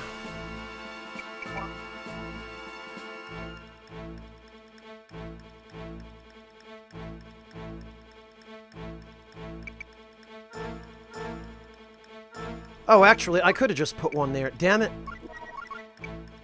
We're gonna just make a block. Oh, look at him. He's running away. He's gonna waste all his MP by the time all's said and done. Which actually, now that I think about it, is probably a good thing. He looks a lot like him, doesn't he, King Thunder? But no.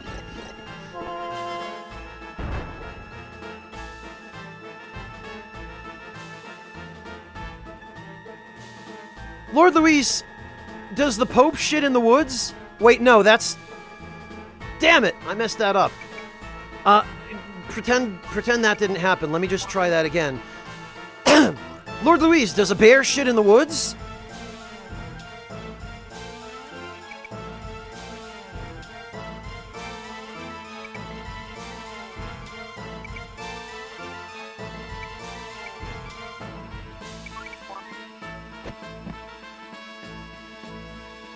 I don't even remember what the one with the Pope was supposed to sound like, how that one went, now that I think of it.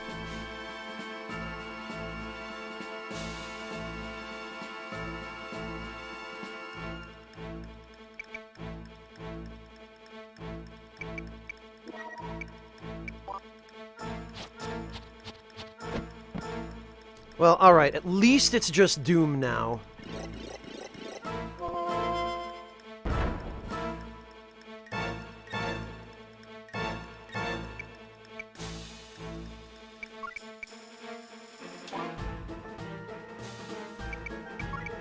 Joshua and Lyra can keep this gate.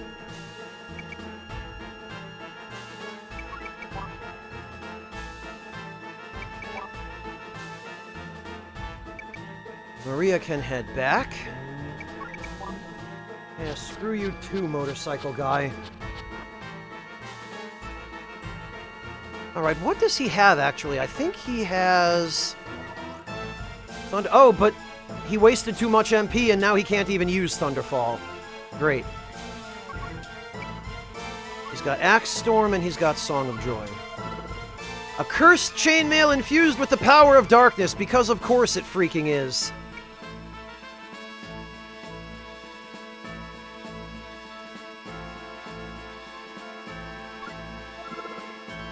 Scarlet shield infused with fire. Okay. An enormous axe made of gold.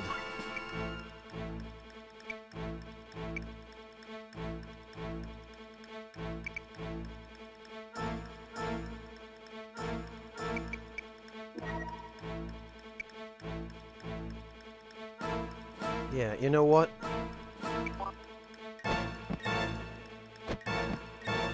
Because I believe Prateau has some unique dialogue when he attacks Doom. The only thing is, I need to make sure he wastes all his MP on Axe Storm first, because...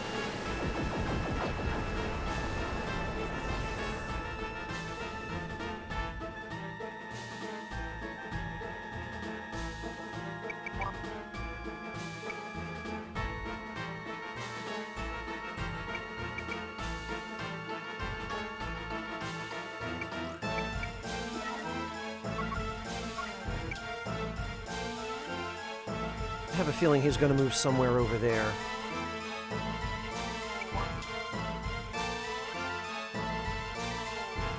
Did I get him? I did! Ha-ha!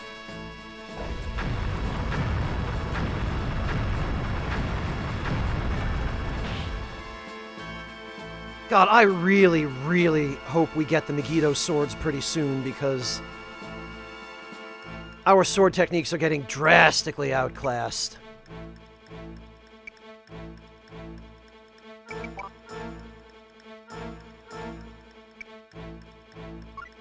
Alright. He can use Axe Storm.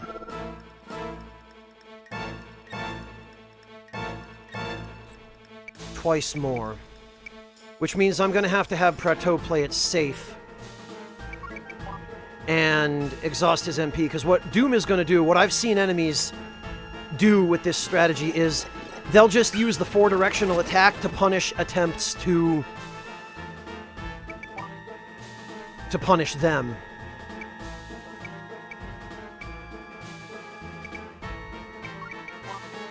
So we'll waste his last couple of uses of Axe Storm.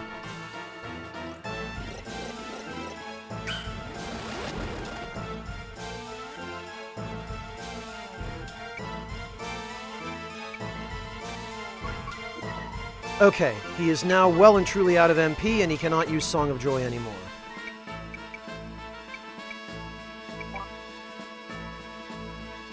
And that being the case, we're going to take advantage of the high ground here.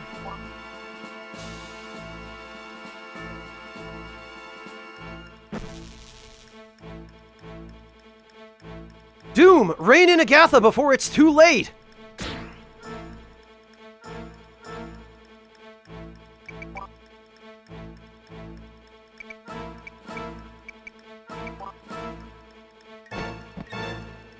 Oh, and of course he went for the high ground too.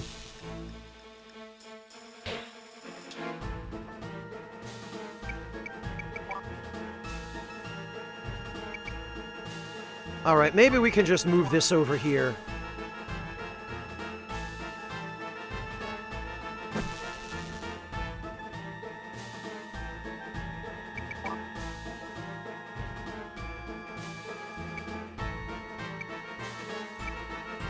Can get behind Prateau. There we go.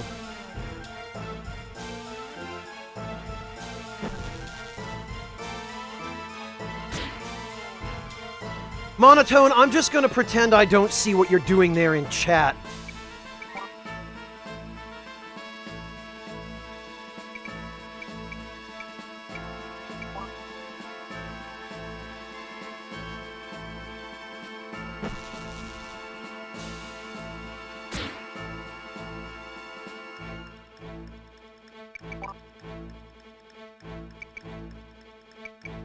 Now the question is, which side is he going to go for? Probably the sword side, I would think. Yup.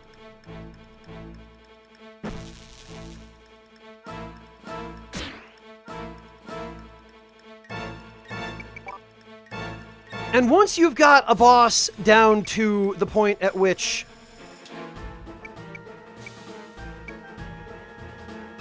they are out of MP and it's just them left,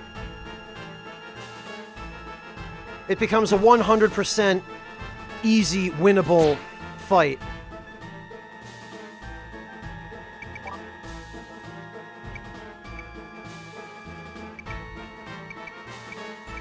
Alright, Doom, I've had quite enough of this.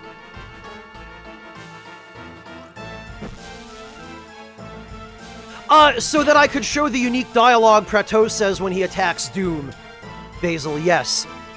I underestimated the enemy. Forgive me, Queen Mother, I must withdraw. Yeah, you keep running, Doom.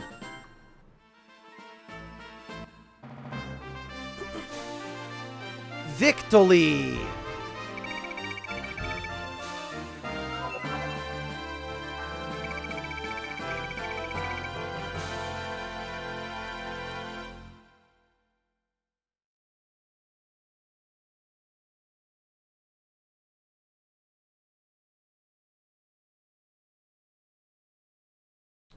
West Natra, Zagin Ruins.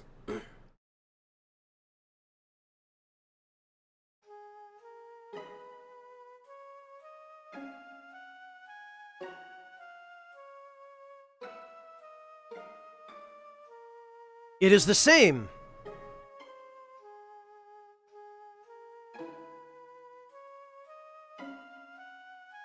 All three holy artifacts recount the same story, but that can't be. But that is the truth! This bastard Goddard, he just has his hands in everybody's pants, just manipulating everyone. If only people talk to each other.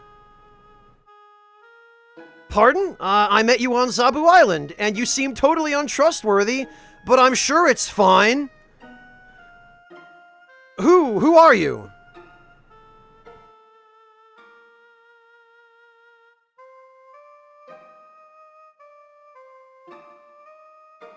Like you, I discovered the truth many years ago. Truth? Then you claim this to be historical fact? That Saint Nervith wasn't a savior, but the destroyer of the old world? You should have realized that long ago. It's a lie. Why would Saint Nervith do something like that? There is but one reason. To become God. Huh?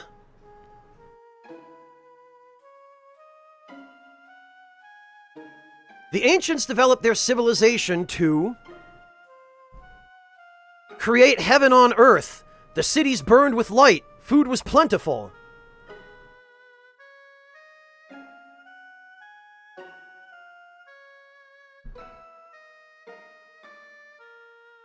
Their civilization stood on the brink of uncovering the very creation of life. But when mankind reached for glory, a single fanatic destroyed it all. His name was Nervith, the destroyer of the ancient civilization. With only a handful of survivors, he set about to rewrite history as an apostle of God, history marked in holy years. No, God would never allow that. God does not pass judgment on sins of mortals. So already Goddard is giving Yuri a totally different narrative than what he tells the Cooter cultists.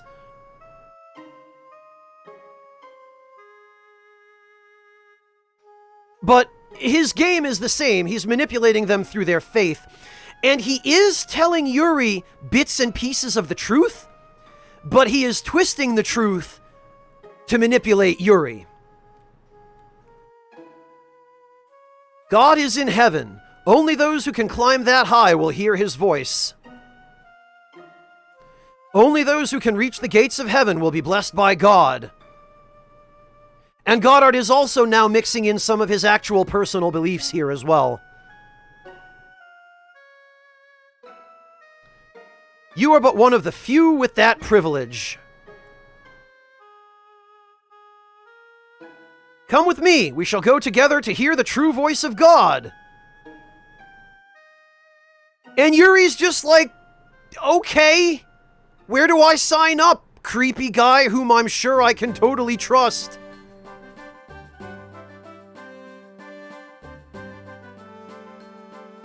Nervith did cause the downfall of human society, Venmaru. Nervith did wipe out civilization 1,000 years ago.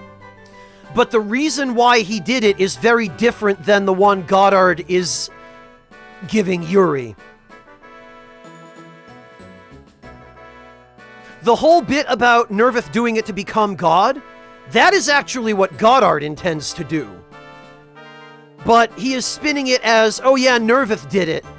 Nervith was a huge criminal. He's doing it to shake Yuri's faith in the Nervathian religion so that Goddard can manipulate Yuri, basically. Oh, and then there's an event at Nazca City. We'd probably better go back and check the village, though, for shop items. Monotone, not directly. It's just a nod to the fact that Goddard is the leader of a cult, and he is, in some fashion, although he's a charlatan, he is a religious and somewhat devout figure.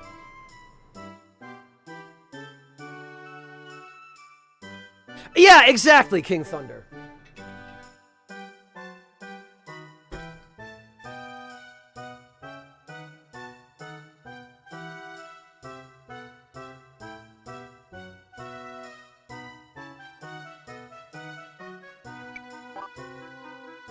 Alright. What do we got? Something new, I hope. I really hope. Okay, we've got the Flambeau, which has Poison Mark. That's alright with me. Except that we still don't have any actual good techniques now. Oh, and we've got the Raijin Bow, which for some reason has a dark technique instead of a lightning one.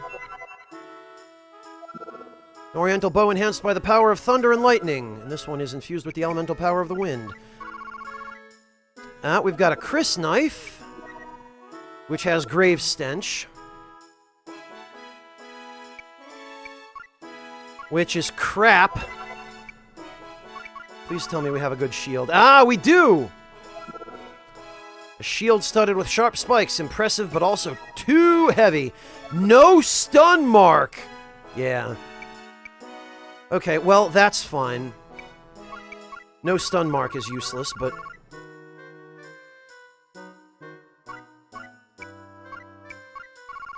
no new staves. We already have the quad claw. No new axes.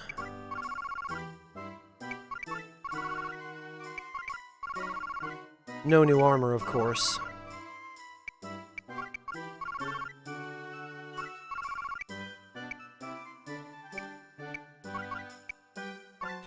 Alright, well...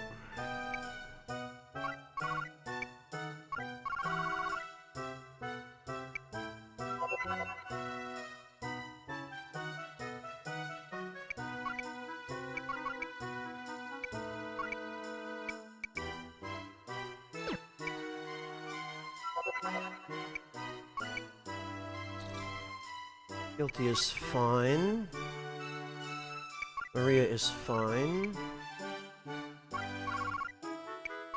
Okay, now for the shields.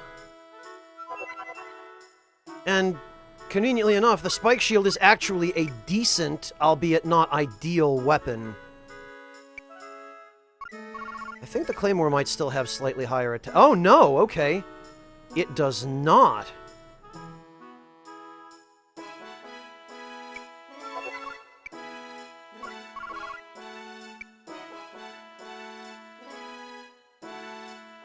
Alright then.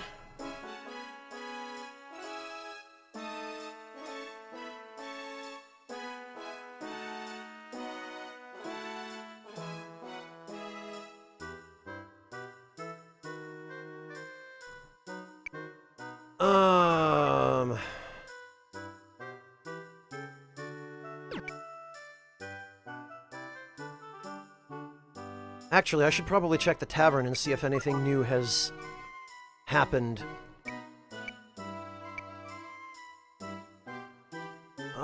This must be the end of the world. No. It was 2 countries. We've gotten this already.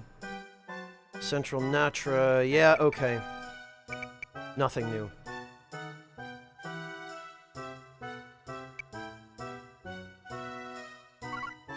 Alright.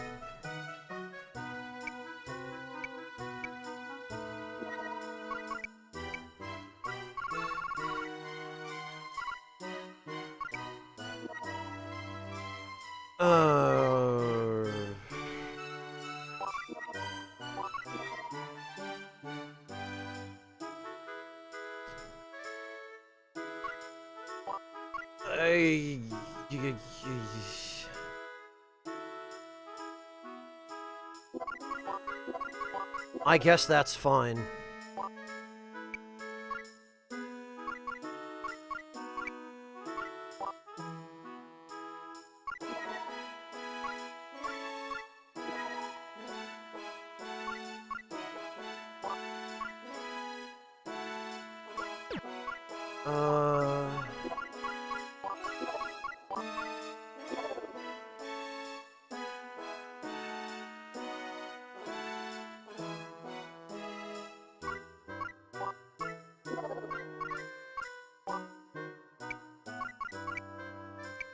Oh, right.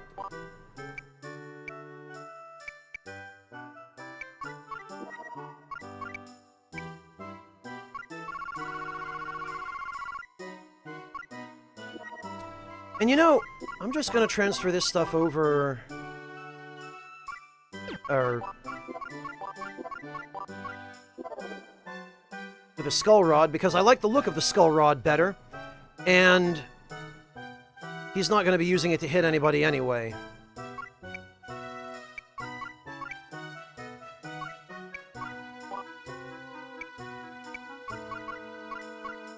Okay, shields.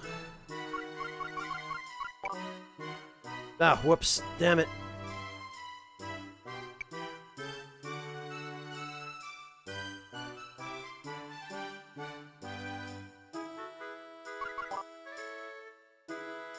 Well, Schwa, the problem is, fashion in this game is a little bit harder to do because the stuff that matches well does not necessarily have the best stats.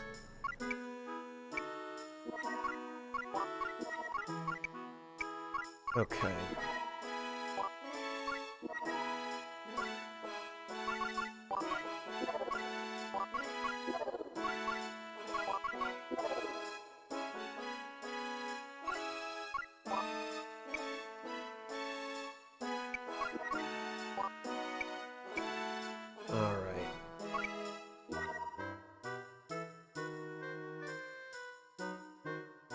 What did Hammett even have before?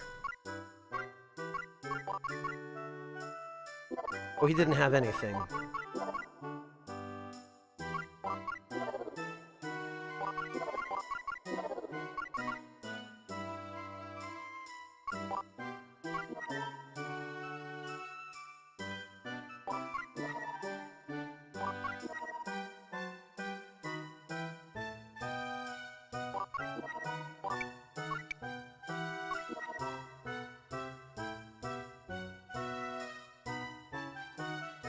Alright. That's probably fine. Egress had...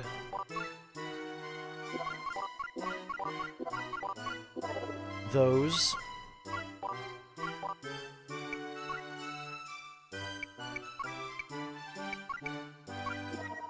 Prateau...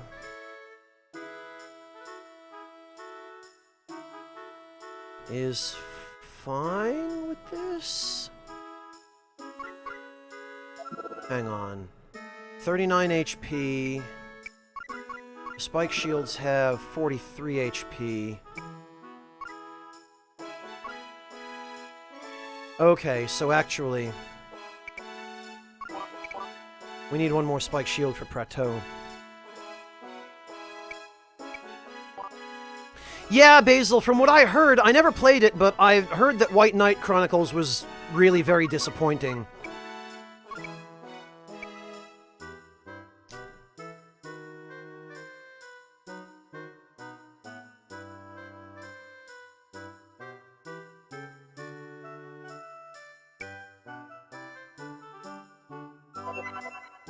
Yeah, there we go.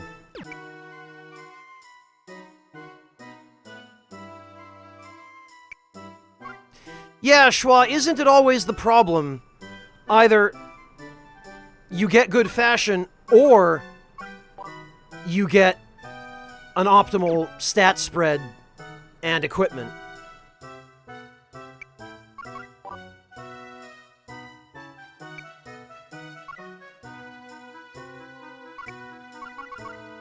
Okay,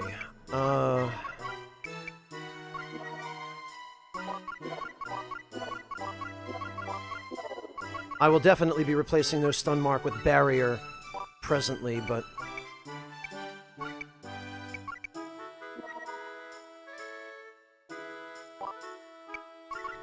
Because you run into so few enemies that use paralysis attacks, literally there's no point. Oh, damn it, and yet again, it looks like I forgot to get a shield for Lyra.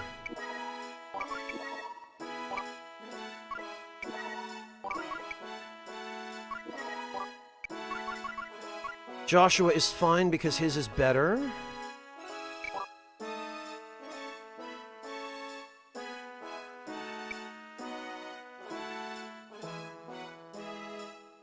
What, Monotone? You mean about glamours? I know, it's almost like it would be really great if they had that system in every RPG.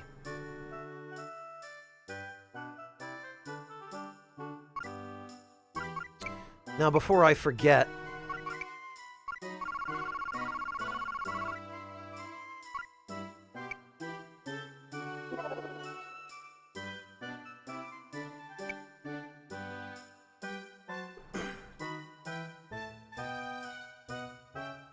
Monotone, you want to link that for Basil?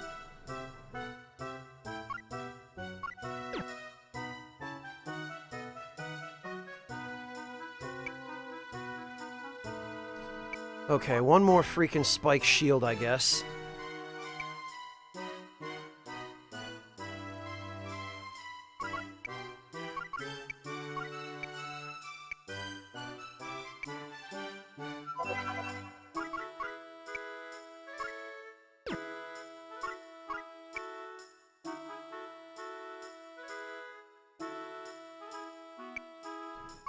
Okay, and actually, I'll hold off on transferring Lyra's stuff because I don't want to lose track of the recover marks.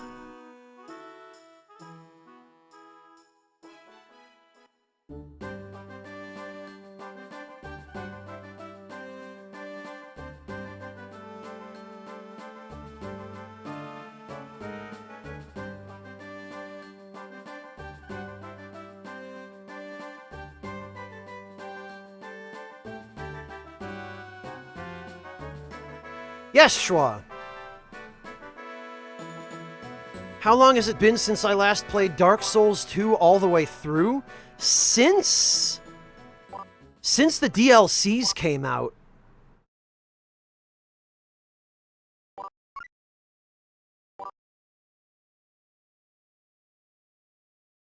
Why do you ask, Schwa? Oh, Dark Souls 2? I'm sorry to disappoint you, Schwa, but no, Dark Souls 2 is not on my list of games to play in the foreseeable ever fucking again.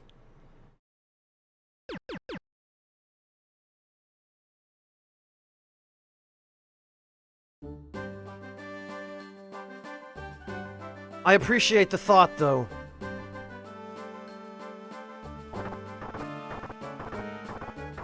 Alright, I hope this isn't a battle.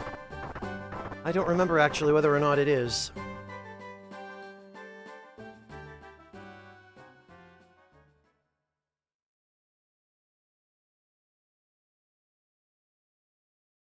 Yeah, Schwa, maybe the thing I linked a little while ago will give you an indication. Central Natra Audience Chamber.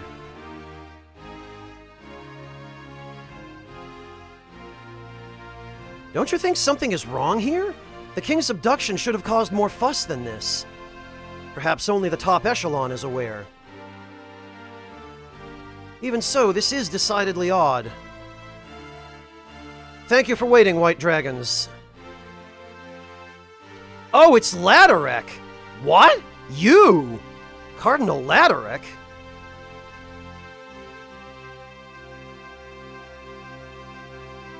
Huh. What? What are you doing here? Stop that, Baron Prateau. Duke Cluth?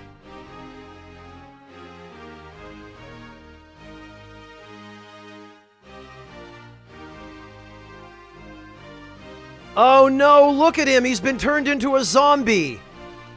Through God's will, the Cardinal is now our ally. What? Indeed, through the marriage of our leaders.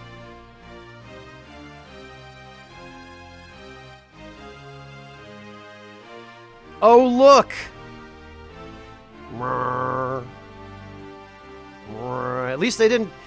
All they would have had to do was turn Adele into a zombie, and this whole thing... Huh? What?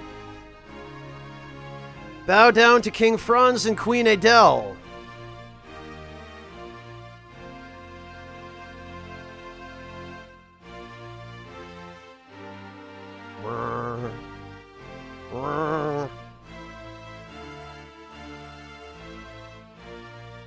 I love how all of this happened off camera. Is this a nightmare? Could it really be Adele before my eyes?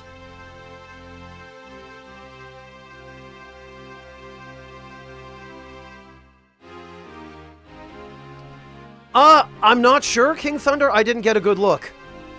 Those who sought freedom from their destiny. Those who chose to fight their destiny. Their ardent designs came together by their power, but that same power drove them apart. We all pursued them, our beliefs and convictions, making even greater sacrifices. Chapter 3 End. A coup in East Natra placed Princess Adele, the illegitimate daughter of King Zekris, on the throne. Soon after, she married King Franz of Central Natra. Their marriage also meant the union of the factions they represented. The formerly warring kingdoms of Central and East Natra were reborn as United Natra. Its combined army quickly lay siege to the outnumbered West Natra. In the autumn of Holy Year 997, only the final acts remained in the long and bloody civil war of Natra. Final chapter. So as I said, this game only has 4 chapters compared to, I think, 6 in Vandal Hearts 1. But each chapter in this game is substantially longer than the chapters in Vandal Hearts 1 were. Very much so, MK Ultima. Alright, please tell me... Yeah, okay. Wild Boar. Okay, so we got a new spear. We got a new dagger, which is garbage. It just has Dark Mark, I guess. An oriental knife with an extremely sharp blade for preparing fish. What a great weapon to bring onto the battlefield.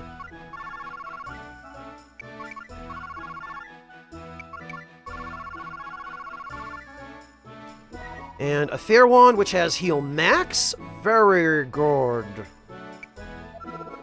Enchanted wand that embodies the power of a fairy. And just the spike shield. Any new armor. Aha! The King Mail! Excellent! High-grade armor worn by a conquering king of ancient times.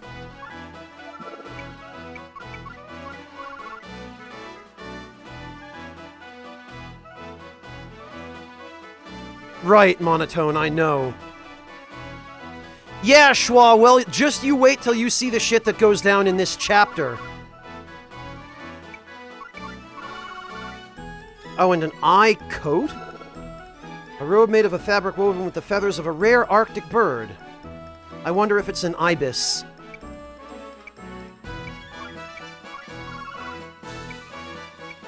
Okay, well...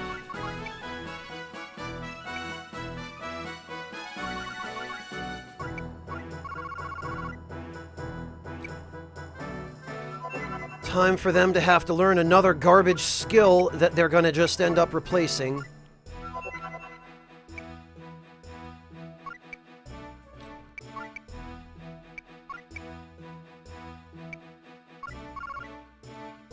And time for another freaking wand. I swear there are more wands in the game than there are literally any other weapon type.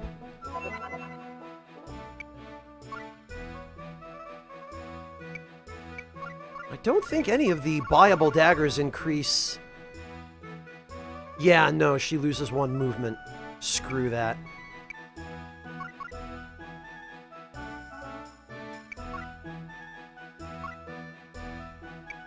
Alright, well... As much as I like the fashion of the Ceramica, I like the King Mail even better. So let's do it!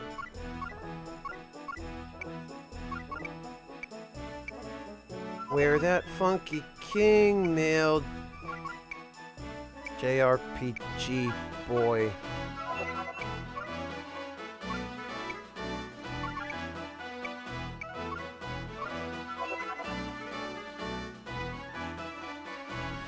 What, to the right of the game screen there in the Twitch viewer, Venmaru? Yes, that's Joshua and Adele. That is official artwork for the game.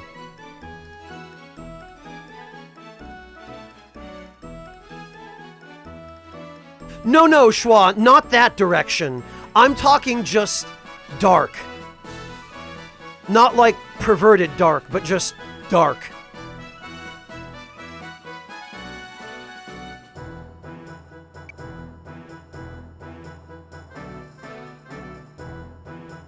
Okay, I think this is probably the best we're going to be able to do so far.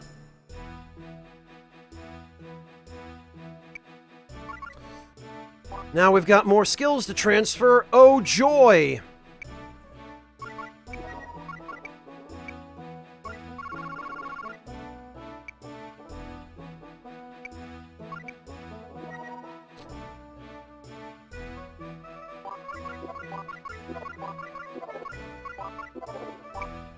Now we have to do this whole song and dance again.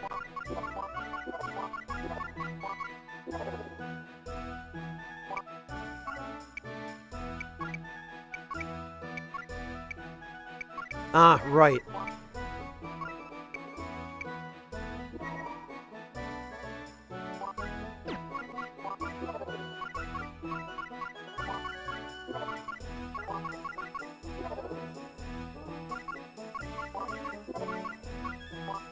Okay, who else?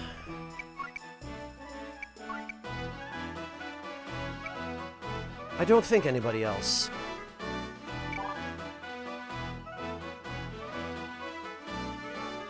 Well, Venmaru, in at least one ending of the game, which is not the ending we're going to get, if I have my way, Adele does end up killing herself. So, hence the knife. Oh, don't do this to me, Schwa. The subtle differences are actually fairly obvious and noticeable, Schwa. For one thing, Thai curry uses a lot more coconut milk. They also use a lot of basil and lime, as well as lemongrass. Indian curry tends to use a lot more chili and cardamom and ground spices. And North Indian curry, anyway, tends to be a lot spicier. Those are the very basic differences. That's about as much as I can focus on to explain at the moment.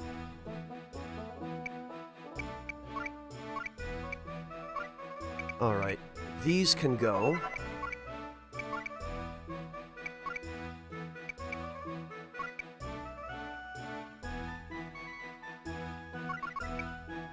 And I think... Oh, I think we still need to... Yeah, because I didn't buy one of these for the collection. For the good old 100%.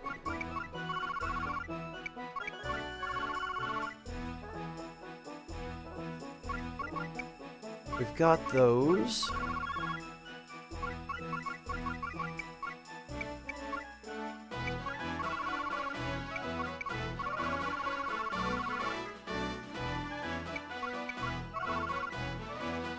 Okay, I think we're good.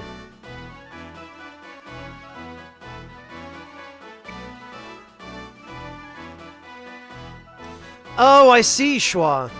Well, there's nothing like a good meal to bring people together, right? If I ever manage to live somewhere where I have a proper kitchen, Monotone, I would, yes. But at the moment, my cooking facilities are pitifully insufficient for that purpose. Not to mention that my computer is on a completely different floor of the house. So I have no way of even recording anything down there live to begin with.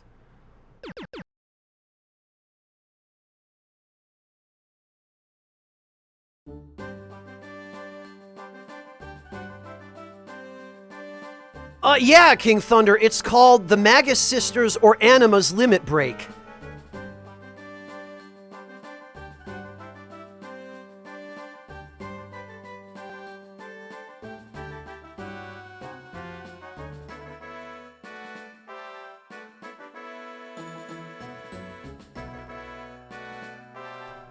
You can tell him to suck on that.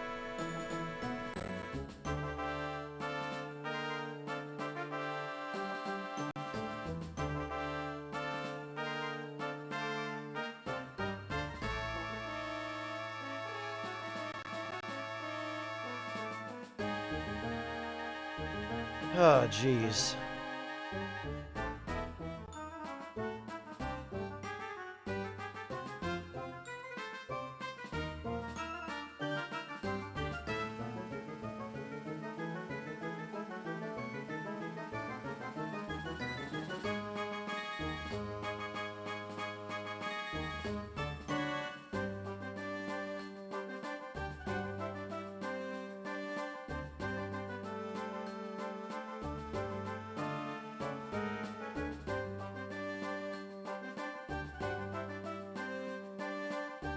Yeah, I'm right there with you, Schwa. I can absolutely relate to that. Absolutely. But I'm glad the food is good, and if nothing else, even if you can't get on that level with her, which please don't feel obligated to, because that's not for everybody. It sure as hell isn't for me. At the very least, you can enjoy a pleasant meal with her up until the conversation goes that direction. And Resonant Aurora, I appreciate your vote of confidence there. I wouldn't say I would do a cooking show.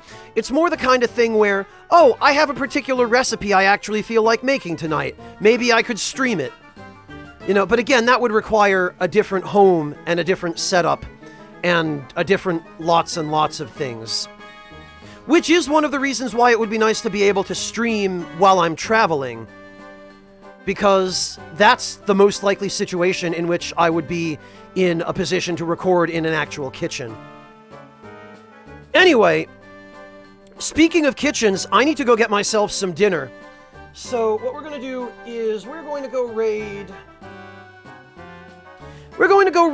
a friend and moderator of mine, Ryuji the Decoy, who is playing some Breath of the Wild.